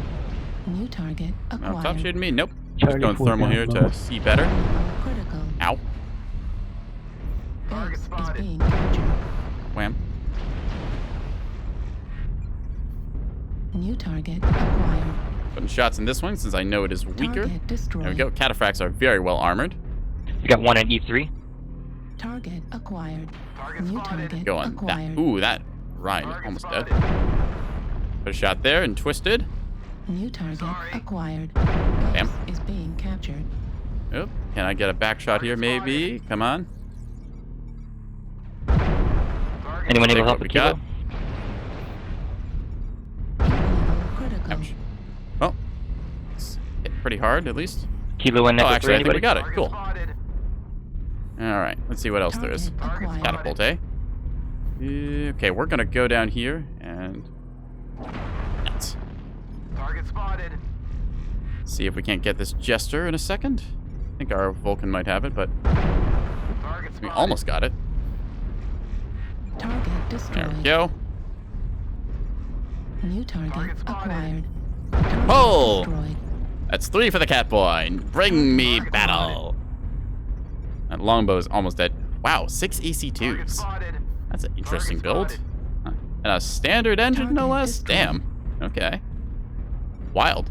I don't know much about the longbows. I know that they're typically a missile boat in the lore, Target spotted. carrying a pair of LRM-20s and then whatever else you can fit in them. But New target I acquired. guess in this game, you're going to have Target EC2s in spotted. those. Ah, Warthog, one of those. I think it was an Adder or... Target Adder or Kit Fox, I'm destroyed. not sure which, New but target acquired. one of those. See. Target spotted. Mark that one. Ooh, another one of them. Is there a pair of them? Battlemaster. Ah, it must be the SWG guys running those. Something with ECM as well, so Target it's not the spotted. Warthog. Warthog is legged. Alright, so that's the Warthog down then. So what has EC... Oh, that is ECM. Okay, Narwhals went down, so that's going to be a GG. And that's how you do a Brawling Rifleman. That was a very fun game. A lot of damage dealt. 977 damage in the Rifleman. Really dangerous when you can get that sort of aggression going over the top in this map and just shooting down on a bunch of people. So yeah. See, we were responsible for 3 of the kills at the very least. 597 match score. Very high compared to everyone else. I am quite happy with this thing. Yeah. Granted, I could have been XL checked by a bunch of them, but they elected to instead shoot other mechs, which I am very thankful for. Just let me safely rack up my damage number. And I think I'm going to give this one another shot because Brawling Rifleman is kind of fun. Ooh, and we got a supply cache. All right, chat. Let's take a look what we get in our supply cache. Open this sucker up. We get SRM2, a tag laser, an SRM2 with Artemis, and the FRR decals. So that's the, I forget what that's an acronym for. FRR or something. I can't actually remember what that acronym is for, but it's something important to Battletech, so we're just going to queue up again, as it were, and see what we get. Hopefully we get another 1,000, well, almost 1,000 point damage game. I am quite happy being able to rack up 977 in a Rifleman 3C of all mechs. They are not the greatest mech, given the center torso is kind of protruding, and it's a little difficult to hide when you're twisting left and right, but it does mean that you're able to hide your side torsos, which, when you have an XL like this, is very important. Yeah. I also am very happy whenever I get to put a ridiculous amount of damage into somebody in a close-range brawl like that. It's just something satisfying seeing it go kablooey and then they're missing a side torso, or a head, or most of the other internals they have. Huh.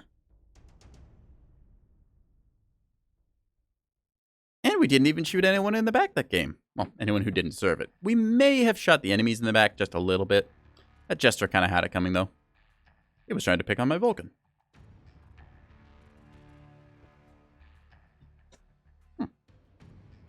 Big sippy of water.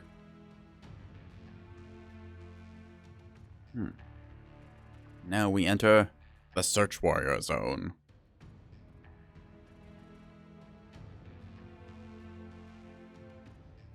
Just check OBS. Yep. No dropped frames. Connection steady. Just threw up a warning at me for a second there. I was kind of concerned.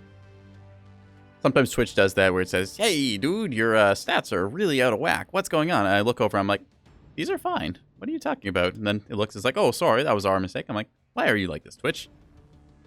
Silly. Anyways. We resume the Search Warrior Online. What are we searching for, chat? Will we ever know? Perhaps, perhaps not.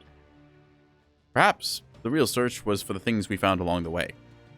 Like the empty cans of tuna. Or the spare socks. Or something else we haven't thought of yet. We may never know.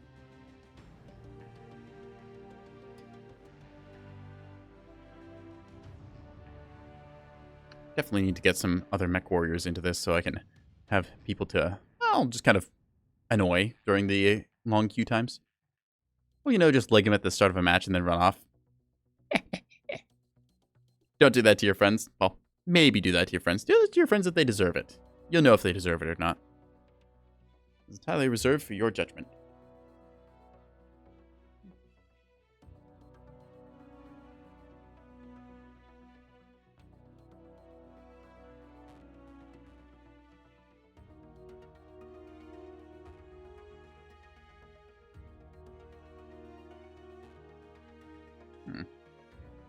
Now, I mean, if I say it's going to start, then it's going to start, right?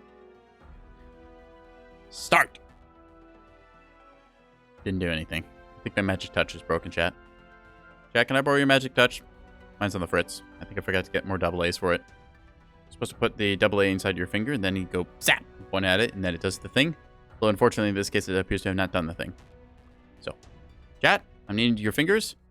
And zap! Chat, I'm not playing around. I really need your fingers to go zap here. I need to find a game tonight, chat. There's a very intense, like, matchmaking problem here. We need your magic zap fingers. Oh, thank you, chat. That was very kind of you. All right. We could go to Tourmaline, which is not bad. We could go to Bearclaw, which is also not bad. Yubby yubby. Yes, indeed. Let's go to Tourmaline for domination. Yeah.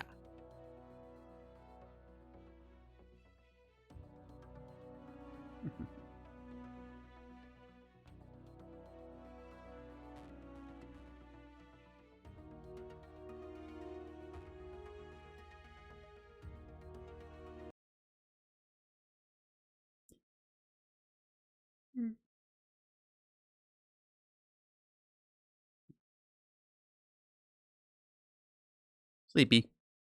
Eepy. Tired even.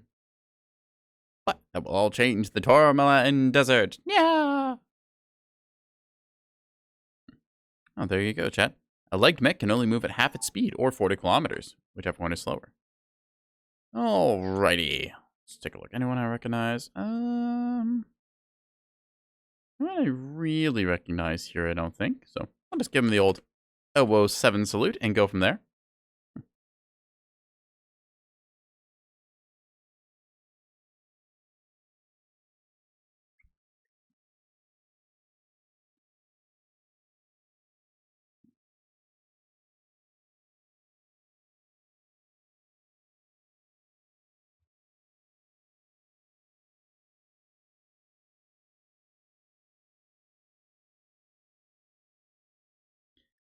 Ugh. Alright. We have got some brawling to do. Now, Tourmaline is not the best map for brawling, given the sort of larger nature of it. We'll have to try and find ourselves a good angle that we can push and then get into the nice little 350-meter range bracket that we like to operate at. We're a little outside that. We do reduce damage, and also we have to account for travel time of our AC-20, which is sadly only, I think, 1,100. So it's not the fastest weapon on the block, especially not compared to something like Gauss rifles. Getting the O override here, as it were. Luckily, though, we are in domination mode, so we're going to drag the enemies into the circle and hopefully beat them with a stick. We've got a pair of Night Stars there, along with a Stone Rhino in the very back there. Stone Rhino kind of looking ridiculous with the number of guns on it. Yep. Wow. Already finding one enemy. Alright. Yeah, just look at the number of cannons on this thing. I'm not going to call that excessive, but it is. New target I lied. acquired. Whoop. Good thing they missed. Mark whoever you are. Firing PPC at me, why don't you? Alright. And a ZLA. 4 light peeps and 2 MRM-10s. Okay. I believe that's the Azil variant that has a really high MRM velocity quirk to it, so we'll have to keep an eye on that one. It'll probably poke us from like 500 meters or so. Rather annoying, but we can handle it. See some fire coming off of the... Well, this area over here is called Death Valley because typically whenever you go here, you die. That said, we're not going to be discouraged by that, and we're going to waddle and waltz our way over. Oop, actually, if they're going to push up that aggressively, then we're going to try and counter-rotate and punish them. It's a Dervish with 2 MRM-30s and 6 small lasers, so it's a good, healthy amount of firepower, if it is somewhat hot. Hello there. Wow. Okay, we're taking a good chunk of damage here. Ouch. So it took about 12% of our mech there. Could have put up a UAV so that they have to try and shoot that down, providing us intel in the meantime. Dual AC-20 Warlord. I really wish I had jump jets right about now, but I don't think I'll need them. They're just going for it. They went for it. I kind of respect it. That's the recklessness that you gotta just look at and say, you know what? Okay. Well then. That's us 3 up, I guess. What the? New target you. acquired. Okay. Let's. Crud. I'm pushing. Don't really have anything to deal with that. New I'm target just gonna cross acquired. over here and hope for the best. Just gotta mark that target. Hi. Flop. That's a Orion with a lot more blasting power than I have, I think. Crap. Ow, crap. Okay. This is escalated from crap to oh no to oh dear, oh god. Target acquired. A Marauder Scorch. Left leg on Lima Marauder. Target spotted. Verify which leg I was actually aiming at there. Not you. Target acquired. That's Cicada. One I was worried about. Target spotted. Where are you now? Target destroyed. No sign of a bow. New target. Ow! Dang it! Wow, he blew right through my right torso there. I saw him for a second, and then just, let's see. LRM-20, ER-PVC, HAG, yeah. ER-PVCs and a HAG 40. That's a lot of front-loaded damage. It's completely ripped off my right side. I expected my left or center to go, honestly, but... So, we are 8-1 right now, so even though we played the Sacrificial Lamb and kind of strode up in a very nonsensical fashion, we still managed to get stuff done. Our Bushwhacker here committing light war crimes, shooting friendlies, but that's okay. 10-1. I think that this will be an easy wrap-up. Duelist Heavy Gas Rifle. What is the Duelist? I think this is the Jägermech? Target spotted. Pretty sure it's the Jägermech. Halfway there. I could be wrong on that, but I'm pretty sure that this is the Jägermech. So, Target acquired. does it have arm actuators? I don't think it has upper arm actuators, which means that its guns are fixed. So out of the middle, please. Get out. you can only change your pitch according to like how much your mech can lean forwards or backwards. But you can fit heavy Gauss rifles in the arm, so that's kind of cool. Hostile target beta is destroyed. Wow. Okay, that just removed a section of that. That's the new what's it called? The Piranha with the mask. I think I was told earlier this stream. That's kind of cool. New target acquired. Let's see, what does that thing have? Stone Rhino with 2 HAG 40s and then a bunch of small lasers. Ew. It's a nasty amount of damage you can deal with that. You can only fire 1 at a time, but well, HAG 40s, 40 damage per shot. Good shot there. Respect to elites, living up to the name. Now, where did that Piranha go? Oh, Good game, guys. there we go. Give the team a GG, not wanting to rub it in through all chat. Yeah. MA team, they tried, although they got a little bit overly aggressive with that Warlord pushing right at the start. I didn't think it was going over the top, and then it did. And then it was just a case of, oh, I see you have made a mistake. And then the Warlord kind of face-planted itself. Either way, let's queue up for another one. 12-2, not the most exciting for like splits there, kind of one-sided honestly, but so 235 damage dealt. We will take those and we will go for another match then. Yeah.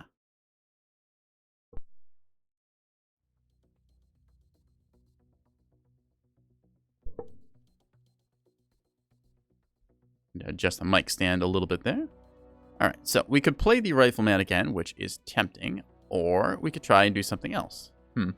Seeing the Heavy Gauss makes me kind of want to run Heavy Gauss, but at the same time, I've run Heavy Gauss, and I'm not always that impressed by it. It's nice when you can deliver like a stupid amount of damage, because it is 50 damage pinpoint with Gauss speed, but that's only up to like 240-ish meters. Compare that to like the Awesome here with its heavy PPCs, right? I can fire 3 of these for 45 damage out to like 600, so a little bit different there. That said, heavy Gauss rifles, very satisfying when you see them absolutely clobber a light mech and take it down to, well, basically no health if it's a light. You kind of want to run one of the assaults here, but I'm not sure which one to run. Stalkers, Night Stars, run Night Star. You know what? I saw Night Stars last game, and we have a Night Star ourselves. Let's try that out. So in this case, we got a pair of LB-20 autocannons. Nice little shotguns here. We got a ammo in the center torso, which gets used up first. So after 7 shots, that is gone. Sad part is Hag, just make any other weapon kind of meh. Yeah, the Hag is very good. I've talked about this before. They gave it nonstop nerfs from its inception, but it is just kind of oppressive in its role still. Like, it still does a stupid amount of front-loaded damage. Like, you can get a burst of 30 or 40 damage from one weapon at, like, what, 800 meters or so? That's really hard to contend with. Very oppressive. Love facing double H Goss was a little knife fighter. Yeah, double heavy Goss, it's one of those things that if the person can aim, you kind of have to respect it, because if you're a light mech, sometimes you just peek around a corner and then suddenly your XL engine is checked or your left leg is gone or anything else like that. Yeah. Needs the same spread as LBX's. I don't think that adjusting the spread is going to actually do anything for that. I think that, yeah, I would honestly rein in the damage range on it a bit, because part of the thing that makes it so oppressive is just how far you can shoot with it. Like, it's the same range bracket as ER large lasers or PPCs or, well, regular Gauss rifles. So in that niche, like, it does space the damage a little bit, but it fires so quickly and just does so much damage so fast that there's not really much you can do by changing the cooldown and stuff. PPC takes skill, Hag does not. True, PPC and that at the range, you do have to adjust for lead and stuff. But yeah. Hags are so easy. Yeah, you do walk your damage a little bit because the Hag fires, I think it's bursts of 5 damage, but yeah. I think that the Hag definitely needs to be reined in a little bit, because there is the unfortunate nature of sort of range creep with a bunch of different weapon systems. So I also, just my personal opinion, I don't think we really needed Hyper Assault Gauss rifles in the game. I think that the X-Pulse was an interesting addition, although they're not exactly in the greatest spot right now. They're just a little too hot for the small amount of damage that they increase, and they're only really viable on a few mechs. Yeah, just adding another long-range weapon that deals a high amount of damage. Just, Clan already had ER PPCs and Gauss rifles for that. I don't really see what the Hyper Assault Gauss adds that we needed. Because even so, it's still just been constantly nerfed. They gave it, well, they buffed it because technically they removed the spread from it. But yeah. From MDOs, the maps are long range, stupid high alpha. Yeah, it's a front load damage weapon. So if you peek the wrong angle and you don't even see the enemy mech because of ECM or cover or something like that, you can end up getting hit for like 60 damage with a Hag, which is just, that's painful. You really quickly get that walked across you because the damage is dealt so quickly. Well, at least with lasers and stuff, like if you get hit by an ER large laser boat, you know where they're coming from. You can see the big blue beam, you know, okay, there's a mech up there. I have to respect that. But with Hags, it's a bit of the problem, like way back when we had Gauss PPC meta, where you see a lot of people pop-tarting out of cover with that, firing their shot for like, what was it, 40 damage or so pinpoint, and then just hiding again. So I honestly think that Hag range is what needs to be reined in. That, or they need to limit just how much damage you can deal, because currently the Hag 30, you can run a pair of those, which is heavy, don't get me wrong. Like, that's 32 tons committed, but that's still like 60 damage, really strong. You run that and like 6 ER mediums, or heck, you can even put a pair of ER larges with it, and that's a really good build. Yeah. Hag stacking, limiting them to single fire grip. Yeah, I think changing it so that the Hag 30 functions like the Hag 40, where you can only charge one. Yep, HSL reduction, that could work. Yeah. That's definitely an option there. I'm not a game designer, though, for Mechwarrior Online, so, again, my stuff is just kind of a spitball take. Yeah. You can run Hags in 35 to 45 tons. Yep, I've seen Shadowcats run around with a Hag 30 in it, and that's very annoying, getting something going that fast that can just go pew pew pew at you, but they can already run a pair of ERPPCs, so, yeah. I definitely think that 2 Hag 30 needs a bit of a reduction, because I've run that in a, it was a Marauder 2CD variant. You can get 2 Hag 30s and a ER large laser. Now you can get 2 ER large lasers, and that's just really easy way to get a lot of damage. 2 Hag 40s. 2 Hag 40s triggers Ghost Heat, as far as I am aware. I don't know exactly how much that is, but I'm fairly certain that it triggers it. Have to double check the equipment page, so we'll do that after this match. And the old 007 Sawoot.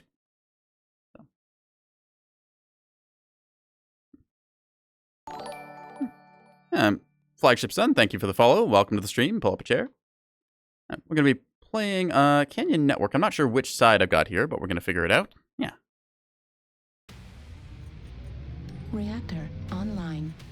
Just tab out real quick and shrink chat down a little tiny bit. Just teensy bit. There we go. There we are. Just making you ever so slightly smaller. Don't worry, chat. You're not going anywhere, but I just need you to be a... Oop. Didn't mean to fire those. Anyways. We are in a brawl build, so we've got 2 snub PPCs and LB20s, so we get a nasty front-loaded damage of about... I'm not sure if you can call the LB20s pinpoint, but we can still hit people for about 60 damage, plus then 10 splash in total from our snub PPCs. The downside is that we are in a 95-ton Night Star in a very big target, so... Playing a 3 heavy large Incubus 4. I didn't know the Incubus 4 had a plus HSL for large lasers. That's kind of cool. Though I suppose it's not very cool when you're running heavy larges, because that is very hot. Oh, so you're just firing them in tandem. Okay. Fair enough. Let's see. So we got 80s Glamrock Sensation over there. I think we'll go on the right side here and try and do some damage where we can. Pushing up here might lead us into the enemy gun line, depending how they're going. Looks like they're trying to stack the right side here. We're just going to have to be the front line and go up with them. We switched to 1 Hag 30, 1 Hag 40, 4 6s. I don't think you can run a Hag 30 and a Hag 40 without triggering Ghost Heat, but I could be wrong on that. I'm pretty sure the Hag 40 is limited... Oop, hi there. Bam. Pretty sure the Hag 40 is limited to just 1, but again, I haven't checked the Ghost Heat tables, so yeah. New target acquired. The other thing when you think about it, right, the Hag 40 is, if you compare it to like the Ultra 20, it's got no chance to jam, it's got really good range, it's got really good velocity. It's like, why would I run an Ultra 20 instead of these things? So, a little bit, I'm stuck on something. Stuck on a rock. No! Okay, I might just be dead here because I got stuck on a rock. That's unfortunate. Yeah, dang it. I don't know where my teammates are, so this is going to be poor for us. Also, I'm a very tall mech. My big bunny ears sticking over. Not you. Well, that thing's center torso is exposed now, but I'm not sure if I'll be able to get a kill shot on it. Hoping he's going to peek me again. Please peek me again. I want to get a kill shot. Even though I am, running forward. Gonna mark him spotted there. Put an Arty Strike. Oh, Arty Strike's already on cooldown. Okay. A Dervish here as well. So as soon as something peeks here, like so, bam. Okay. Ow. Dang it. So we got stuck on a rock up there, which is unfortunate. Only 211 damage dealt, so not the greatest match on our case. We're just gonna exit out of this one since we kind of screwed ourselves there. Not my greatest showing of a mech that I kind of like playing. The dual LB20 and snub PPC, very nice to bring for close quarters combat. But let's take a look. I was going to talk about hags since they came up as a conversational topic. If we go down to our clan mechs, because you can only run them on clans, where is it? It was the... Yes, this one, the Marauder 2D. So, on this mech, you can run a pair of Hag 30s and a pair of ER large lasers. These then go out to about... Let's see. Yeah, this is 900 meters effective range, and it's got a lot of damage potential. I think I'm going to queue up with this one just to kind of showcase like what it's capable of, because I just maxed out the heat gen, a bunch of the cooldown, the velocity. I didn't put anything in range, because, 900 meter range, why would you need more? Usual structure quirks as I like. Cool run and heat containment, since, heat, improved gyros, just so if I am taking fire, I can still shoot through it. ECM, radar derp, all the usual stuff you would expect here, so go with that. I don't believe there's anything else extra I can put into this thing. Nope, just all the double heat sinks and ammo and stuff that I would take. I have an XL340 in it because that's kind of what I had laying around, but yeah. Yeah, I think that if you run, I'm pretty sure, let me find a mech that I can run that in. Can I do it in the Kodiak 3? I think I can. So yeah, if we just strip this thing out here of equipment, like so.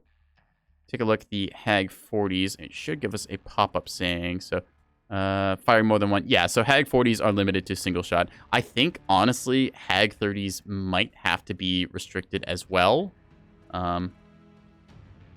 Because if you do a pair of Hag 20s and stuff, right? Like, I think that's okay. It's 20 damage. It's still a good chunk of damage, but it's kind of spaced out compared to regular Gauss rifles, which would be here for 15 damage. Staggering that, like, okay. You get the Hag 30s. I think that 2 Hag 30 is just a little too much damage.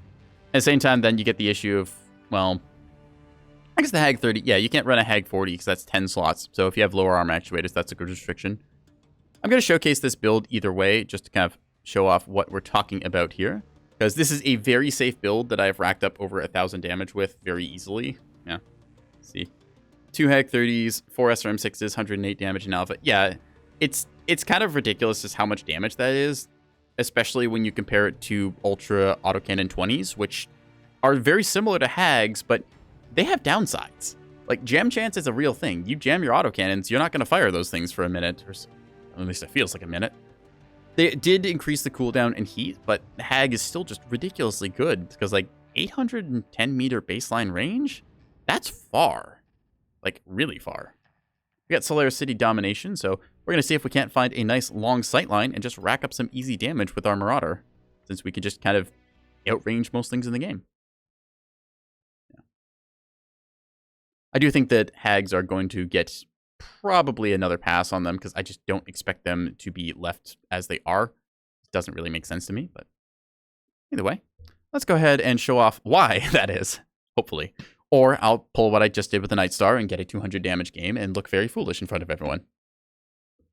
One or the other. Yeah.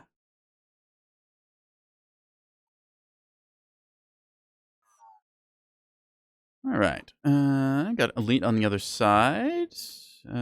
Trans, well, good to see her again. In the old 007, as it were. I don't really recognize anyone else in this lobby, but readying up as is tradition. Even if it doesn't really do too much.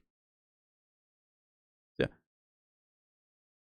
I do think that a lot of games have a issue with, it's described in many other shooters as like the bolt action sniper rifle problem, where you've got a weapon like that, which is like, okay, it's very strong at range, but what's keeping it from being strong at close range?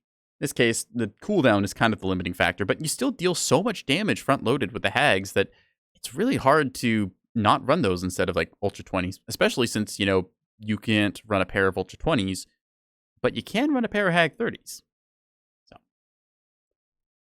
balance caveats and whatnot.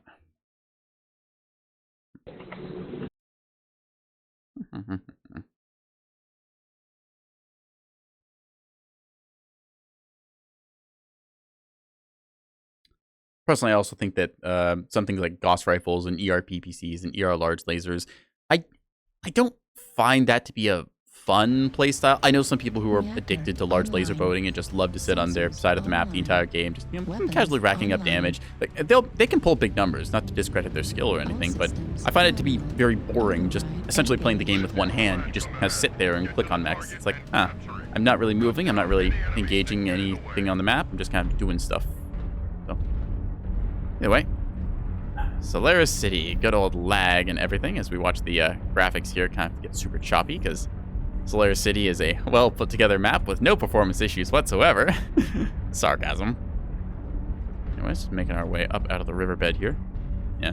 I do wish they would do a performance pass on Solaris City and just replace so many of these particles. Like, each of these windows is actually a particle effect. It's not a just a flat textured light.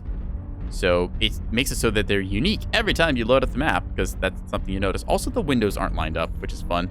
Uh-oh, we're going to get an ad break in a bit. I'm going to have to snooze that, because we have a game to play. Oops, tab back and accidentally click my lasers. Whoops.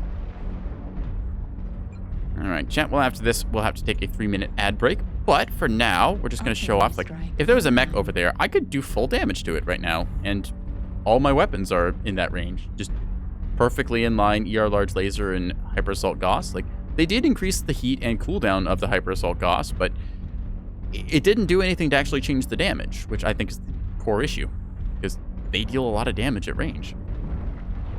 I think the big reason people aren't complaining about something like heavy Gauss rifles is because heavy Gauss rifles are, one, they shake your entire screen, so literally you can't aim other weapons while firing them, and two, they only do full damage at 240-ish meters, so that's not a long range. See, a War Emu here. I think it's got a bunch of AC5s, if I had to guess. All J's in the back. Target spotted. So yeah, we're gonna see here, right?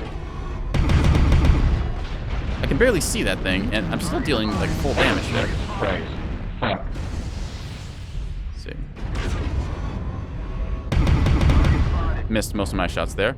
Did take a good hit to the right torso, so I'll have to consider that. Got some other mechs on the left side, so I'll have to watch out for them.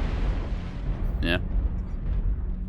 Got our Annihilator pushing the top there, the Stone Crusher, whatever that is. In this case, missing a bunch of our shots. Ah, that's the Jenner with no cooldown. That's interesting and annoying thing to see. So, gonna not peek that. Kind of want to go up top here, since we do get a commanding fire position. So we're gonna try and squeeze past our Annihilator. Huntsman there with 2 Hag 20s. We're gonna drop down instead. Ah, didn't mean to fire there. Oops. Push into thermal mode. Oh dear. This is not. Ah, we have royally screwed up. Excellent. Okay, we're gonna see just how much I can shoot people in the face. Ow, ow, ow, ow.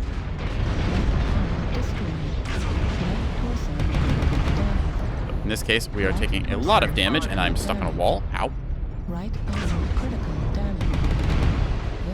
Pop a cool shot here, even though they were nerfed, they're still good. I did not know they were all in the middle, because nobody killed them. Ah, dang it. There goes my Hyper Assault Gauss. Okay, so probably a bad showing, because I completely just pushed up and did not realize the enemy was where they were. So, I'm just gonna hope for the best here as I try and zap somebody. At least I have a large laser. They're just gonna, yeah, dang it. Unfortunately, 0 and 3, 236 damage dealt. Eh. Yeah. Jenner with no cooldown has so much face time. I don't think that the no cooldown Jenner is as bad as people think, because a lot of mechs, they'll fire a whole bunch of lasers like that, but then they'll just end up overheating. So I think the Jenner, I think it's an interesting mech, and I look forward to getting my hands on it at some point, but I don't think it's super problematic. Well, the only problem with it right now is the fact that when you had skill nodes, it has greater than 100% cooldown reduction, which apparently actually breaks it. So that's a technical issue that needs to be patched. But so Vapor Eagle went at 1 to 5. I'm just gonna tap out of this because I kind of screwed up. But you know, we're not gonna talk about that. Yeah, that game you also saw things like the Executioner just running a pair of Hag 30s, very good loadout. That was not a great map for me because 1, my frame rate was kind of choppy there and I was having trouble aiming. 2, the sight lines were not ideal for what I was trying to do. And 3, I walked around a blind corner and, well, I just kind of got bodied because there was more mechs there than I was prepared to handle. Anyways. Here's the ping. A bit of the ping too. Yep. I don't know which server that was on. So, yeah, trying to hit light mechs is already a bit of a struggle. On Solaris City with a frame rate tax and maybe some latency added, it can be quite annoying. Yeah. Let's go ahead and take a look at something like the Stormcrow on our Hag discussion here. So I played this one earlier tonight. It's got half the firepower of the Marauder we just dropped, but it's got an ER large and a Hag 40. So actually technically a little higher firepower because, you know, this is, well, I've got half the lasers, but the Hags, instead of a Hag 30 pairing, I've got a Hag 40. This thing works pretty decently, and I think I racked up like 500 or 600 damage with it fairly safely, just from sitting at like the 800 meter mark. We're going to try it out again. I might want to change the paint scheme on it since it does not have ECM to protect it, and every little bit of protection you can get to make your enemies not look at you is nice. Unless you're trying to get them to look at you, in which case, well, you can just be a little bit silly. Painting a Atlas to look ridiculous in hot pink is something that I may or may not have done before. So, ooh, right, we have a ad break coming up. All right, well, tell you what, chat, I'm going to postpone the match search then until after that. So we're going to take a quick break here for advertisements because Twitch makes me do this, unfortunately. But we'll be back after these messages. So yeah, I will catch you all in a second. Yeah.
Alrighty, chat. We are back from our mandated Twitch ads. We were showing off the Stormcrow Lacerator with the Hag 40 in the arm and ER large laser to back it up. I had thought about swapping to a ER PVC instead, but I think the large laser does just fine as it is. I'm gonna go ahead and load up into quick play. Actually, that is something kind of to think about. I mean, technically the ER PVC does more damage, but it also generates a lot more heat than the ER large does, so we'll just keep it as is for now.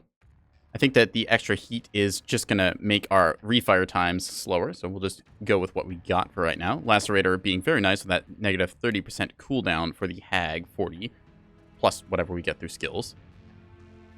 I don't think I've actually put any skills into it, but there's no mods. Let's dance, guys. Oh, hey, Nux, nice to see you. Unfortunately, I am the moderator. I am moderating my own stream. You can have a little dance party as a treat.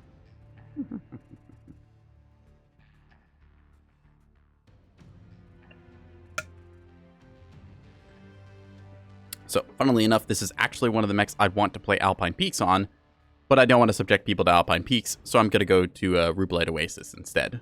Yeah.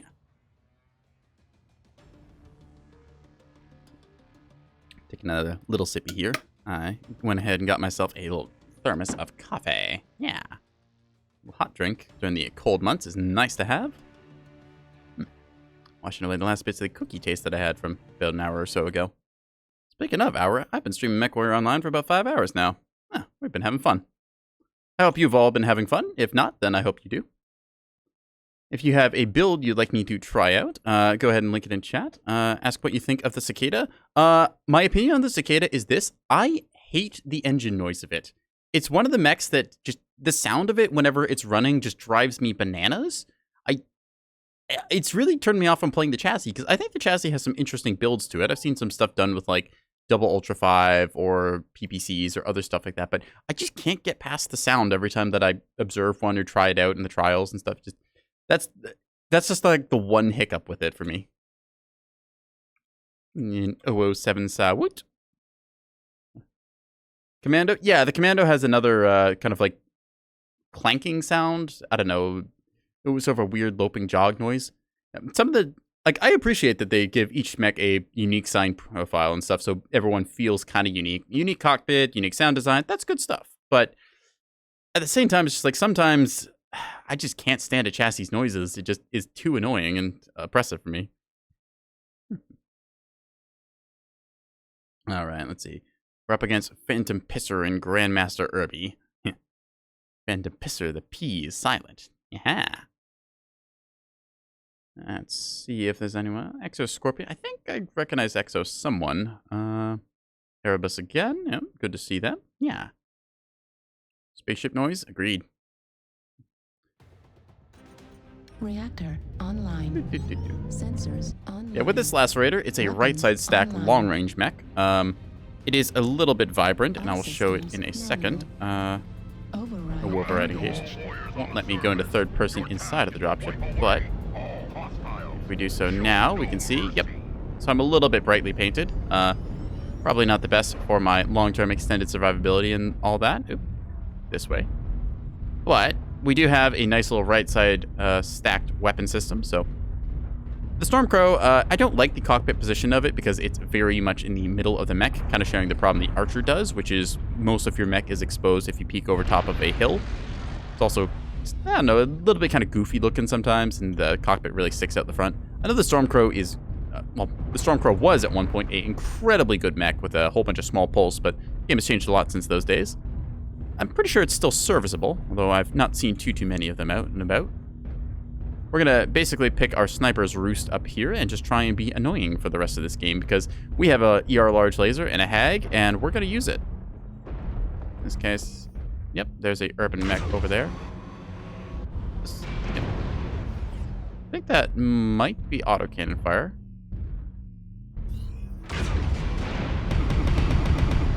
Unfortunately, I got blinded there, so I was unable to hit that bushy. They also know that I'm up here, so now they're going to be zeroed in and watching. Gonna try and peek once, twice. And not seeing anyone. Okay. Just gonna hold our charge here. I'm hoping that I'll see a heavy or assault.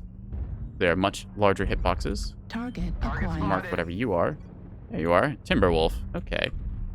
I'm hoping that's not a weird phantom hitbox, which sometimes happens with LOD pop-in. Hello, you. Great. Nice UAV. Target spotted. Don't see them anywhere. Trying to look for a second. There you are. Target spotted. Ah, so a little bit of a hitbox problem there, but all right. There's a couple dudes on the left side. In this case, not getting the best shots with my hag here. Convergence being a bit of an issue, but burn into his leg. New target acquired. I'm not even going to bother trying to shoot that. Trying to hit an urban mech at that range with the ability to stop and start is nigh impossible. I mean, you can get some damage with lasers because they're hit scan, but trying to get a hag shot into that? I don't think so. Ooh, Stone Rhino low ground. You know what? We're going to go after it. Whee!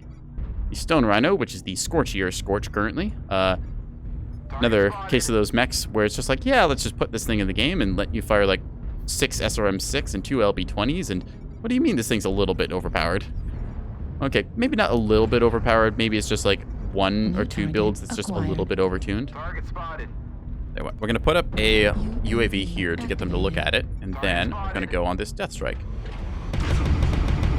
There we go. So that's just a casual like 55 or 51 damage dealt there. Bam, bam, bam, bam, bam. It was OP at the start. Yep, I think they nerfed it, but it's still very good. Yep. PGI, I don't want to like call them out for anything, but they have a sort of concerning trend of releasing some very overtuned mechs that also then need to be toned down. Things like the Scale Shot or the Crusader 6T coming out and being incredibly potent. Not painting the best light for the game's balance situation. Yeah. I can understand that it can be difficult to balance stuff with a limited test environment and not being able to get things onto live against a bunch of the player base. Certain people only being so good at certain things, but I think that with the testing group, they would have realized some of these things sooner. Just feels like a bit of an oversight in some cases, or maybe a conflict of interest. I know that some games with open testing with players, that creates a very big conflict of interest, which is another fact, kind of a cauldron. Cauldron is a group of players that have been invited to do balance changes, and unfortunately, a bunch of these players are also very sweaty, so sometimes they'll discover a good thing and not tell anyone. Then it gets added to the game, and then it kind of sticks around, so yeah. Like I said, I don't think it's intended as malicious, but it just creates a bit of a bad rap for PGI, so. New target acquired. Enemy forces at 75%. Target spotted. Let's see if I can't get a shot on this Kit Fox when it peaks. Should peak, right? Ah! Wasn't paying attention down low. Okay. Need assistance. Target spotted. Nobody? Excellent. Using E to cancel my Gauss charge there, so I don't have to wait for the cooldown. And there's that hunchback we saw earlier, I think, that shot us. Oop, there's a lot of stuff over here. Holy crap. Okay. Get back over we could here. Gauss shot that UAV, but I don't think that we want to do that right now. We want to go somewhere else first. New target acquired. Bushwhacker is a I need some help problem. with this. Need assistance. Walking my damage is still very rewarding here, because 40 damage is 40 damage. Target destroyed. Look at that, just long range hit scan laser weapons. Yeah. Hit scan weapons, the longer the range, the more problematic. It's why ER large lasers, I think it's really hard to balance something like that in a game, because it just gets more and more extreme the longer your ranges get, especially when you can add on a bunch of quirks and stuff. So you get somebody who's able to do full damage a kilometer away. It's like, you literally can't even touch them, much less see them, because of max radar range being 800 baseline. Bad shots there, but we'll just take this. Target spotted. Stop running, you little bitch! I feel you, Night Star. Target spotted. Gonna mark this guy so we know where he goes, and then with any luck, bam, bam, bam, bam, bam, bam. He killed me a couple games ago. I own him. Target spotted. Try and twist here in case he shoots me, which he does. Overshot him a little. Gotta keep my sight zeroed on him. There's a That's for my king crab, Godzilla. you son of a bitch! That's not a Godzilla, that's a Stone Crusher. We're gonna stand next to the Night Star because the What the Night Star hell? is a bigger target, and typically they're gonna shoot the biggest target first because it looks the most threatening. I think it's just all ER medium lasers.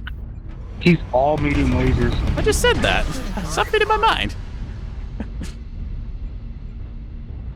I'm guessing that's a single heat sink Cool boat.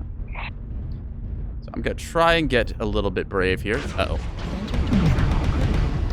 got a little too brave there. I should have waited. I knew that was a mistake when I saw all the lasers look at me. Bam, bam, bam, bam, bam, bam, bam.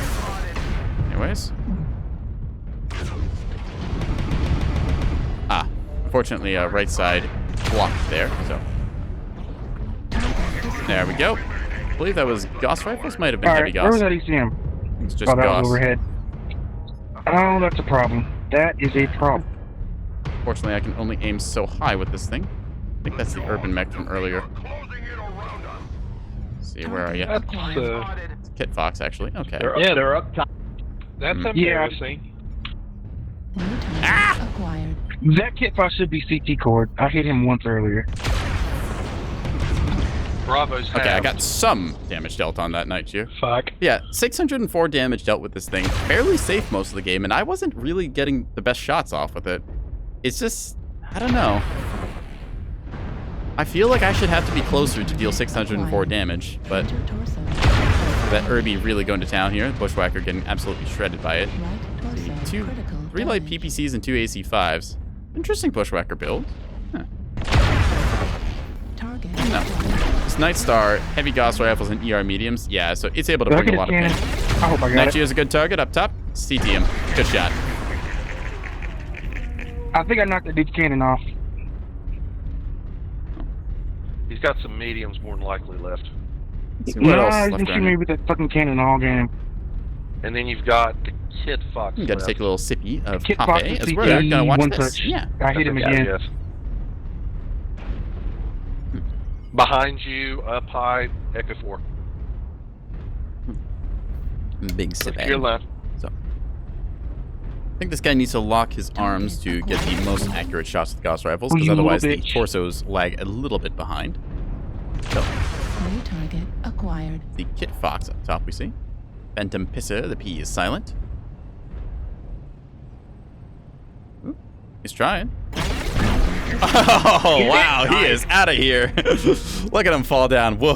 Love that dead body rag. That was a good one.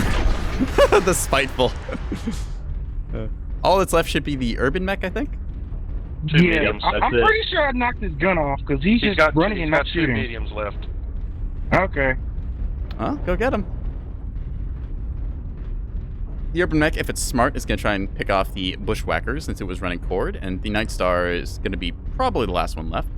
Still, it might just pick the wrong peak angle. This is where heavy Gauss really comes to play, and I don't mind heavy Gauss. It means that you can't fire your other weapons yet. Hey, actually, that could be a good treatment for the Hyper Gauss. Make it so when you fire them, your aim goes all over the place, kind of like how the heavy Gauss rifles make you do. Huh. There's something silly like try to circle kill me I or wonder how well something. that would work. Oop. There he Behind is. you, Fox 4 area.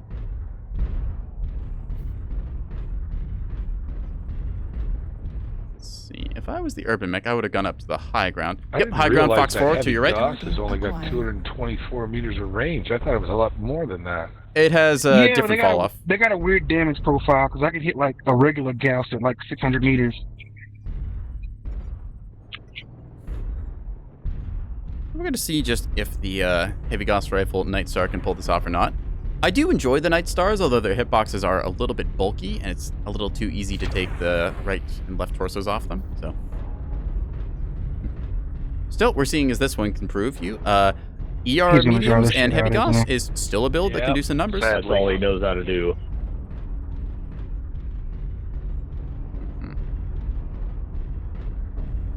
Well, the good news is if you wait 4 minutes, you win. He's gonna henpeck at that hunchback until he kills him. I didn't think we had a hunchback. The bushwhacker here. Not a hunchback. Oh, he's in range too. Oh, you little bitch. Come here. Nope. Watching him drop down here. We might watch a urban mech turn to paste here. Good shot, even though they didn't have the cursor on him. Not bad. How did that miss? I swore that looked like it was on center. Huh. Oh well. A good walk to the medium lasers should kill this thing's XL. We're just gonna wait and see how this goes. It's nice, because I don't have to actually do anything right now. Yeah. I'm gonna sit here drinking my coffee. I guess this is why people are reaction Do either streamers. one They of just you kind have, of wait and size- hang out for stuff to happen, and then they I go do, big but face when it happens. he's gonna try to stay out of range of me. So, wait a second. Aww. Have I been crying this entire time? Oh dear, how silly of me. I'm I only know a you little ran sad, to not the that right. sad. Where'd he go after that? Man, I want that city, so Wondering where, Not if long you were for an this urban mech, world. would you be? Probably up I top. just get one square hit. He does have a side torso open. He should be I know. XL if you take, I think it's the left side. Was that a clan urban mech? I wasn't paying I attention. think it was. No, he's got Plan racks. Okay, it doesn't matter then. No, it's the Hashkes.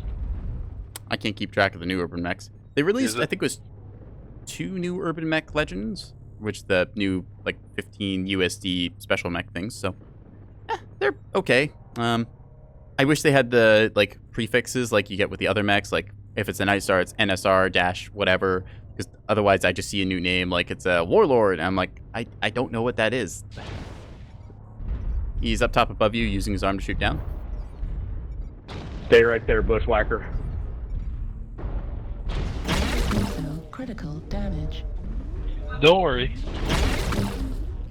If you get the right torso, you should pop. That's what I'm trying to do. I don't think you realize my... Don't move, Bush. Stay right there. I'm staying there. Why won't you pop, you little fucking zit? There he He is. fell down. Get him. Shit. Oh, Quick, go after him before he can get away. he's gonna fucking run off again. Now I gotta play fucking hide and go grab it. He's gonna fucking draw this out. I got 60 speed, no ECM. Huh, interesting. Right torso is a jump rack. hit. Oh, it's a right torso rack. That's interesting. It is not an XL. This might end up being a tie.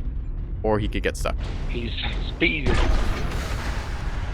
He's stuck in a hole. He's trying to run. He's got Ultra 2s. That's what poked us at the early game. I was wondering about that. Oh my god.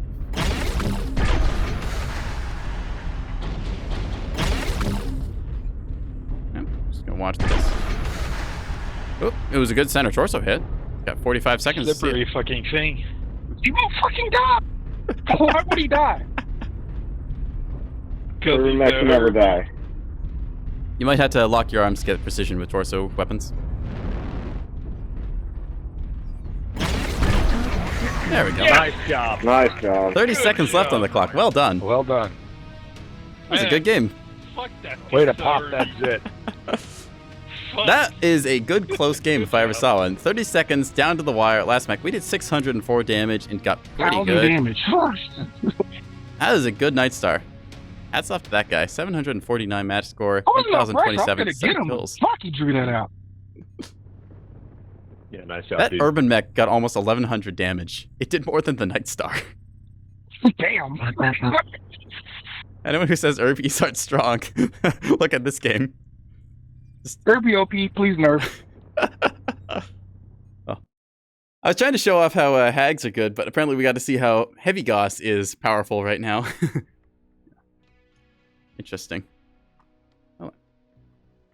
What were we going to show off after this? I think we might have been trying to do hag talk some more, but at the same time we got to show off the Lacerator here and what it kind of can do.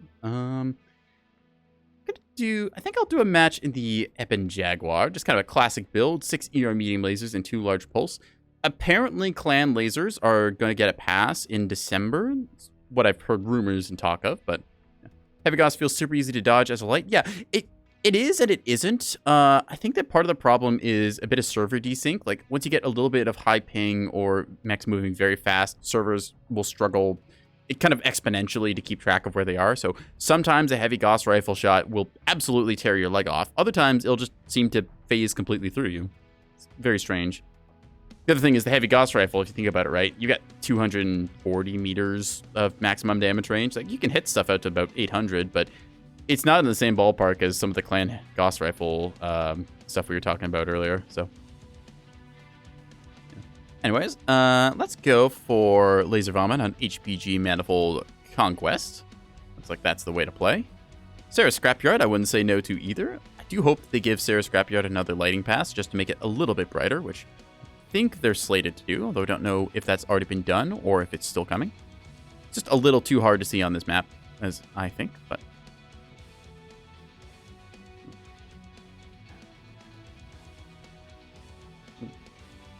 I got old Big Sippy here. Yeah.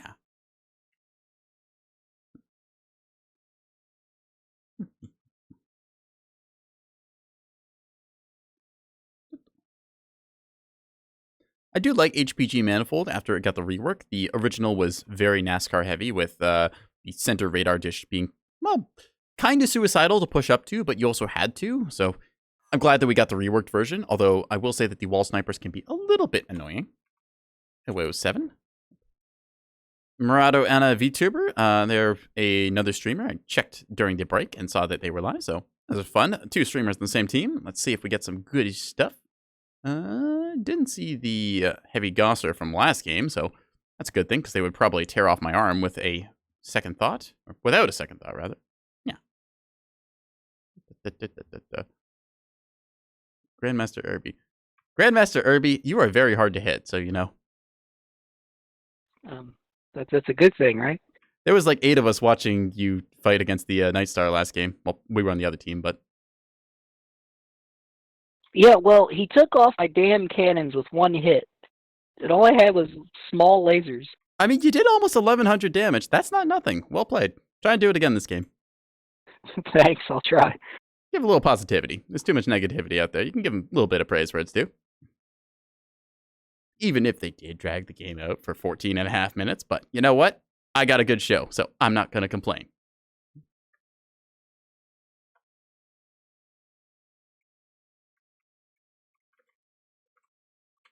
Well, you should try the Clan Irby. It really is OP, though.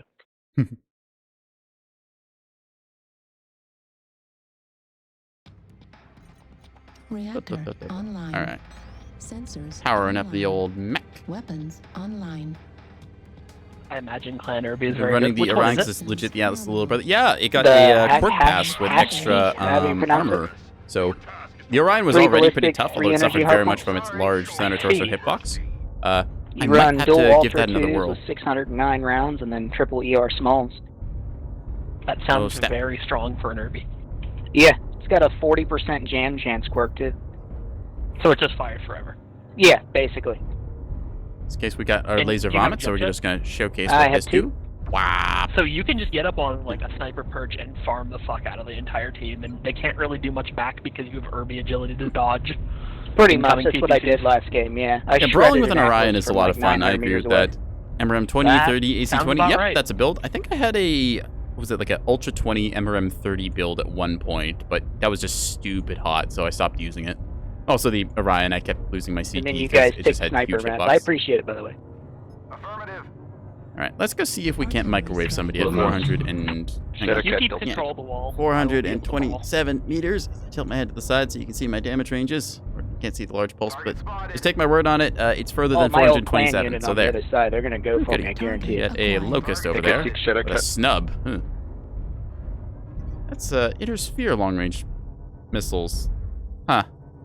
That's over a kilometer away because those yeah. Use MRMs over SRMs. Use one side to shield and the other has range. Yep. I kind of like to commit They to my got brawlers so many though. snipers on the wall. Yeah, they're on the walls on the ceiling. Hang on a second. We'll talk more about this in a second after I zap this wall. Yeah, I down. made him run away. If they're committing to the wall, Cooking off his arm there, it doesn't really do much, but fully it does circle. chip off a little health. Yeah, I so. gotta jump down. I'm getting It's, shredded up here. that's I got 4 ERPBC snipers light hitting me. Gauss rifle Warhammer. I think it's probably XL engine if I know my builds right, but hello you. Wow. Managed to evade the return fire. Don't want to peek that Yeah, I'm same almost angle open twice CT. though, This because I is am nuts. liable to get zapped. Their whole team snipers. Let's see. What is up? Ooh, New target that acquired. was something.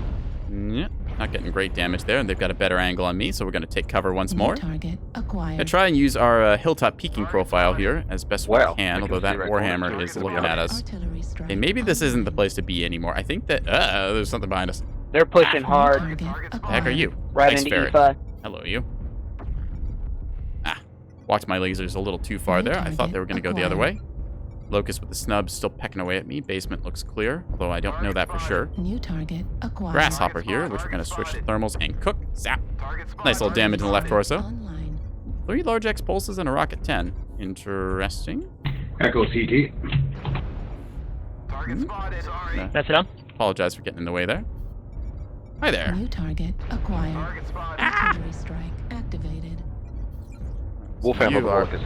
Yeah. That's right, I see Juliet you. dropping in the basement. New target It's acquired. awfully hard to see mechs painted black or gray on this map, which is partially why I paint a bunch of my mechs black or gray when I'm feeling uninspired. New So you can do that. acquired. Let's see if you try and peek a cheeky angle here or not. Ooh, you I thought hide. you might. Okay. Aha. Oi. You New little. target acquired. Alright, that's somebody else's problem. I've got my own concerns. Like you. On the Peek me wall. again. Peek me. Wolfhammer. I don't know what happened to that grasshopper, but I'm not going to fall for your UAV trick. I know your nonsense. Ow. New You. target acquired. Warning. incoming missile. Ow. And Fucking missiles yeah, they too? me now. Huh. New target acquired. We're really just sending everything out here. Alright, let's switch back to our night vision. Try and... What the... I'm New dead. target Seriously? You're acquired. just gonna brawl me? Okay, buddy. Hi, Onyx. I'll cook your center torso while I can. Ow. What is hitting me? Is that friendly? I think that must be friendly. Alright, we've overstayed our welcome on this angle, so we're needing to go somewhere New else. target acquired. If that's the same ice ferret that went into the basement, I will be amazed if it lived. I don't think it is, but could be. Okay, I think we're gonna push out this side of the basement, because I have long-range hit scan, or I guess mid-range hit scan, either way, and I can hopefully get some good damage dealt on people that are still a bit of a ways out. I'm worried about that Warhammer on the wall with light gauss and ER peeps, so I'll have to be careful where and when I peek my head up. New target Ah, okay, there's a acquired. grasshopper there. We're gonna try and go for that grasshopper going around the outside here, but we might also end up getting punished by that wall sniper, so we'll have New to see. target Could shoot down acquired. that UAV, but I don't want to reveal that I'm over here. Who the heck is that? You. The enemy has started Alright, to so, chip away at ow. us. Yep, there's the punishment I was talking New about. target acquired. Gonna Heat quickly level take some critical. damage here and Heat sink return fire. destroyed. Alright. I know there's a sniper over here. Yeah, I see you. Just gonna not shoot him for now. Check mid. Nobody. New Hi, target buddy. Acquired. Turn and burn. Target spotted. Twist and blist. Okay. Are you gonna peek this side? No, doesn't look like it. Alright, excellent. Let's go for another shot on that guy up top. Oop, actually, up, down. What? There you are. Not the best burn I ever shot, but still a good enough one. Hi, nice back armor. Zap. Level critical. Uh-oh. Center We are in trouble. Critical damage. Heat sink destroyed. Zap. Dang it. Ah. Mistakes. Mistakes were made. I did bleed out a bunch of my armor fighting silliness there, but 627 dealt, 3 assists so far, so not the best, also not the worst. Unfortunately, it looks like our team is kind of stuck in basement now since they now control the outside. Ooh, Warlord here with... Turn off the side. Warlord here with 2 snub PPCs and 2 LB20s, similar to what I was running on the Night Star earlier, but in this case of the Warlord, it's Atlas, which is 5 tons heavier. See the Warthog with its machine gun boating there. See if they can get a good shot here or not. Ah, the Onyx with its mighty shield. I really do like the inclusion of the shield. I think it's a very cool thing because you're just like, yeah, you know what? Hey, you want to do like a funny brawl? Yeah, here's a mech with a shield. You can also juke them by firing only one of your weapons. It's why I have some of my guns on chain fire, or you can just look at them and die. See, that was actually my helping there because the Onyx wouldn't have died if I hadn't shot its center torso much earlier, giving this Warlord the kill. So, I will take partial credit for that. What was I saying before? Something about shields? I just think the shields are cool. I liked the Centurion when I first started the game because it had the little shield arm. Now it's got the big shield arm and that special variant, so that's kind of cool. Let's see. Variety of damage dealt across the team. Not the highest numbers, because a lot of our guys, I think, got kind of bled out or taken out early, so unfortunate, but you can't win them all, so we'll just take what we get. Felt like I did half decent there. I was fighting some annoying light mechs. The Wolfhound on the wall and that little Locust with its snub-nosed PPC was causing quite a few problems. After that, we had to deal with the Grasshopper, who was trying to cave our skull in with its X-Pulse lasers. Maybe they were large pulse. They were definitely some sort of pulse laser. I don't know if they were large pulse regulars or the X-Pulse variant, but... So, Ebon Jaguar B, good as ever. I like the paint scheme on it. It's got that nice little piracy look to it. Let's take a look at what else we want to run. I should run some more clan mechs. Could do one of the Orions. It's been a little bit since I've run a Splat Orion on clan side, but I think I was going to try the Inner Sphere since we talked about that earlier. Where is my Onion? Let's see. Here is the Onion 1K. I call it the Brawler because that's what it was. Let's see. So I got 2 missiles, a ballistic, and some energy. Okay. Load. Don't have a build. Okay, well, let's put something together then, shall we? Let's start with a 300 rated light fusion engine. That's pretty good. And then let's give it a AC-20 because that's a nice amount of punch. And then for the right arm, we can put a 1 and a 2 snub PPC. Still have some tonnage left over, so we can go with, let's go with a pair of SRM6s. See how that looks. I'll have to also include arm armor, so can't forget that. Given the ammo now, I think we only need like 2 tons of LB20 ammo, or LB20, AC20 ammo, so we'll try this on for size. Yeah, it doesn't look half bad. Okay. It's pretty good, actually. Put this over here just in case, and then we'll give that double heat sinks. Here, and here-ish? How do you get the Warthog? As far as I know, the Warthog is one of the new legendary mechs. I've only just recently seen them, so I think they're a recent addition anyways. Let's see. How much slots do I have? Enough to put in Light Pharaoh, which could give me another ton of something, ammo or whatnot. Can't find it. I think it's available on the website. Pretty sure anyways. Yeah, also, this is a ridiculous armor quirk. Like, I got plus 78 in the center torso? That's a lot. I'm going to put all of the heat sinking into this thing we can because we basically just made a oven on legs. All right. There we go. Should do well enough. So I've got the SRMs I can fire with tertiary button. AC-20 and snubs. See how this thing looks. Little silly seeing the 2 missile pods here. I'd prefer it all to be in the same torso and just kind of divide it. But you know what? We will take this. Take some leg armor off. Yeah, I don't really need 84 leg armor. I don't like stripping head armor as much on certain mechs like this, especially ones where people will aim for your center torso. I've notoriously gotten headshot in things like the Cataphracts and the Catapult because of it. So also the Timberwolf. Timberwolf tends to get its head taken off a lot. We're going to strip off a bit more of this to fit 1 more heatsink, I think. There we go. We have so much armor. It should be okay. Yeah. Hard to get headshot if you're twisting. It is, but it also isn't. You have to look at the enemy at some point, and if they're good, they will punch you in the teeth. So we're just going to go with this for now. Because we already get a ton of armor. 66 on the legs seems pretty good for right now. Let's see, what's the cart? I got to pay for another light fusion engine as snub PPC. You know what? I've got 37 million C-bills. I'm just going to eat the cost and add another light engine to my arsenal. There we go. For the SRMs, we'll bind those to 3, put the AC-20 on 2, and then the left click will be the snub PPCs in the arms. This gives us a nasty brawler. I'll need to equip some consumables, I think. Yes, I'm all out of those. We'll put some cool shots into this thing, like so. 1 and 2, and add a UAV as well, so we can see around corners handily. There we go. Nice little brawl build put together. In terms of quirks here, yes, I had run all the different quirks on this thing. Let's see. Missile rack, definitely want that. Ditch high explosive, because we're not really going to use it. I don't need any other autocannon thing here. Let's go with the heat gen and velocity, because that seems to make sense. Torso speed, it's a brawler, so definitely want that. Speed tweak makes a lot of sense. I guess I can keep this here. I don't need quick ignition. Heat containment sounds good. Seismic would be handy, but I already have a UAV, so let's just go with radar deprivation and then see what we need to change out for. In this case, firepower. Gonna cut down on the range then. Still got 3 points that I need to unspend. I guess I don't really need the improved gyros, so we'll get rid of that.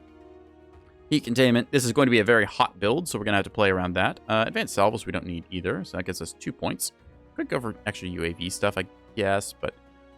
ooh, target retention. That could be important since we're twisting so much. And so we need 13 more skill points, so let's go ahead and grab 7 of those. We'll need a couple more. We can just get some of these ones we got from events added to the mech. There we are.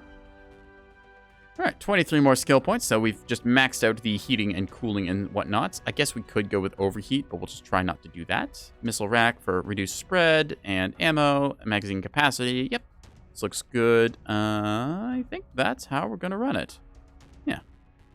Go back to the weapons page here. Yep. SRM6s, a bunch of the double heat sinks. Oh, right, we can fit a case in the left leg. There we go. Perfect.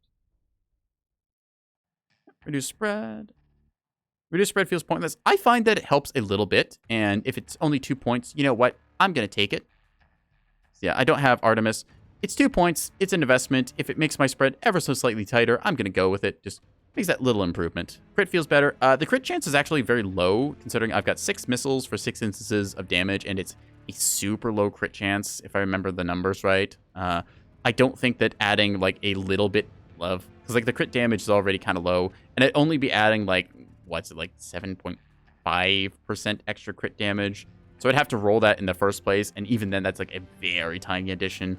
I'm not going to bother with the crit damage, I don't think. I'm just going to go with the stuff that I got for this, and we're going to see how it performs. Yeah.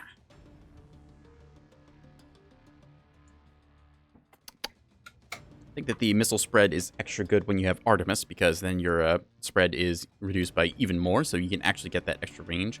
We could give up a pair of heat sinks to mount Artemis on this thing, but I think for right now, we're just going to treat the SRM as kind of a backup package weapon. We currently run at 69.7 kilometers an hour, so not the fastest brawler I've ever run, but should be serviceable. Light 300s are pretty good for 75 tonners. I've run that on the Marauder plenty of times and been happy with it. Warlord Atlas, yeah. Seems super good. Yep, the Warlord Atlas does seem quite good. I've thought about getting one of those, but just kind of held off for now. Not super sure how I feel about kind of the legendary mechs. I've not myself bought one yet, although I've had a couple friends who have bought them and said they feel pretty good. It's good to see there's another way to like continue to support PGI with that, rather than, you know, just releasing like skin packs or other weird stuff that a bunch of aging games like to put out. I don't know. I just feel like the balance of some of the mechs that they put out is either really good or really bad. Moonwalker was one notorious example where it came out in a state that was quite literally unintended and broken. It was supposed to have lower arm actuators, and it didn't. And for a brief time, we got to see the 5 AC-10 Moonwalker in action, which was ridiculous, to say the least. They have since changed AC-10s, so you can only fire 4 of the clan ones at once. For good reason, because it was ridiculous how much firepower that thing had. Then, of course, once they made the changes, then people just went to whatever else was the new meta at the time, so, yeah.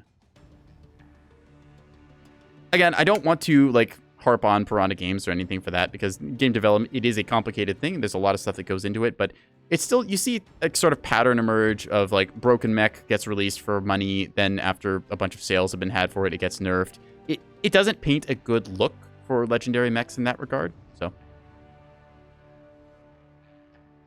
Still November for you? Yep, it's November 23rd. I don't know what year you're living in, Nux, but as far as I know, November goes for 30 days, so.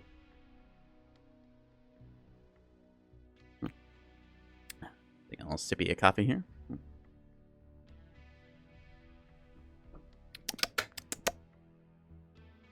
Anyways, we got Vitric Station Conquest, so we're going to go with that. Let's see what we can do.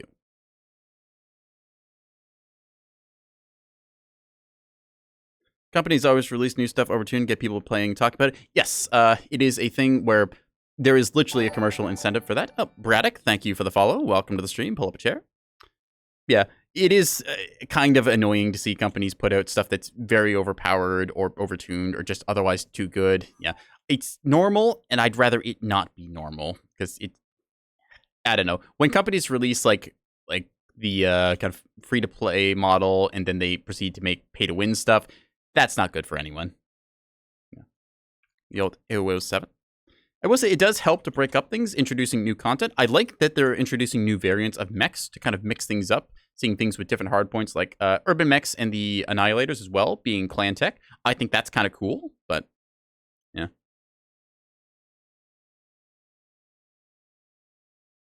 We'll pay. Yeah, there is a reason that the legendary mechs are banned in the competitive circles of Mechwarrior Online. I don't particularly hang out in those circles, but I kind of keep loosely in touch with some of them, just to kind of see what is new and happening at the time, and also you can get a little bit of insight in what might be upcoming in some patch or changes and stuff. Yeah. There is the notorious meta-humping tryhard, who is always going to do everything in their power, even if it costs $500 or something, to get them like a 0.001% higher win rate, extracting all of the fun from a game possible. At one point, I was kind of the like super tryhard meta sweat type, but I kind of moved away from that, just deciding to have a little more fun with games while also still trying to try my hardest to it. A lot of people don't understand that, you know, yelling at your team and screaming at them because you don't have the exact loadout that they think is the exact perfect way to play is, you know, not conducive to helping you win. Kappa is under enemy control. So. Then again, a lot of the players in various games are also teenagers who, well, if you've ever met a teenager, you know that they can be a little unreasonable at times. Imagine that. We were all there once. Anyways, we got 2 snubs in the right arm, so I'll have to remember to try and protect it. Normally, I run this thing with, like I said, the AC-20 MRM build, so we'll have to see how this thing goes. Not seeing anyone up here so far, so happy about that. Orion cockpit feels kind of cramped. Maybe it's just the limited viewports, but I don't have the ability to see out the left and right sides very well with this. Oh well.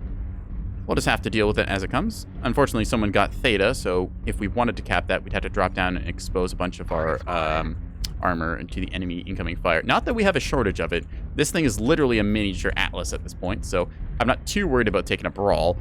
I just have to decide when and where I want to do it. It's a Locust Pirate's Bane, I believe, on our scale shot. Next, Delta 3 low.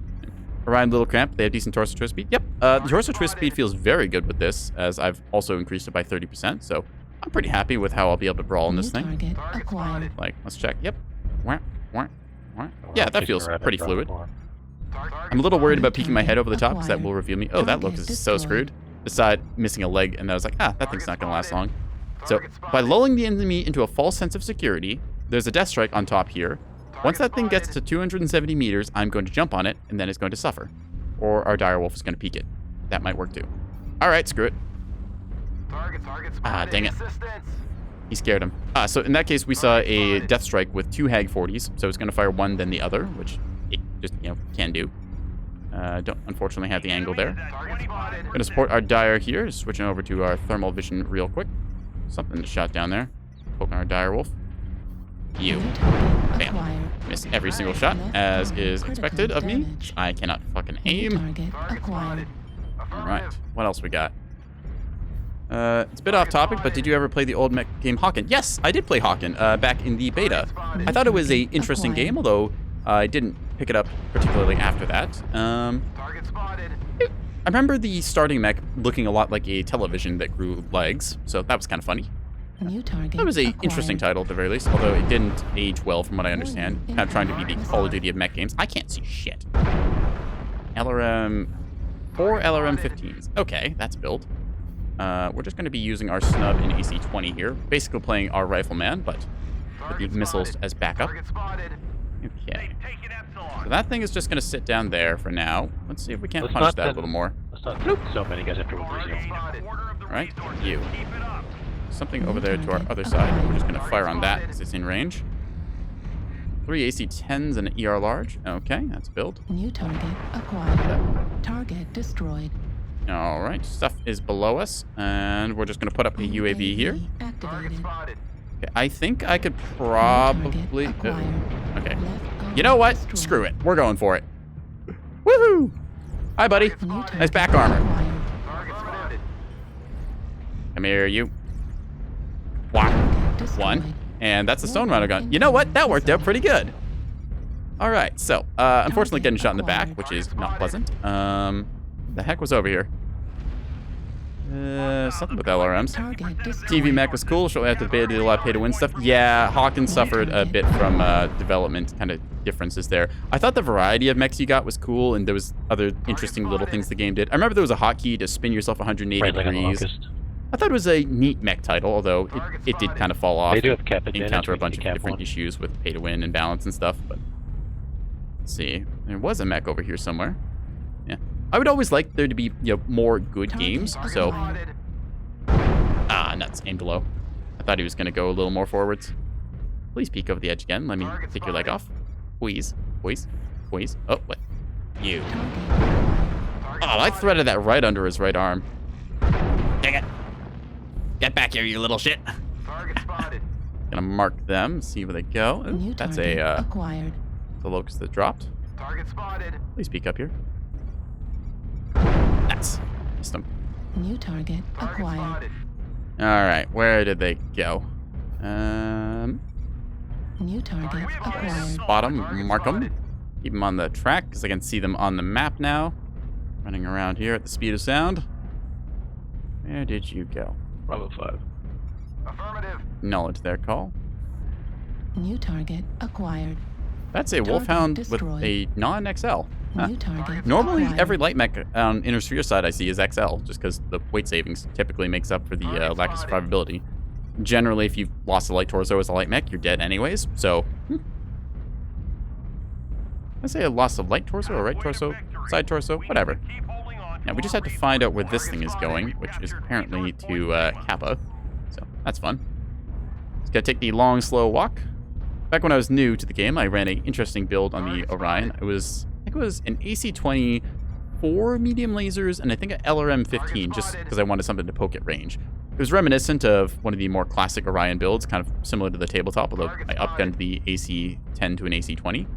Yeah, I enjoyed it at the time, although I was also playing against much worse players, and that was much earlier in the game's life cycle before it got to the state that it is, so players, as they were, just were a little bit worse at everything, and you could be a bit more silly with builds like that. Now, I just wish I would know where this locust went, because it has decided to run off, and that's rather difficult for us to kill it. Having LRMs was slower, correct? Yep, the Orion had, if I remember right, it's LRMs and SRMs in the left torso, AC-10 in the right torso, and just a pair of medium lasers, I think, to back it up. That was the Orion K, LRM-15, SRM-4, sounds right. If I remember right, it was Alexander Kerensky who preferred that mech, and then that's basically what led to the creation of the Atlas, where dude looked at the Orion and was like, you know what? I want this, but bigger and scarier. And the mech techs were like, I'm not sure what we can really do. And he just slams a fist on the table, bigger and scarier. They say, okay. And then they gave it all the biggest weapons they could at the time. So that's why the Atlas was the big dog of Battletech world for a while. Oop. They've almost lost their leg here. Almost. Yep, now that's a legged locust, and a legged light mech is a dead light mech, as we see here. So, I'm going to give a GG to the team. Don't want to rub it in the enemy's face, because 12's are a bit of a stomp in that, so we'll just do team GGs, as it were. I'm going to take the big sippy of coffee, that was quite good. Only 299 dealt, so neutral on the pilot skill change there. Not going to bother looking at all the other mechs, since I don't feel like I did the most. Still, we got a really good drop on that Direwolf, and I think that contributed heavily to the success there, because the Direwolf and the Stone Rhino went down almost the same time, and that's just a 200 tonnage swing.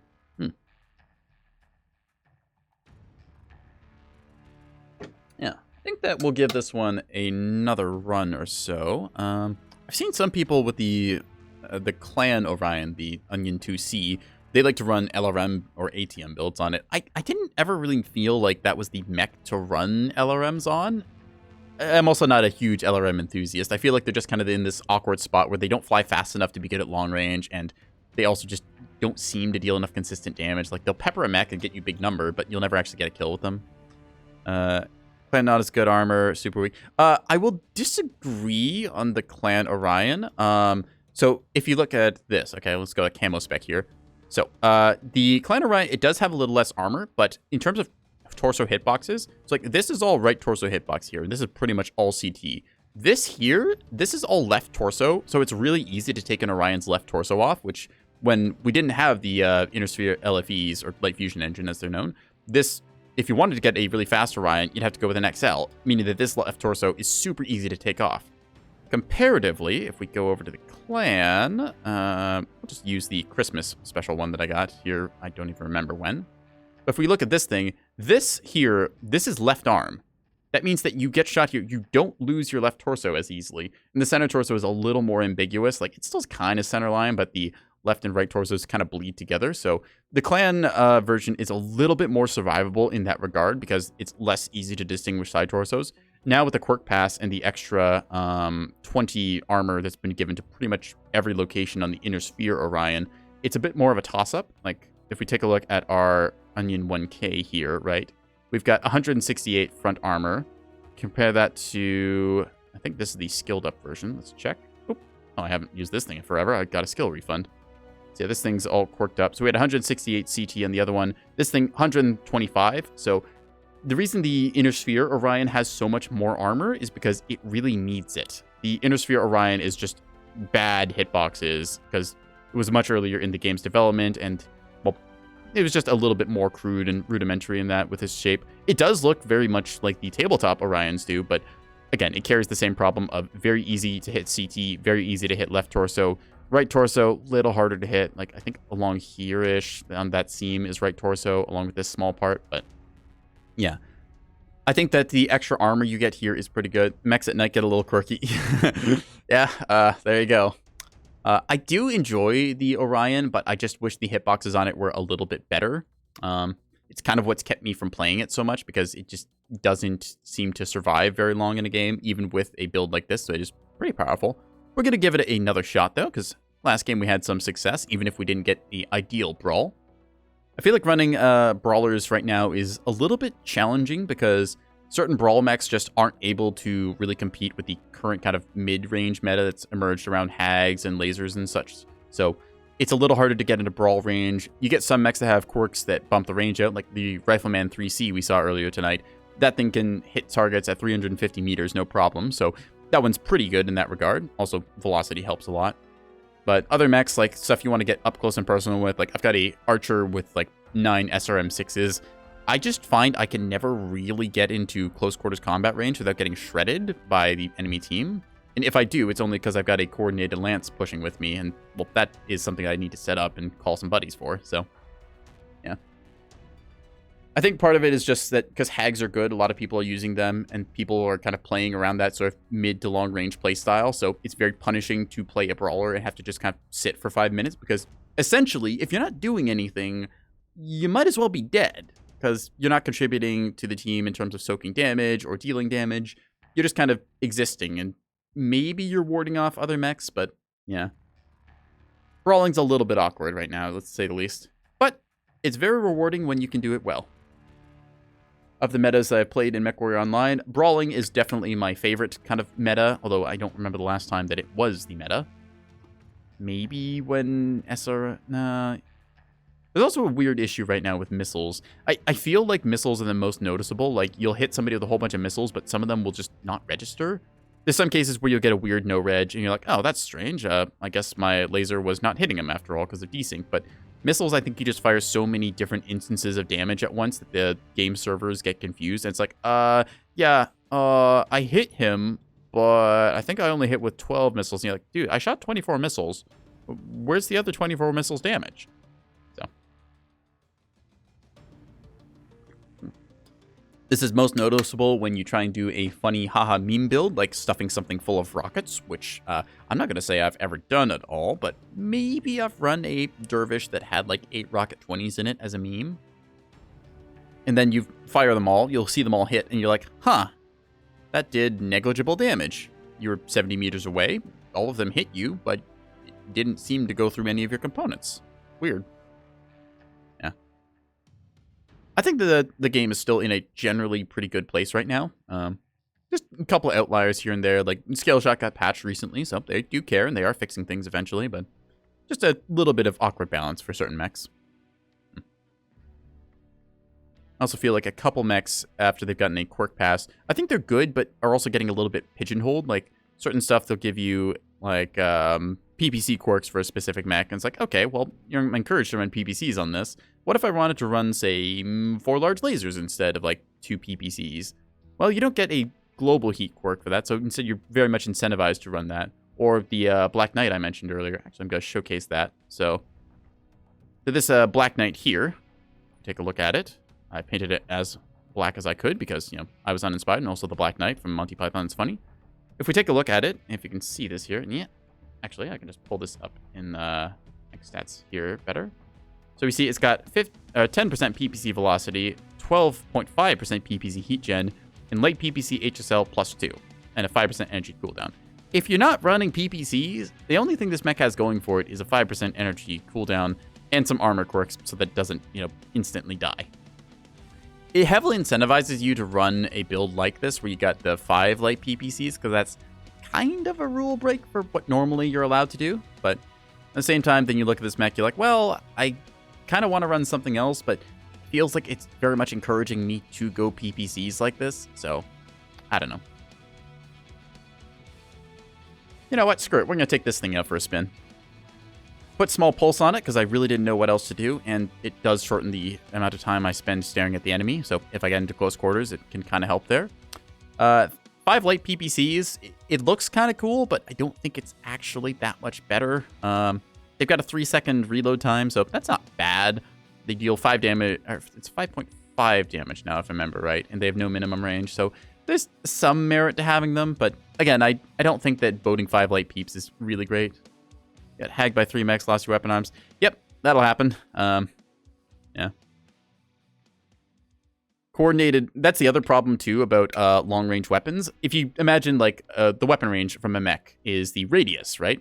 The bigger range a weapon has, the larger the radius it covers, so it's much easier to overlap with different mechs there. If you got a bunch of short-range missile brawlers, well, they're going to get in each other's way and cause problems, but a gun line of, like, autocannons or PPCs, large lasers, Gauss, that kind of stuff, that projects a very far range, and just the area that it denies, that's pretty impressive. Like, you peek once, and then just, like, 3, 4, 5 mechs just look at you with long-range weapons, and then suddenly you're just not there anymore. That's why range is a bit of a difficult thing to balance. Like, you think about the Inner Sphere medium laser, 270 meter range, 540 maximum, 5 damage, about 1 second duration, 3.5 second reloads and that. So, apparently it's trying to cause ads to happen. I'm not going to let that happen. We're going to snooze the ads for now, chat, so we can keep watching some Mechwarrior. If I die very quickly, then we might go to ad break, since I also need to go and get something to eat, but... Okay.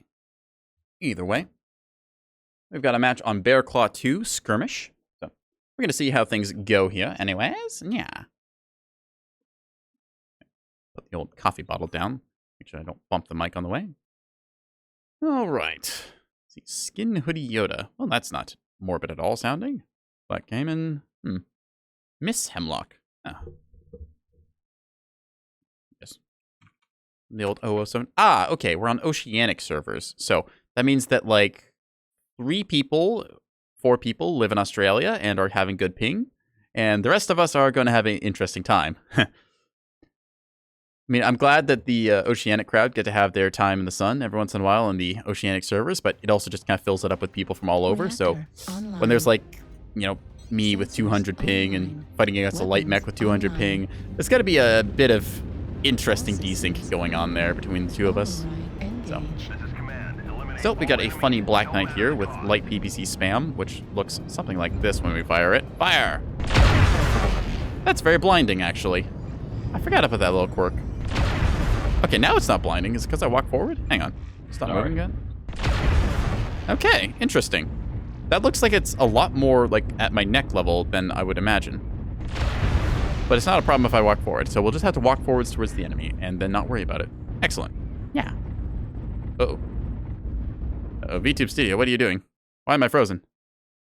VTube Studio. Oh, no. Hang on. Need to, quickly turn things. Yep. Hang on a second, chat. I'm just pog champing. Give me a moment here.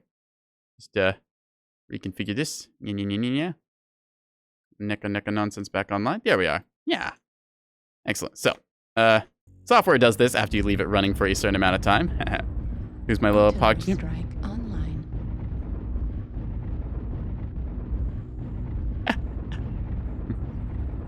Anyways, Cat has stopped responding and has now recalibrated itself, so we are back in the action again.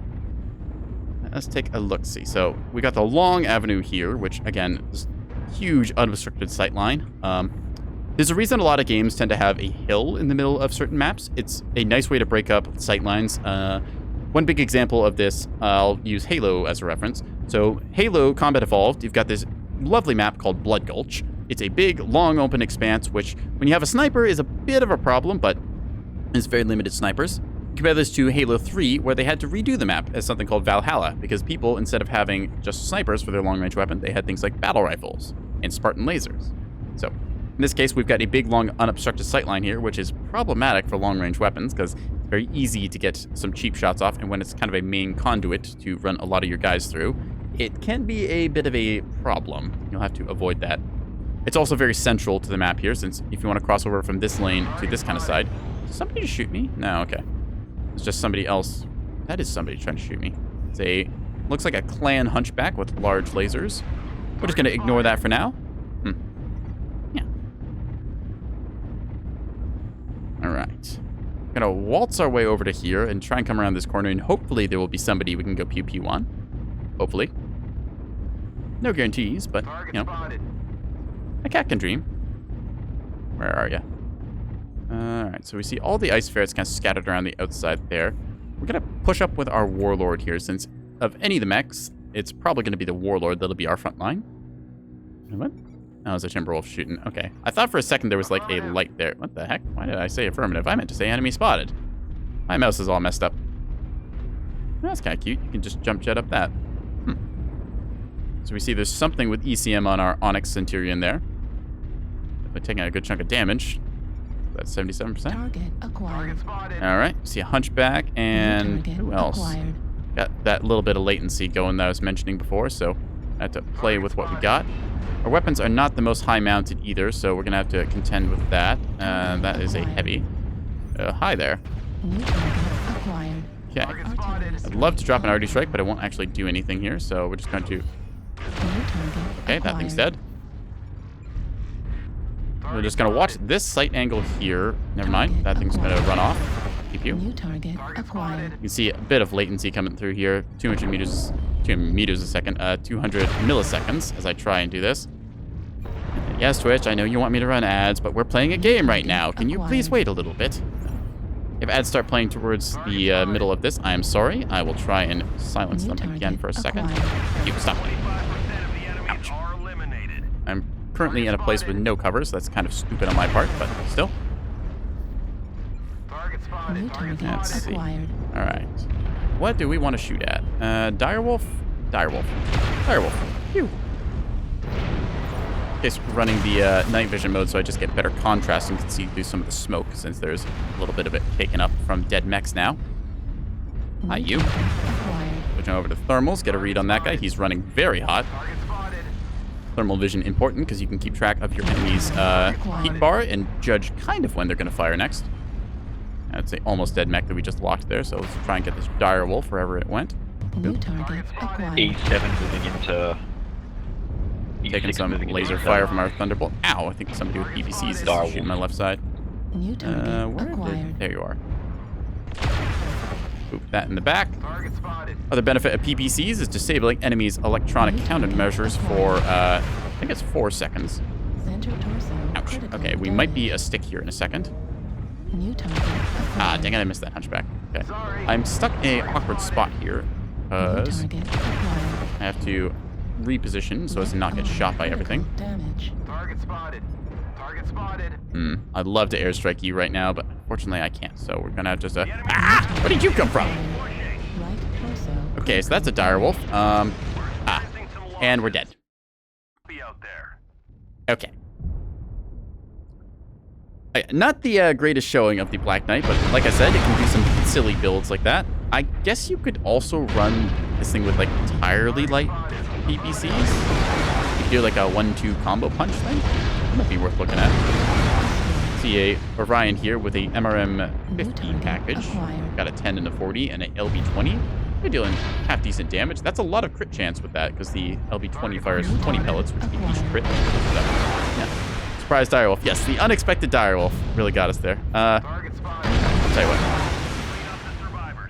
We might end up unintentionally going on ad break here. I've got 30 seconds until Twitch makes them run, so we'll just see if that goes. 10 to 5. Let's see if they wrap this up in the next 30 seconds or so. If not, I can tell you all the result after this break. Oblix, thank you for the follow. Welcome to the stream. Pull up a chair. Watch this go down here. Come on, 15 seconds. Finish him off. Get him! Get him! And the Scorch, or the Marauder goes down. All right, chat. We will be back after these messages. I just have to run ads so that nobody gets pre-rolls. Anyways, see you in 3 minutes. Yeah.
All right, chat. Thank you for waiting for the ads to be over. I run these on 3 minutes per hour. That way Twitch doesn't get mad and yell at me. Oop.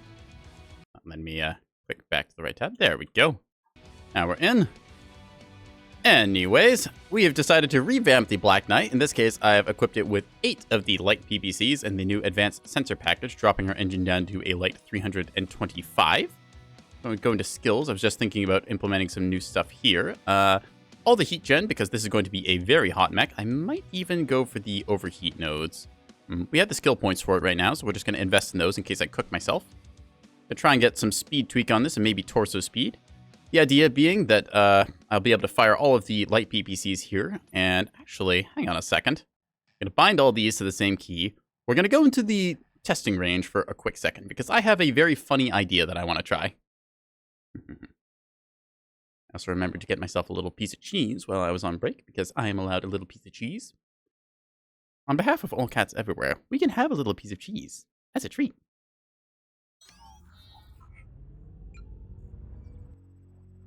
Anyways, where were we? Right. Lasers. Engaged. Yeah, you can fire 5 from the torso, 3 from the arms, like that. Because you have a half-second interval. They don't overheat a lot. The cats actually eat cheese? Yes. Give me your cheese. Anyway, so I just had the idea of putting these all on chain fire and then doing this.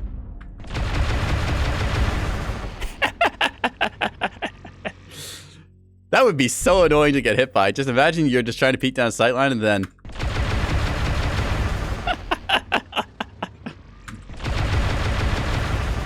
That's a lot of fun.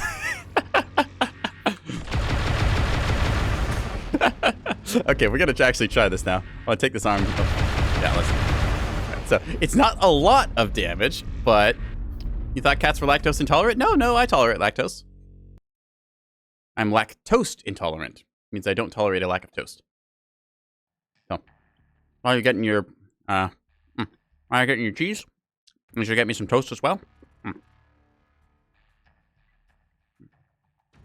Plus, have you ever met a lactose intolerant person who would not absolutely go for some cheese or other dairy products and stuff?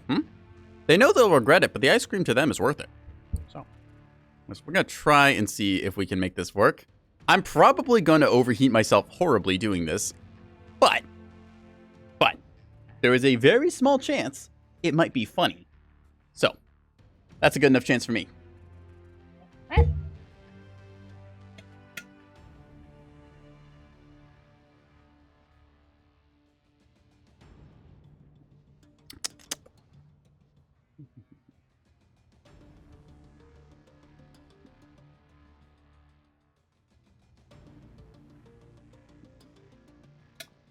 All right. Let's keep it going, chat. So we're dropping on, well, I actually don't know where we're going to drop. We're just going to drop and see who drops us off. So. Search Warrior Online. Is my intention to throw a lot of light PPC at someone? I don't know if it's going to go well, and I don't care. We're just going to do it. So, Solaris City, notoriously bad for performance on this. Sarah Scrapyard, pretty good. I kind of want to try Bogchamp. Let's go for a little Bogchamp. Bogchamp, 28%, tied with Solaris City, 34%, tied with Vale. All right. Vale taking ahead just by a little bit. Come on, my little Bogchamp.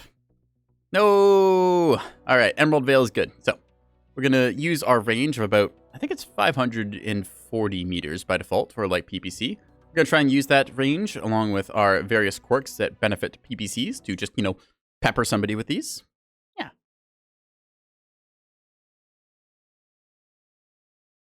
If you get hit by 8 light PPCs in a row, then you're going to just be scratching your head and wondering, what the heck is on the enemy team? And then you'll see me. So, if anyone asks, I plead colon 3.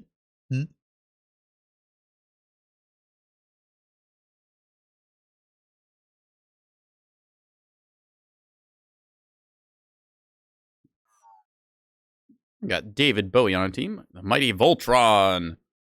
Metal Oxidato. Interesting. Friendly Alien Grunt. A couple of the names we've seen. Oh, Pop-Tart Muncher. That makes me want Pop-Tarts. Ooh, I have Pop-Tarts. All right, chat. Here's a poll. What is your favorite Pop-Tart flavor? List it now. Go ahead. Pop-Tart flavors. I will say mine, but I want to hear your favorite Pop-Tart flavor so I don't spoil your opinions.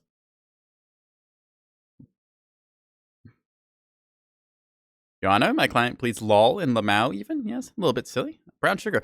Yeah, I've heard brown sugar Pop-Tarts exist. I don't think I've ever seen them myself. I know there's a lot of Pop-Tart flavors, but brown sugar. All right. What else we got? Come on, chat. I know there's some of you in here. You're in the walls, too. You can't just hide in there forever. Come here. Spit it out. What's your favorite Pop-Tart flavor? This is an interrogation. What is your Pop-Tart flavor? Clam chowder. Do they actually make a clam chowder Pop-Tart flavor? I mean, I believe it. I've seen weirder things. Like, I mean, Mountain Dew did a, what was it? It wasn't Code Red. It was like Flamin' Hot Cheeto Red or something like that. And that existed. So I'm sure they could make a clam chowder Pop-Tart. Not really sure why you want a clam chowder Pop-Tart. Reactor Would that be like online. a Pop-Tart that's full of clam chowder then? Because if that's the case, that might not be the worst. Online. You like the walls? You can like the walls. You just have to tell me your favorite Pop-Tart flavor. Otherwise, we've got to bang on the walls with a stick. You won't like that, chat. It's a very good stick. I'm very good at banging on walls. Strawberry? Yeah, strawberry. Good contender. Classic. I like it. What else we got? So far, we're hearing brown sugar, clam chowder, and strawberry. Wow, I forgot how zoomed in this makes you. Just like a, wah! I should find my zoom in key. It's the same thing as my zoom into model key. See, like this. Oh no, I'm going to sneeze. Choo choo choo choo choo choo choo. They said a chew, but I heard a pew. Hello, little wolfhound. You've got a very blue cockpit. Huh. Why is that? A special wolfhound? It's a wolfhound CL. Huh. Guess it must be custom paint. Anyways, I personally am a fan of the strawberry Pop-Tarts. I hear the raspberry and blueberry ones are pretty good too. Ooh, what was over there?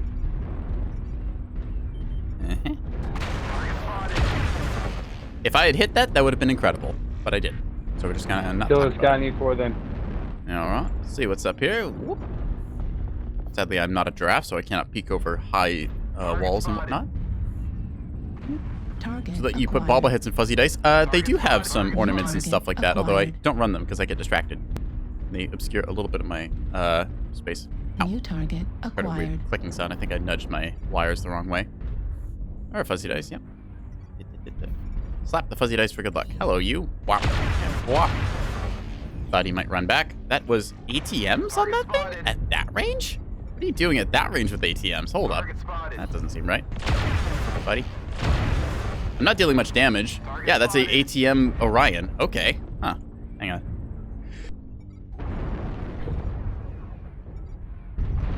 I had to actually sneeze. I didn't sneeze out the pew-pews. Ah, right.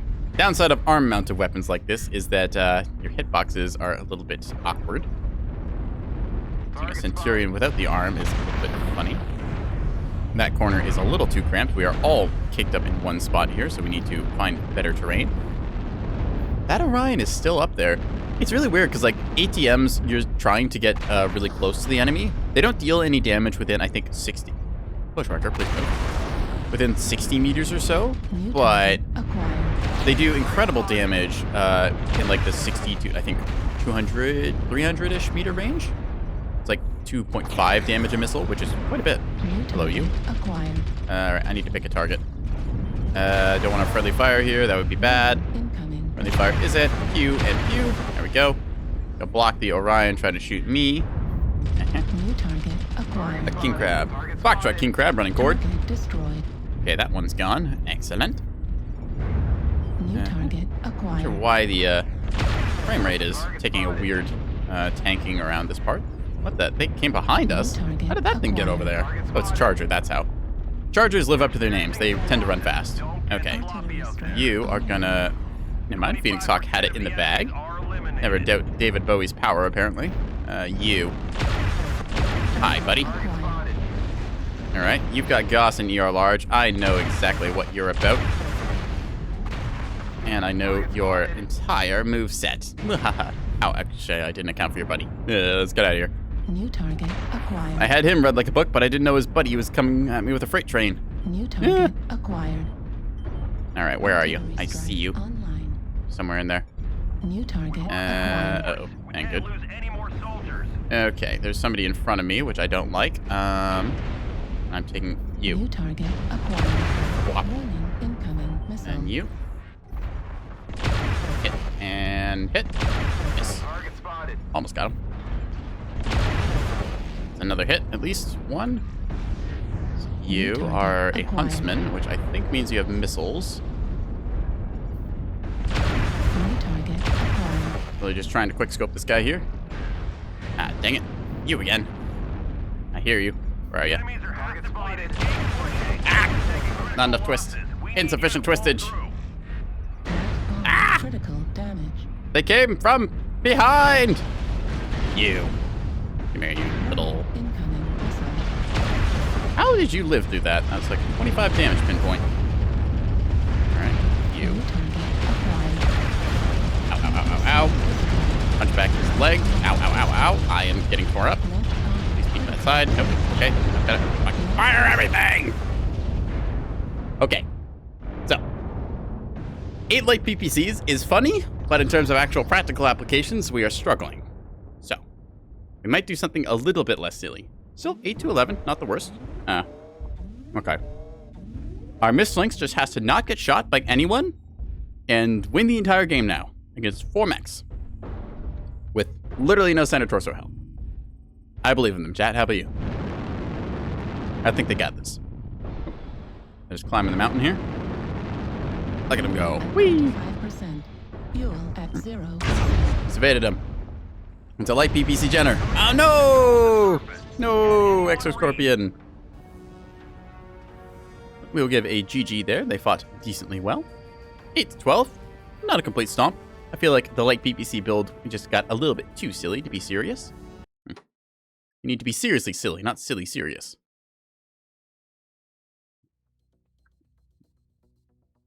Kind of wish I'd done more damage to that Night Gear, although in terms of like actual burst here, I've got, let's see, it's 15 damage in the arms, give or take, plus the 0.5. I'm going to call it 15 and 25, so that's like a 40 damage Alpha Strike, plus like, I don't know, like called like 44 total. So it's not insignificant damage, but I'm not blown away, and the Black Knight's hitboxes aren't incredible either. For a 75 tonner, I think there's better ways to spend 75 tons. Let's see, I could run a Marauder wherever I had them. Nice, Marauder. It's the 9M that has ECM. It does. It's been a while since I've run a Marauder. Let's see if I've got one saved. I do. MRMs and ER small lasers. Excellent. Let's see, I could run another ER small laser in this. What am I paying for here? Another light fusion engine. Okay. Let's take out a light fusion engine from something else, because I don't want to buy too many of them. We had fun with the Orion here, but I think we need its engine, so we're just going to strip this mech of all of its goodies, like so. Got it saved, so shouldn't be a problem. We'll select the, where was it? Marauder. Tips Narrow Helm. Marauder. Anyways, let's load this thing up. I think that I want a little extra zap with it, because I have probably got enough ammo. Let's see, that would be 400 for each of these bins. So that would be, let's see, 400, 800. So that'd be 1,600 divided by 80. Math. Let me just look this up real quick so I don't L plus bozo myself on stream. That'd be 20 shots there. 20 shots is pretty good. Alright, tell you what. I'm going to just strip off all the back armor because I want to run all front armor, like this. And then we're going to just try it as is. If I decide I have enough ammo, I might take the ammo out of the head and add another small laser just to give it that extra little bit of oomph. But otherwise, we're just going to try it like this. Yep, a little armor change and some ammo whatnots. Skill tree-wise, I think this thing's about the way I run it usually. Yep. We went with high explosive this time because there's a lot of missiles flying, so extra little bit of crit chance happening does occur more often than with the short-range missiles. So we're going to go with it. Don't need torso speed because the Marauder doesn't really torso twist. It just kind of looks at its foes and wiggles. Get ECM and all the radar deprivation nodes there. Cool shots and whatnot. I guess I could go advanced zoom. Yeah, we'll pick it up just because. Let's see.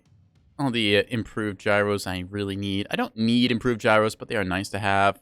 Let's just take the range nodes off, 'cause 5% range I don't think is going to really do anything. We'll just make it so we can survive incoming screen shake a whole bunch better. Maybe a target retention node, just so if something runs behind me, I can keep eyes on it. We'll just buy 4 skill points and then get into the game. Yeah. Alright. 4 skill points invested. We got ECM, radar deprivation, so we don't get missiled. Bunch of small lasery goodness, and 2 big missile strikes. Now, we do get a warning saying that firing more than one of these will result in a heat spike. However, one of the quirks of MRMs is that even though you get a tiny heat spike, you do actually have the ability to fire them. It's like an extra point of heat, so instead of generating 12 or 11 heat, you generate like 12. Yeah. You tried doing LRM or ATM, you hate it. I don't know how people do it. I've tried ATM boats, and they feel satisfying when you get them kind of going. It's a lot like Streak SRMs. Personally, not a huge fan of lock-on weapons. LRMs, ATMs, Streak SRMs, not a huge fan, but ATMs I appreciate because you have to try and play that range where you need to keep above your minimum range, but you're also heavily rewarded for dealing damage. I liked when ATMs first came out and you could do silly tricks like banking them around corners. And they also did a lot more damage. Like each ATM missile within like 100, I think it was like 120 to like 300 meters. That dealt like 3 damage per missile. So when you have 2 banks of 24 of those firing, that's like 72 damage for your missile strike, and that's a lot. ATMs can free fire? Yep, ATMs can free fire. I think clan SRMs can also free fire, but I'm not sure on that front. Usually I just have a tag and a, what's it called, active probe equipped. Yeah, so that gets me a very good targeting time boost, so I can quickly lock onto somebody and then hold that lock. Thankfully, the tag lets me lock ECM-covered enemies or stuff with stealth armor and that. Yeah. I don't run missiles very often, though. I just don't... Well, okay, I run missiles, but I don't like the lock-on missiles. They just don't feel very good, and I can aim decently well, so I don't really have the need for them. There is something to be said about the use of LRMs in indirect fire role. I think that having indirect fire is kind of cool, but most of the time, it's not really fun on the giving end, because you're just kind of locking on something you don't even see and just clicking the button. And then on the receiving end, it's like, oh, well, I guess I just gotta stay in cover now, because somebody's LRM locked me. Oh no. They're very good at lower levels, where people can't really aim and use cover, but once you get past, like, tier, I don't know, 3 or so, actually, just once you get to tier 3, then LRMs really fall off their effectiveness. Exception being certain maps that are just very wide and flat and don't really have a lot of cover. But there's less and less of those these days as more maps are getting reworked and added cover, and just people are generally learning how to counter LRMs. I remember when I was in tier 3 for a while, you would see the Supernova A running 80 LRMs, and that thing just would spew missiles all game. You'd see like 1,000 damage dealt. And then once you finally get past that thing, you're like, oh, this isn't actually that good of a build. You just find a wall, sit there for a while, he loses his lock, and then you don't care anymore. Yeah. Also, then people figure out how to aim. Yeah. Mainly run MRMs. I agree. I am big in the camp of MRMs and SRMs. I find them to be the most rewarding. MRMs, because, well, if you got 2 missile hardpoints, you've got a build there. And for short-range missiles, well, same thing can be said if you got 4 or 5 or 6 missile hardpoints. Yeah.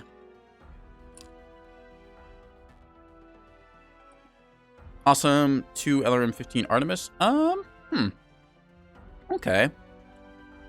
2 LRM-15. I know that the Awesome 8R, I think, has a quirk for LRM-15s.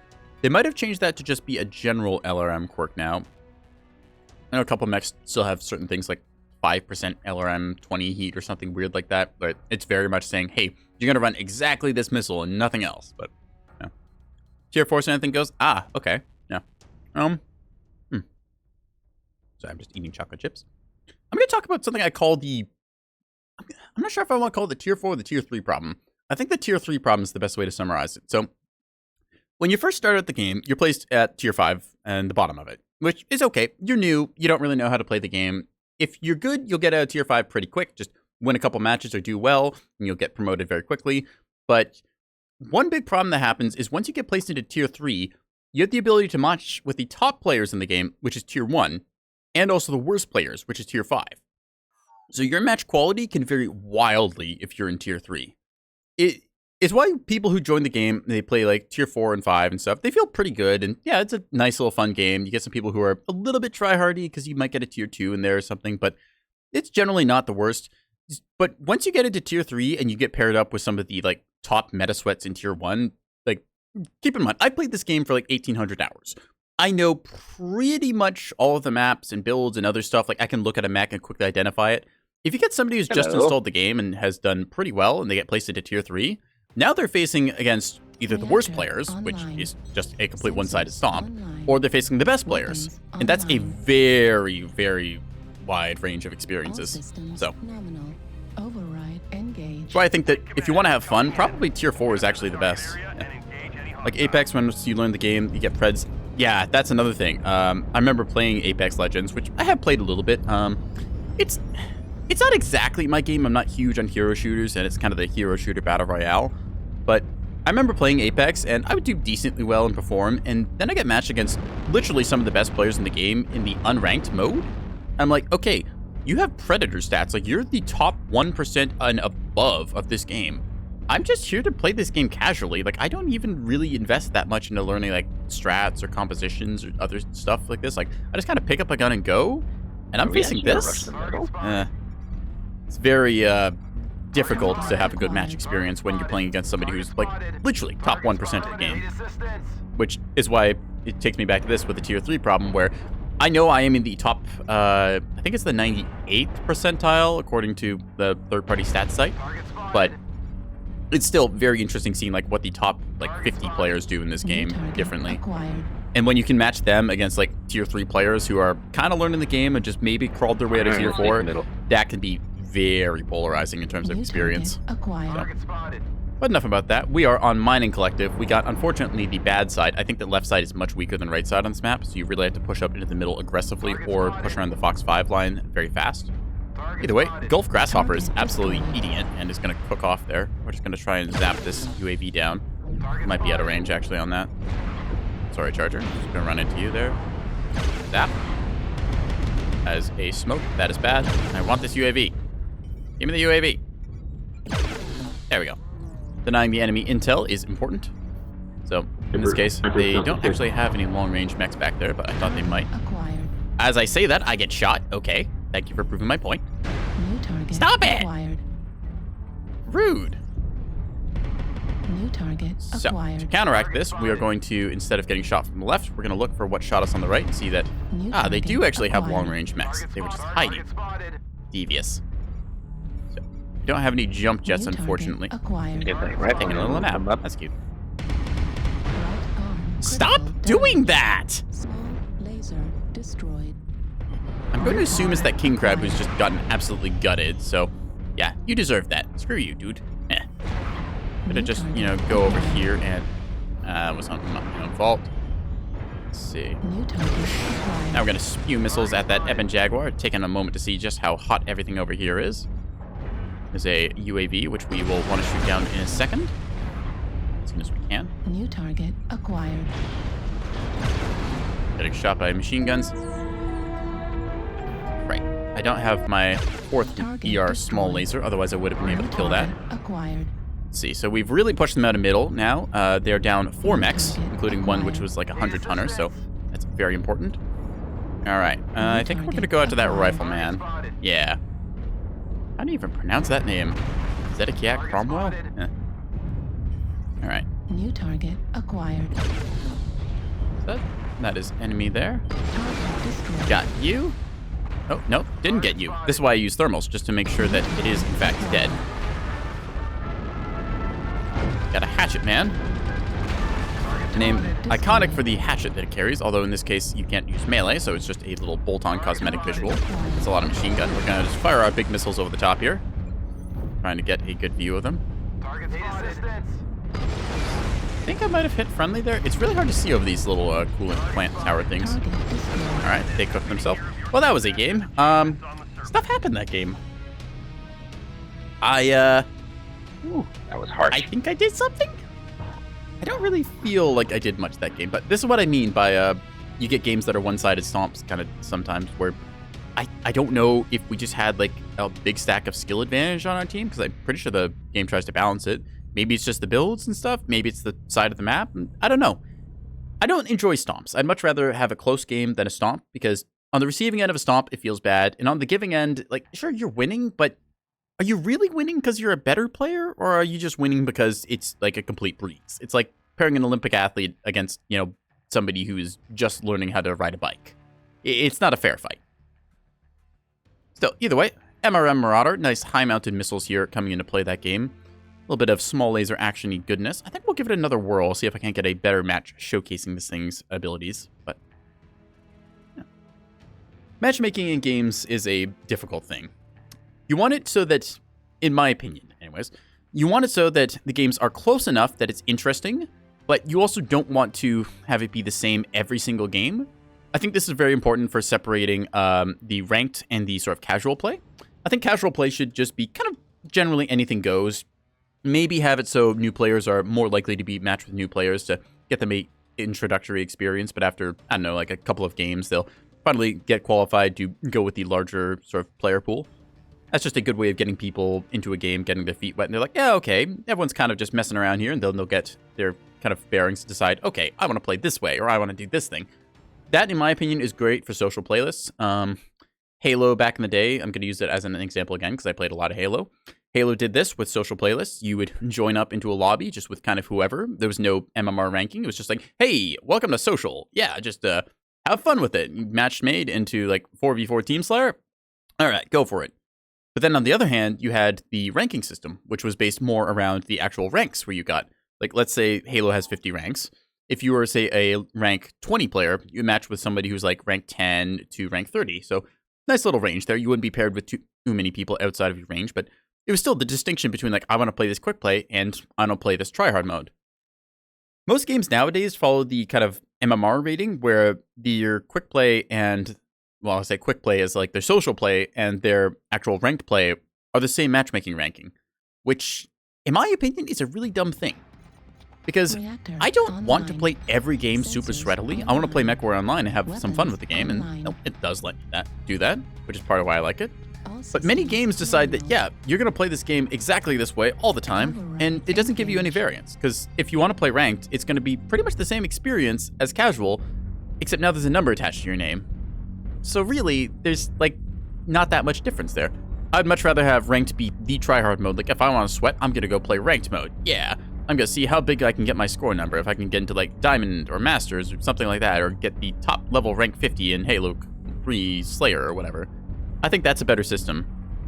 I do believe that MMR has its place, but at the same time, if your system is just going to go with MMR as, like, the matchmaking thing, then I don't think that's going to do very well. I think sort of a social soup is the better way, where you get some people who are really good, you can partner up with and see just the lengths that the game can be pushed to, but also you want some people who are just new, and that gets you the nice little mixed experience. So, the other thing, which is MMR and a bunch of numbers and stuff like that, is not always conducive of fun. Because, don't get me wrong, I enjoy having a good game where I can play very well against the enemy, and we end up just eking out a win barely because one of us is ever so slightly better, or does something sneaky, or has a good idea. Delta 3. But let me just see what is up over here-ish. Target spotted. Running at 70-ish kilometers an hour, so we're decently quick, but also not the fastest thing. Can't see anything past that little glimmer shade there. That's my kind of rambling about matchmaking ranking. I think it's much better to just have a group that can get together and have fun, because you don't need a match to be perfect. That was rude. To be perfectly balanced for it to still be fun. It's part of the fun of persistent lobbies, which is something that's largely been done away with in recent years, because everyone just wants to be put into the matchmaker queue according to, well, analysts or whatever. Target spotted. Not you. That. Target spotted. That's a nasty splat build. Ugh.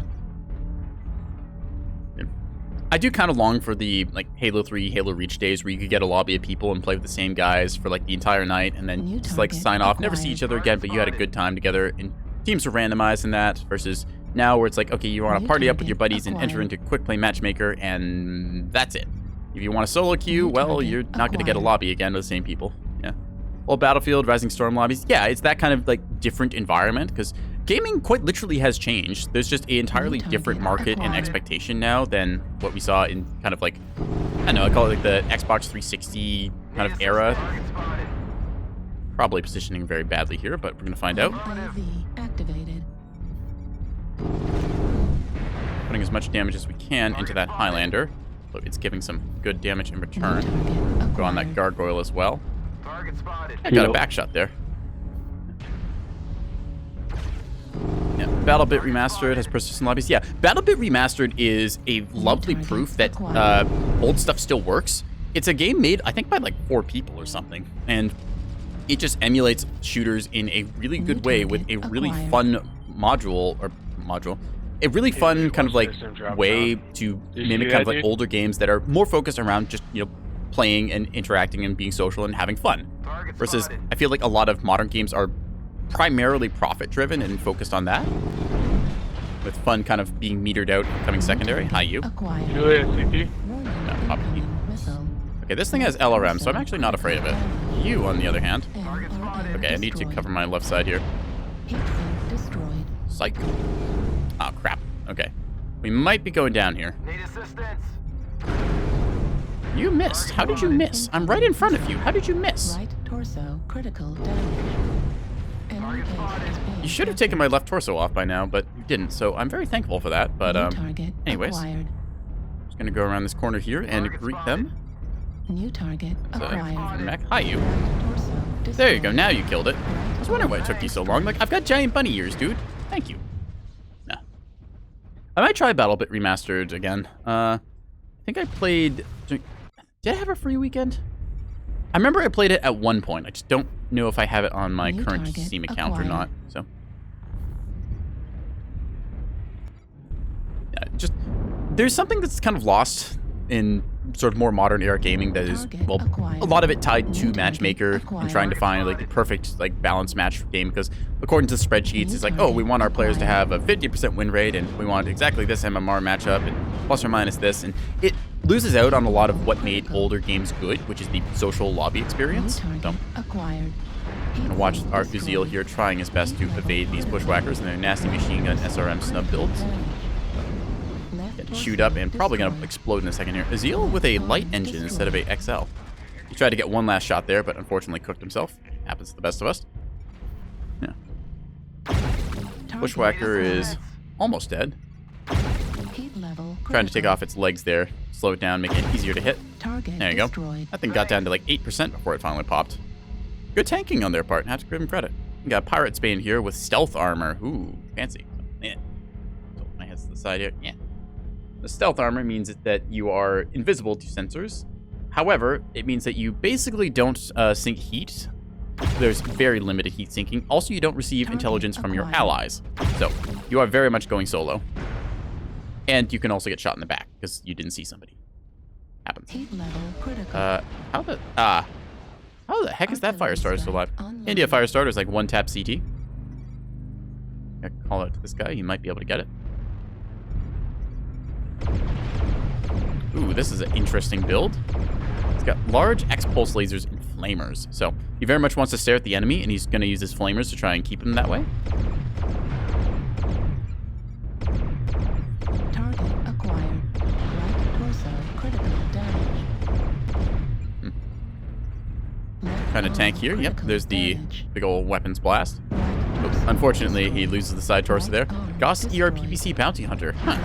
That's a throwback to Goss PPC days. Oh, in this case, we see this thing is overheated because he got flamered, but unfortunately, we're not going to make a win out of this one, so we'll just give him an old GG, as it were. So, 8-12, not the worst. Yeah.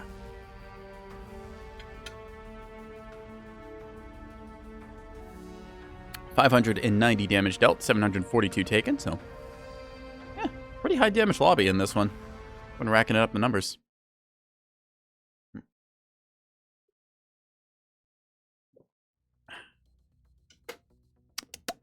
Big sippy.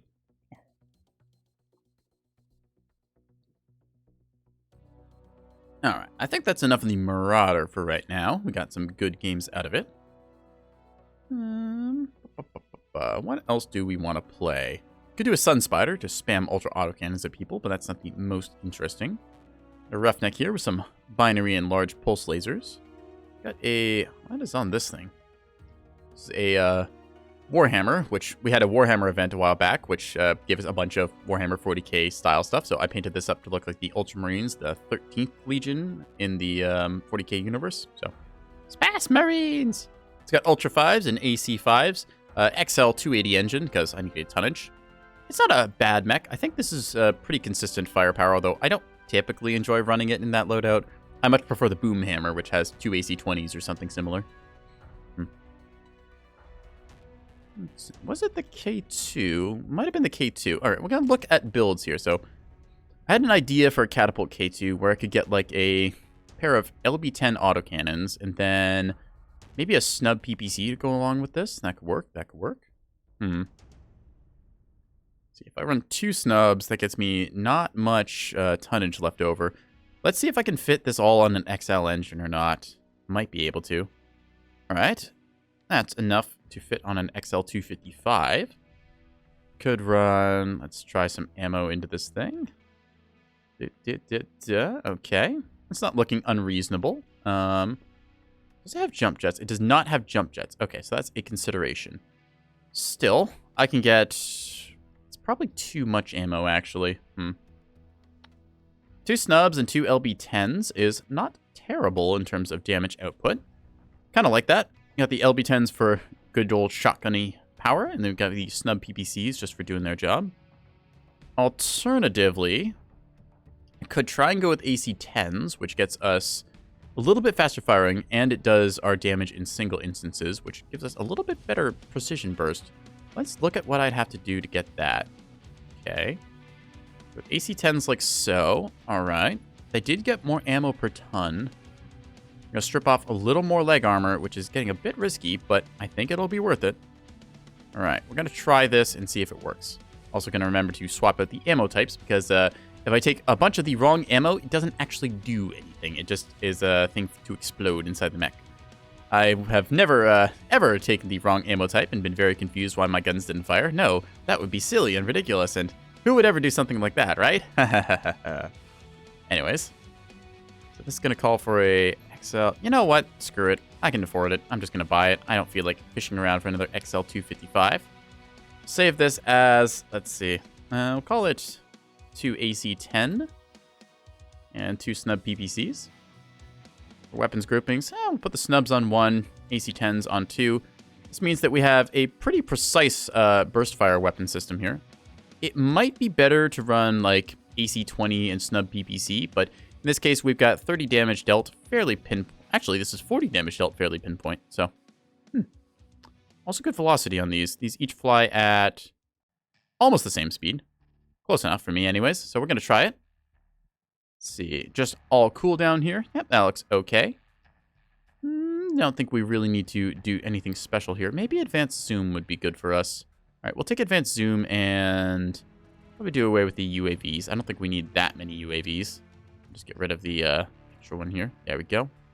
Go back to skills since we freed up like, I don't know, 4 points and invest in something or other here. I guess some range couldn't hurt. We'll go with range. There we are. We can purchase some skill nodes. Yeah. Perfect. And that will be good. All right. Got enough range to be dangerous. Our snub PPCs are kind of our close range damage dealers, and we got our AC 10s providing that sort of mid range at the 450 meter mark. So I'm gonna save this thing's loadout like so, and go ahead and give it a shot. It is an XL engine, so if we lose the side torso, we are gonna be in a bit of trouble. But the catapult is fairly generous as far as side torso and center torso hitbox goes. So if we just wiggle our nose around a little bit, we should be okay. Yeah. All right, Rubelite Oasis sounds good for us. We could vote Bogchamp, but we did not see it in time. Also, nobody else voted it, so we wouldn't get it. Oh, a couple people voted it. Oh, we should have voted Bogchamp. Oh, well. We might end up on Mining Collective, which would be a little annoying because we don't have jump jets in this variant. Okay. Still, we're in kind of a mid to close range build, so we should be okay here.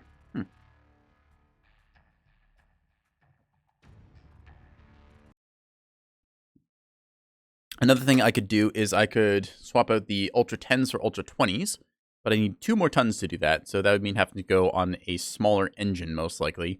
and I've already got a pretty small engine in this at an XL255. I might be able to drop down to an XL225 and fit Ultra 10s in, but that then means the build is getting very hot, since snub PPCs generate a good chunk of heat on their own, and Ultra 10s, they're a little hot too, so we'll see. What do we got here? Ken Harkin, yeah. Kenergy, as it were, King Mufasa, Viking yelling, ah! Didn't want to yell too loud because I might blow out the mic and all that. Give the 007 salute to everyone involved. Let's see where we go from this. Yeah.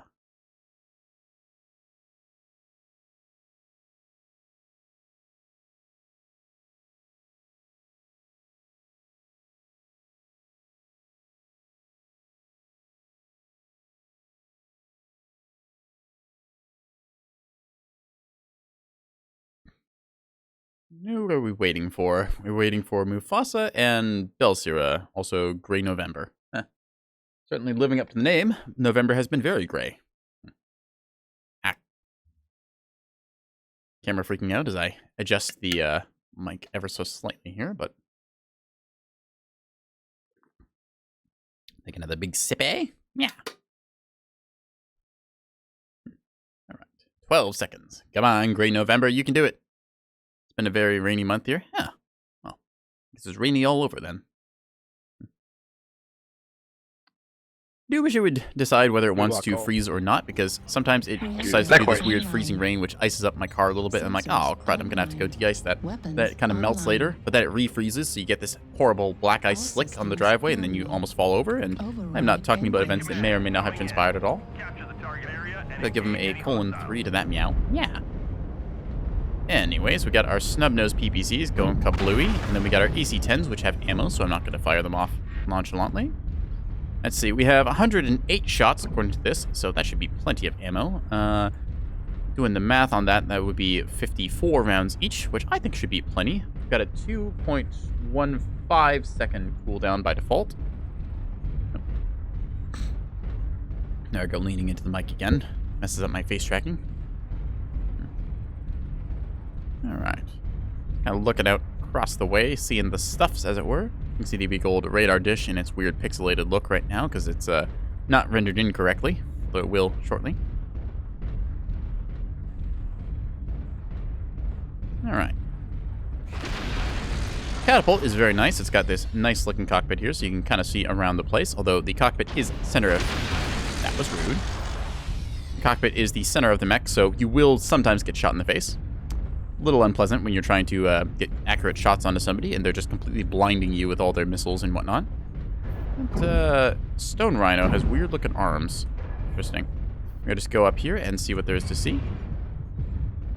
Expecting somebody right here. There's somebody to our right, but we're not going to engage on them. It's not yet. Oop, Sun Spider marked. That's the 4 Ultra 10. Yeah, it's 4 Ultra 10s build I saw earlier. Or rather, I had selected earlier, although didn't decide to run. They're probably going around the outside, around the outside, given that I don't see any of them. So we are going to go after that one. Roughneck and a Krail here already. You can see a supernova there hanging out in the back. It's got streaks and hyper assault Gosses. Alright.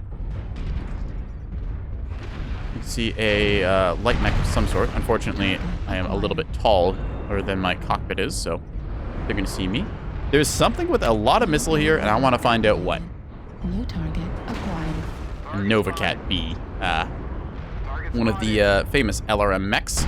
I just shot in the face. Now, because it's locked me, I'm just going to get into cover, and then it's going to waste a lot of its damage. Stop shooting at me. Where are you shooting me from? You. How did that not hit? I swore that was centered on this not crosshairs. So he was centered on my crosshairs. That one hit. Okay, there we go. Thank you. Stop shooting me. Rude. Now, unfortunately, I was XL checked there, because I was the front line, and the rest of our team is kind of hanging out in the backside. I was hoping that our more aggressive frontline brawler mechs would get up front, but it seems that our Krail in other company are going around the right side here, rather than just in the mid. Maybe it was for the best, because we did get shot from up top. Roughneck kind of taking the spot where I was. It's got a LB20 and oh my god, it just fired all of those at once, and I don't think those registered because it didn't seem to kill the mech. Yeah. Rather unfortunate that. Maybe it did some damage, but still. Artillery strike online. Gotta scratch my nose. Trying not to sneeze. This probably looks ridiculous on the camera. Yeah, it does. Anyways. Hyper Assault cost 20s, as expected. In the current meta. A bunch of heavy larges on this Timberwolf. Let me just tilt my head down to the side and slouch. Watch out, Kilos. There's somebody that goes 6. See, On the heavy other ramp. PPCs on our Raven here. Got a bunch of ER larges on this and SRM4s. Okay. Interesting combo. Normally you don't see the mixture of large lasers and SRMs. UAV Echo 4. Classic Sleipnir here with LB10 autocannons and a quartet. Nice little shotgun blast we're watching go on that Crusader. Artillery strike online. All heavy machine guns and a medium pulse. That is so many heavy machine guns. That's just a larger Piranha. Holy crap. And then light PPCs AC5s. Okay. Tell you what. New target acquired. Piranha with, I think that's like, level critical. how many medium lasers is that? A lot of lasers. We're going to go with that. So we're going to go and queue into another game. Ah, crud. Okay. Never mind. We're going to crash the desktop. Well, chat, unexpected error, as it were. We're going to go ahead and go on a slight break here because I need to run commercials, and also the game is compiling a crash report. So we will be right back.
Ah, that's why. Okay, I had set up the wrong tab for audio. That's why. All right, so we are back, chat. Thank you for waiting.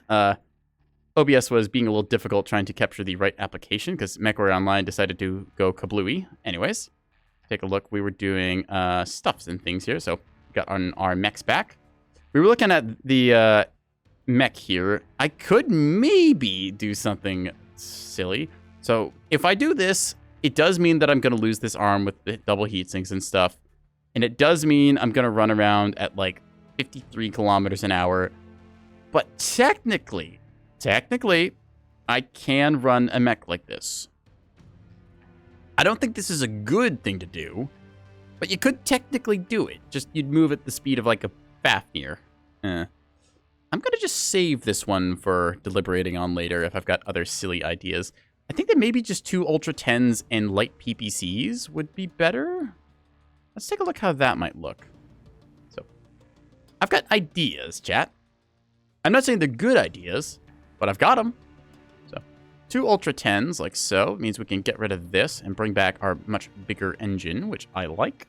Getting a couple internal engine slots is good. Okay, fit a XL 280 in this.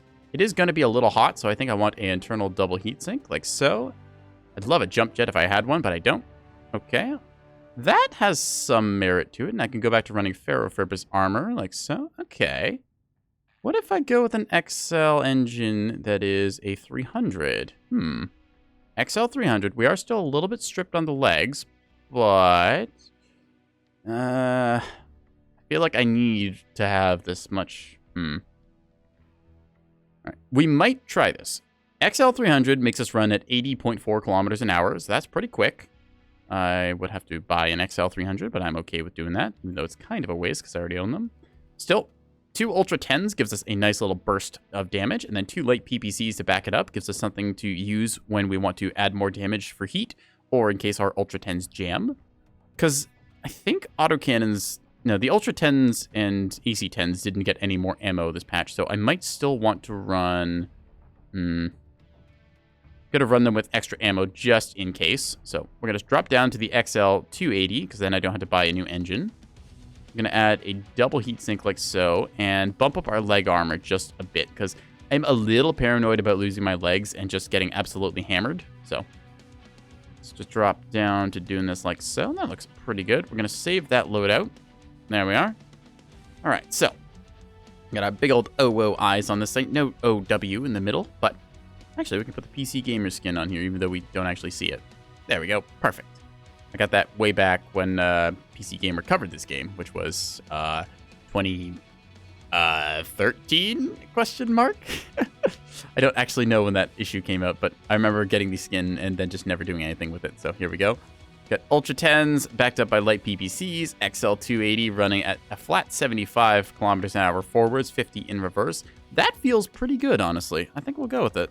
So, let's see. Definitely going to want heat gen in this thing instead of cooldown because it is going to get spicy in this cockpit otherwise. And I already melt under high temperatures, so gyros for that. Good. Radar deprivation, heat containment, all this other stuff seems pretty normal, so we'll go with what we got. Put 2 points into range. Why not? I don't think I need it, but I'll just get it anyways. Oop, I'm good on this. All right, there we go. So 2 available skill points in case I decide to change my mind on something. Oh, right. Ultra autocannon jam chance reduction. That's what we needed. Good thing we had those 2 extra points, chat. See, I'm just cleverly thinking ahead. Haha, yeah. Anyways, yeah, we can pretend that I was going to spend those. So we'll just take our mech out here. 2 light PPCs, 2 Ultra 10s. I think that it will do pretty well. We can do some good chunks of damage with that. Nasty little surprise burst. So we've got 10 damage normally with an Ultra 10, although you can fire while it's on cooldown, dealing 20 damage. So really, when we pull the trigger on this thing, we're going to deal about 50-ish damage, which I think feels pretty good. Let's take a look. So we got Terratherma Crucible with any luck. A bunch of people voting Frozen City. Given that we are kind of a mid-ranger mech, that's not the worst thing. A couple voted for Mining Collective as well. I do want to go to Terratherma Crucible. It is one of the newer maps that I have been kind of enjoying. You can get some fun brawls around the middle section with the volcano. I prefer it much more than the regular Terratherma, which personally I think is just kind of a boring map. There's a lot of empty space on it that's not really used. Most of it's just high ground terrain, blocking stuff off. there's not really good cover in the middle field, and Terra Firma is just not a very fun map, I'll be honest. Plus, there's lava that when you stand in it, you overheat a whole bunch, which really limits where you can position yourself, and it's just not enjoyable, in my opinion. So there, yeah. And the volcano doesn't even go off. Like, who has a volcano map with a volcano that doesn't erupt? Who does that? Like, I'm supposed to try and dodge meteors and lava flows and all this other cool stuff. But no, it's just a hot map with volcanic rock and a whole bunch of lava and stuff, and it's not cool. Meh. We've got Elite on the other team here. Okay. Got David Bowie with us and Black Kaiser. A couple names I recognize around here. Give him the old 007 salute. Now, let's see if we can't get a good match in. So, compared to the last time around, where we were focused more on sort of our frontline firepower with a nice little 40 damage pinpoint strike using 2 AC-10s and a pair of snubs. Oh, we got an 007 back. Thank you, Aiba. Very cool of you. We're going to try and see if we can't get some nice little double tap. Unfortunately, the Ultra 20 does not fire a single 10 damage shot. It fires 2 5 damage shots in quick succession, so we won't be having the same exact kind of pinpoint Alpha Strike damage. But we can spew a bunch of bullets towards the enemy, so we're going to go with it. Take another big sippy. Where's my big sippy bottle? There you are.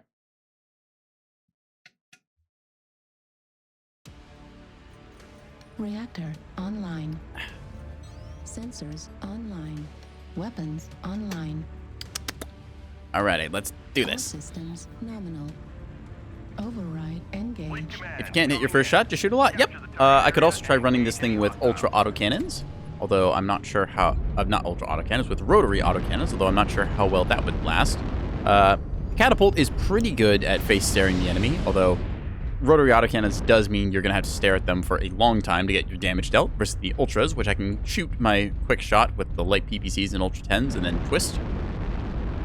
See the Viper taking off there. I guess snakes can fly. So, expecting the enemy to be around there. We're going to try and go up in the same way that we did, although being a little more cautious now. It is mining colony domination, so they will be compelled to go into the midfield here.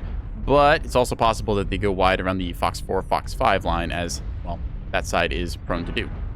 Saw for a brief second something ping there. I think it was a medium. It's going to knock over all of these fences because we can. Yeah, a little property damage. It was like that when I got here, officer. Target spotted. Target Anyways, acquired. that is a Shadowcat. Oop. There I go, saying affirmative again. Gotta really be careful where I drag, whether it's to the bottom right or the top right. Let's see. So I'm just going to park here for the moment, because when I parked up there, I got shot way too much. Maybe even going as far as to go over the right side here and see if I can't get some cheeky shots on somebody. Yeah. All right. Radar dish in the back. Nobody on it so far. Aha! I see a rifleman. Does the rifleman see me? No, he does not. Hi, buddy!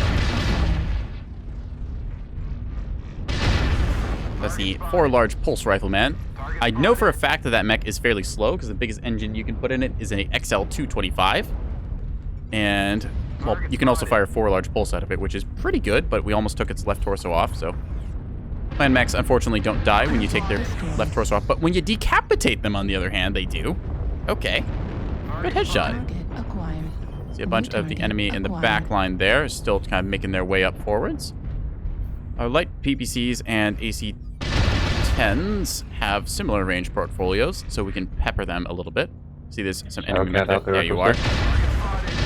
I had a sneaking suspicion there was going to be somebody hiding up there all game. I was right. New target acquired. It's the Jenner with no cooldown, the Compy Got name. one out in Delta 6. New Two target now. acquired. Let's see. Trying to scope in on you. Just going to hold this firing line, I think, because I'm denying them access to the circle and also being a threat. Not to say that I'm not already a threat, but I'm just being a little bit extra of a menace. Take a look at that and take that out with a nice little blast from our light PPCs. That Warthog there really living up to the name with the old pew-pew machine guns firing. I'm just going to hold them here. I don't need to go any further. I just need to hold them. Target acquired. I would like to hit that Jenner, though. You see it just kind of holding the laser there. All right, we're going to try and hit that Jenner, peeking around this left side, and then... Target spotted. Sorry.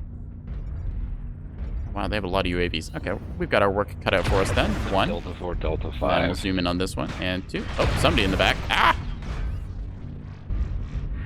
Okay, so we're gonna instead go up this ramp and then go up around the side there. We're gonna look, making sure they don't get anything funny. Oh, can't reach that one. Okay. Stop that, you. New target Bloody acquired. machine guns. Fire starter indeed. 4 machine gun, 4 light machine guns and 4 medium lasers. Okay, you there. Target acquired. And anything down here? Nope. Okay. Check the right side here. New target acquired. Something with a large laser that way. Okay. Switching to thermals and night vision. Just getting a quick glance around. What is over there? There's something over there, but I can't see what. All right. We are just going to push up over here because that is a almost like mech. Okay. Hi, buddy. How you doing? You have screwed up because I am in gun range and... Okay, you're legged. Cool. You are almost legged, I believe. Yep. How are you not legged? The hell? Am I tripping? Were my shots just going through him there or something? What the heck was that? All right, UAV up so we can see, and then you're gonna take your right leg off.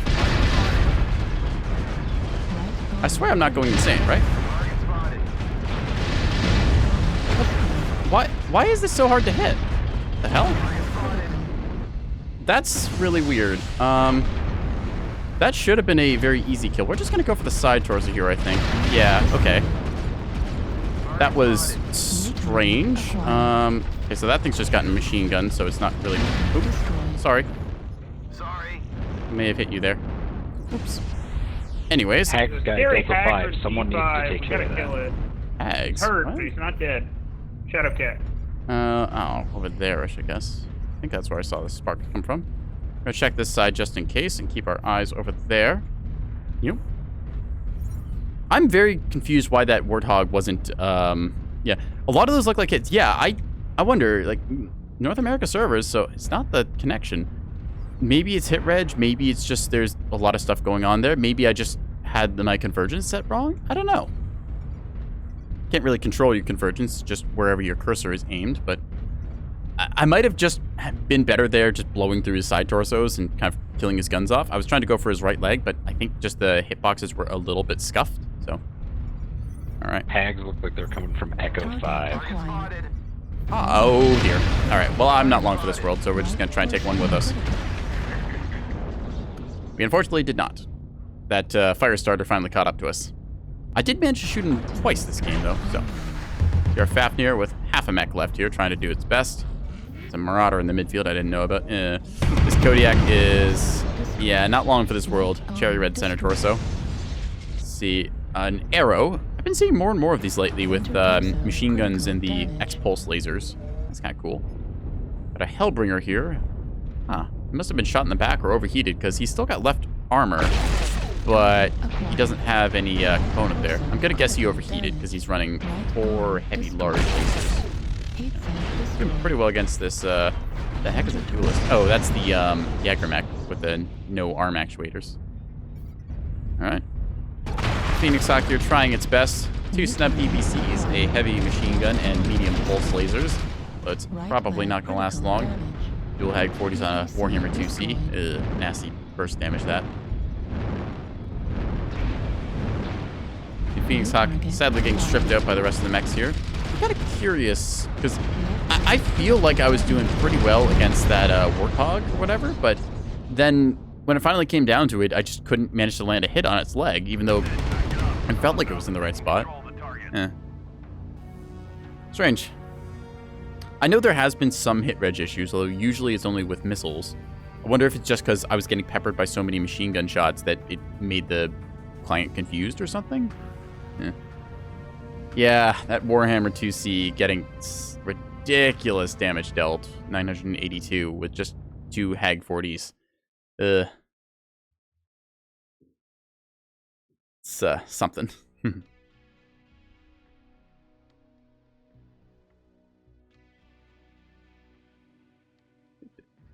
Alright, let's try something different, because the catapult has been giving us a little bit of trouble. We did decent that game, but Still would like to get another win in here. Could go with a snub-nosed Warhammer. That's kind of fun to just throw snub beeps at people. Could also go back to the Rifleman, which we were very happy with. A Grasshopper with its binary lasers and whatnot. Decisions. Have I played Clan Assaults much? Could play a Scorch, which is a nice little brawler. Blood Asp as well has ultra autocannons, very high mount. I don't think we've thrown many bullets at people. We might want to do that. We can look at the Madcat 2B here. So this mech is unique in that I can fire 2 ultra autocannon 20s when I would only normally be able to fire 1. But in the current existent meta, it makes me just wonder, what if instead of ultra 20s, I just, you know, ran Hag 30s instead? Because, like, I'm pretty sure they're just kind of better. Long range, Gauss damage. I could run the large lasers as well on this thing. That's kind of annoying to see because it would probably be pretty good. I'm just going to make this build before I forget about it. So there we go. That's very fast as well. Wow. 2 large lasers like this. Stripping out the heat sinks. Then it'd be like 4 tons of ammo. Yeah. This might be a little too hot, actually. I know on the Marauder, I like running more heat sinks, but we'll put that in the head. Yeah, you could run something like this, which is ridiculously fast. 77 kilometers an hour. You've got Gauss rifles and large laser combo. It's pretty darn good. I'm going to save this build as something for later. 2 Hag 30, and then 2 ER large laser. It's just my sort of formatting that I do with these. All right. I could run a Hag build, but I don't know. Like, I kind of feel bad using them because I feel they're still overtuned and feels kind of like an abuse of power. Instead, we're just going to spew autocannons at people because, you know what? Autocannons are fun. Autocannons go pew-pew. We've got an Ultra 20 in our left torso and then 2 Ultra 10s in our right. Our left arm is just empty space because we don't actually need it to do anything. And in our right arm, we've got just a bunch of ammo because I couldn't fit it elsewhere. With that being said, actually, I'm going to balance the leg ammo a little bit here because currently I've got it all kind of very binary stated. There we go. Save that build as my Ultra 10s and Ultra 20 build. Save as complete. Error code. What? What do you mean error code? How do you have an error code? Okay, just gonna change loadouts then, I guess. I can run this, I think. We're just gonna say yes and go from there. Remember, if you don't read the error code, it didn't exist. Just click past it and say, yep, that thing doesn't happen. Sippy out of my water bottle. Psych chat, I lied. It was my coffee thermos. Yeah, you were bamboozled.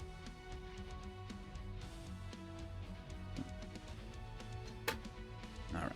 Let's try and find a match with some ultra autocannon goodness. We got a Blood Asp A. The ECM is pretty good for covering our teammates and ourselves. But that being said, we are also spewing a whole lot of autocannon fire at people, so it's kind of hard not to notice us and where we are. That is another thing about the Gauss rifles. They fire very small projectiles that move very quickly, so in terms of tracing where somebody is, you've got like a brief shower of sparks from their like launch point, but it's pretty hard to spot a all-black mech with ECM just hiding on a wall or from the distance, so it's another thing about Gauss rifles and whatnot. Yeah. Regular Gauss rifles also pair very well with a variety of laser vomit mechs because Gauss rifles basically don't generate heat. The Hyper Gauss do because they are, well, needing to be balanced in some way, shape, or form, but even so, they're not exactly balanced. We've covered that. But that's enough rambling about Hyper Gauss. We are in Camp Autocannon, and we're going to Vitric Station, hopefully for some assault, and we'll be able to spew our Daka Daka at people. It's very hard sometimes in this game not to shout Daka Daka Daka Daka as you're spamming the triggers for your ultra autocannons or rotaries or other just Daka related things. It's like when you fire your lasers, sometimes you just need to go pew.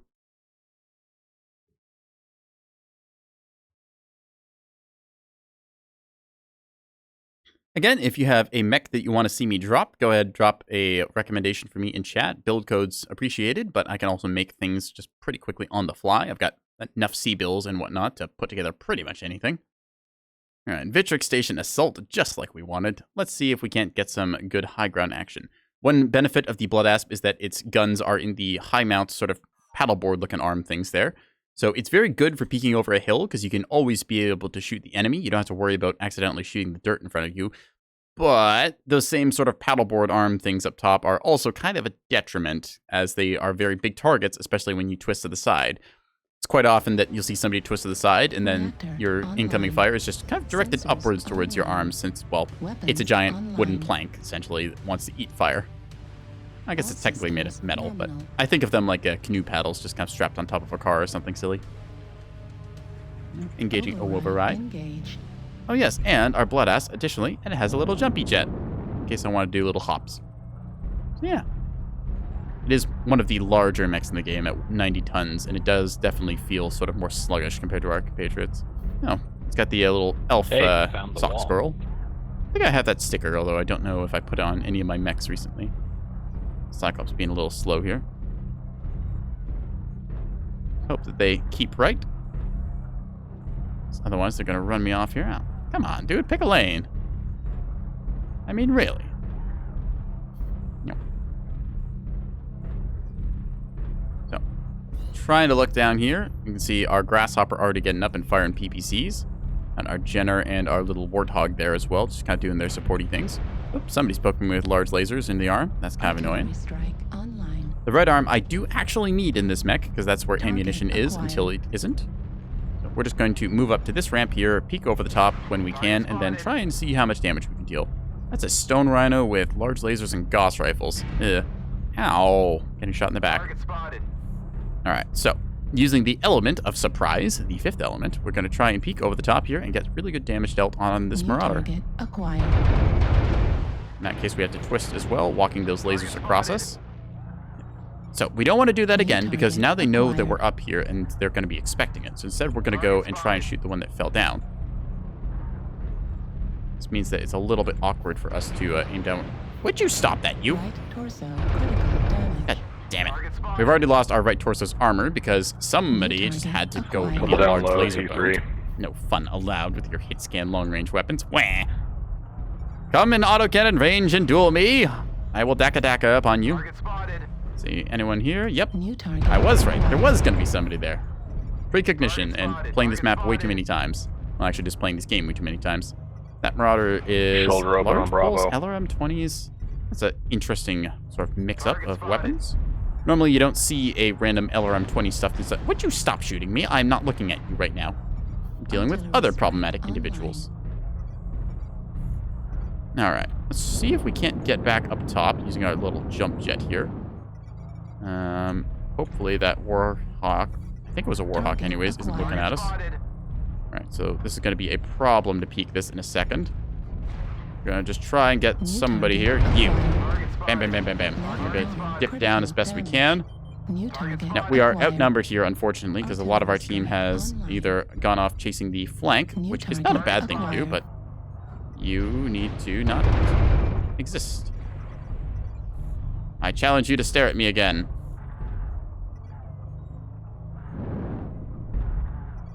Ooh, bud. Alright. We need a artillery strike somewhere. New target acquired. Target spotted. It could be a problem in a second. Are you on the low ground? You are on the low ground. You shot me. You shouldn't have shot me. You will pay for that. Thanks for running into my line of fire. You're next. Okay. Target acquired. Come here, Timberwolf. I'm going to put an artillery strike above us, I think. Or we're going to hide it. Because we're going to mark this location here, so that's where the smoke comes from, so that won't show it as soon. And then, ideally, there'll be a stone rhino right above us that's going to get shot by that artillery. New target acquired. Head critical? Ow! My face! No! My right torso. I've lost my ultra autocannon 10s, although we still have our 20s, even though we are now significantly hampered. Left arm destroyed. Let's see. Where are you? There you are. Switching to thermals. Uh-oh. My autocannon jammed a inopportune time. It's a Hag 40 mech with fresh armor. Don't really want to peek this, but I'm going to have to get an angle here. Hi, you. You're a piranha? Piranha. Alright. That's an Ebon Jaguar coming from my butt. And bam. Target spotted. See a lot of missiles and stuff running by here. Ah, you. No! Fortunately shot in the back. 3 to 10, not much we could have done. We lost our right torso's armor very early to a coordinated laser strike from a dire wolf, voting, I think it was 8 of them. So, nastiness there. 700 damage taken, so, yeah, it's what happens. 3 to 10, not really much we can do. I'm having fun with this deck of murder ball lately. Okay, let me just grab that build code, take a look. Do we have an AFK? We also had a 100-ton AFK. I'm going to say that AFK C1 KGC-000. So, in this case, we've lost game. Unfortunately, 100-tonner AFK just comes back now. Really, dude? And they instantly disconnect. You know what? You're getting reported for that, dude. Non-participation AFK. No. You could have at least tried to die with honor, and then I would have done that, but no, just had to sit there. Grumpy. Meh. Anyways, Oblix, let's take a look at what your build was. Go ahead and get into our mech lab here. So we load up again. See, mech lab tab. Import build. Let's take a look. What do we got here? Not selected mech. Yes, I'm aware of that. Okay, this is a urban mech with a Rack 5, a ER small, jump jet, Rack 5 ammo. Okay. I think I can run one of these. Do I have an R60L? I think the R60L has the jam chance reduction, right? Or autocannon rate of fire. Ooh. Okay. Let's see if I have one of these kicking around or not. Inner sphere. I thought I did. Apparently that's a urban mech that I don't own. Yeah, that's extra rate of fire. That's kind of cool.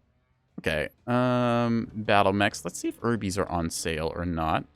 Unfortunately not, but they are also cheap. R60L. What do the regulars have? Is this like AC range, machine gun rate of fire? Okay. Yep. Extra ammo capacity in that. Okay, tell you what. We're going to buy one of these things real quick. Just grab that. 1.7 million C-bills, rather. That's kind of the reason why urban mechs are actually seen in the Battletech setting. They are literally just dirt cheap. So, get them. I think actually... Pretty sure locusts are still cheaper, but yeah. Urbies, very cheap mechs. They fill out garrisons on planets, and that works pretty good. Import that build. So we're going to tweak this ever so slightly. I'm going to put some of this rotary ammo in the head instead, because it's a little safer than the legs. Also going to give this, let's see, we'll give this case on that side, and then move the heatsink out of there and to the right torso. Perfect.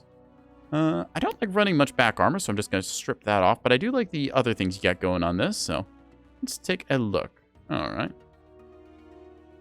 Now, it is worth considering running a pair of rotary 2s instead of a Rack 5, but I don't think I have the tonnage for that. How much does that be? That would be 16 tons. Yeah, that's a lot of tonnage. Rack 5 is already 10 tons, which is 1/3 of my mech's weight, so we're going to probably just have to go with this. I'll put the jump jet in the right leg as well, just keep the center torso safe. How much does this cost? Light Pharaoh, double, XL, 180. Yeah, whatever. Hey, Cheglu, hello, how you doing? Welcome to the stream. Let's get this urban mech going then, shall we? Just going to go to the old mech lab and get this thing colored up.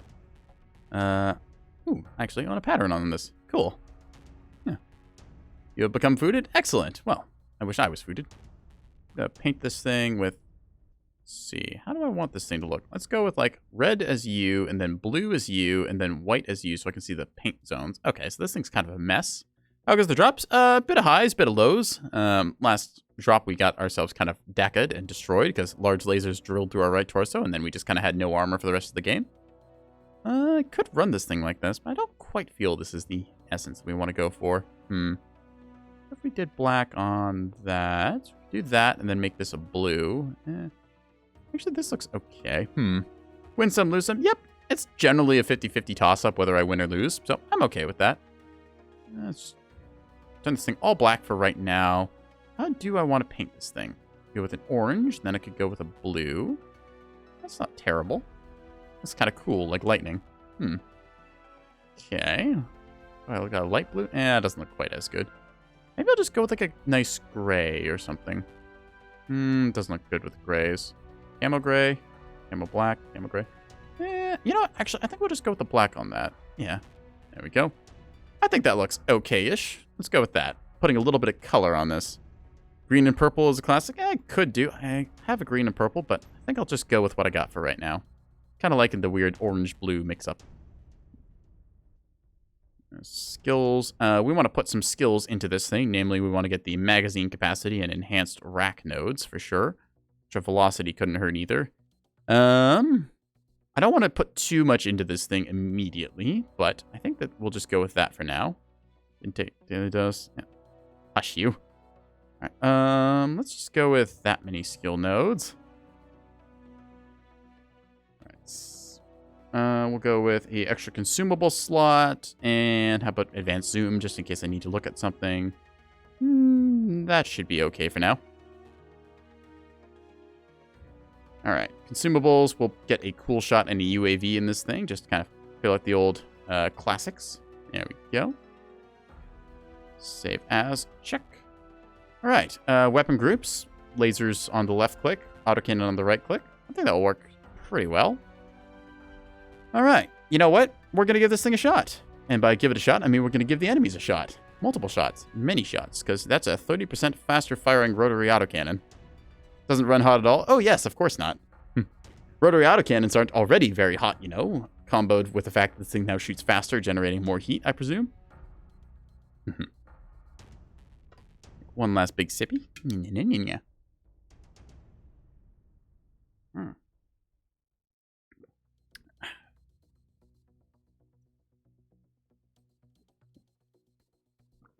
That's the last of the coffee thermos done. So, did we get the bog champ?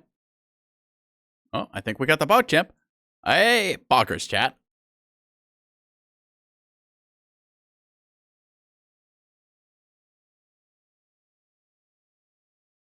All right, so we are now going to be the little mushroom in the bog, as it were, since, you know, urban mech's vaguely mushroom shaped. If a mushroom had a gun, that's what we're going with. Skirmish, so might result in a little bit of camping here, but we will see. Part of me kind of wants to play a large laser boat tonight because I don't usually play them. I tend to find them boring. You just kind of sit on one side of the map and just go pew, pew, pew, pew in tandem, but still could go with it. I'm hoping I didn't crash here. Nope. Okay, looks like we're good. Game kind of froze there for a second as it was just thinking about doing its stuff. Now the spinning wheel is going very fast. Look at that. Spinny. Yeah. Come on. Please don't make me the last one into the game. That would be very embarrassing, seeing everyone wait for me. Yeah. All right, we're in. Excellent. So, we weren't the last one. Yeah. Let's see, anyone we recognize here? Succubus. She's cool. Not recognize anyone else. Meat bags. Bear Claw. Well, I wonder if the Bear Claw map is named after Bear Claw. Might be. No way to know. I mean, I guess I could ask, but that would involve asking, and I don't feel like doing that. So. Sensors online. Is there a repair ticket inside of this thing? Hang on a second. All systems. What's that doing there? A little repair checklist thing. Interesting. Override engage. Okay. Waterfall up there. So, lasers goes zoop. Nope. And then this thing goes pew pew. So, once we start firing, we're probably not going to let off the trigger. We only use the best. Yep. We only use the best. It says repair, and then the date is scratched out. So I'm just going to assume that it's not important, you know? Plants. Glowing plants. Step-up plants. Bonk. And trees. You know, really the trees should know better. If they didn't want to get knocked over, they shouldn't have grown in my way. Stupid trees. Oh, and we got a singular jump jet, so we're able to jumpy wumpy our way around. See our, what's that, Shadowcat moving up there? A veteran founder, apparently, whatever that means. Foxtrot 6. I think that means they bought a package, like, way back when the game started or something, or they have a big supporters deal or something. Ooh, Warhawk with 4 ER peeps. Ah! That fires very fast. That's cool. Okay. So, we're only 540 meter range, so a little bit limited in that regard. But if we do get a chance, we can do some silly. Just jump on top of the space lobster carcass here. I may have gotten hungry earlier, so we may have eaten a space lobster. Don't worry, I'm sure they're not endangered at all. 25%. Just makes them taste better. Or mech R. Not like R60 or R anything, it's just R.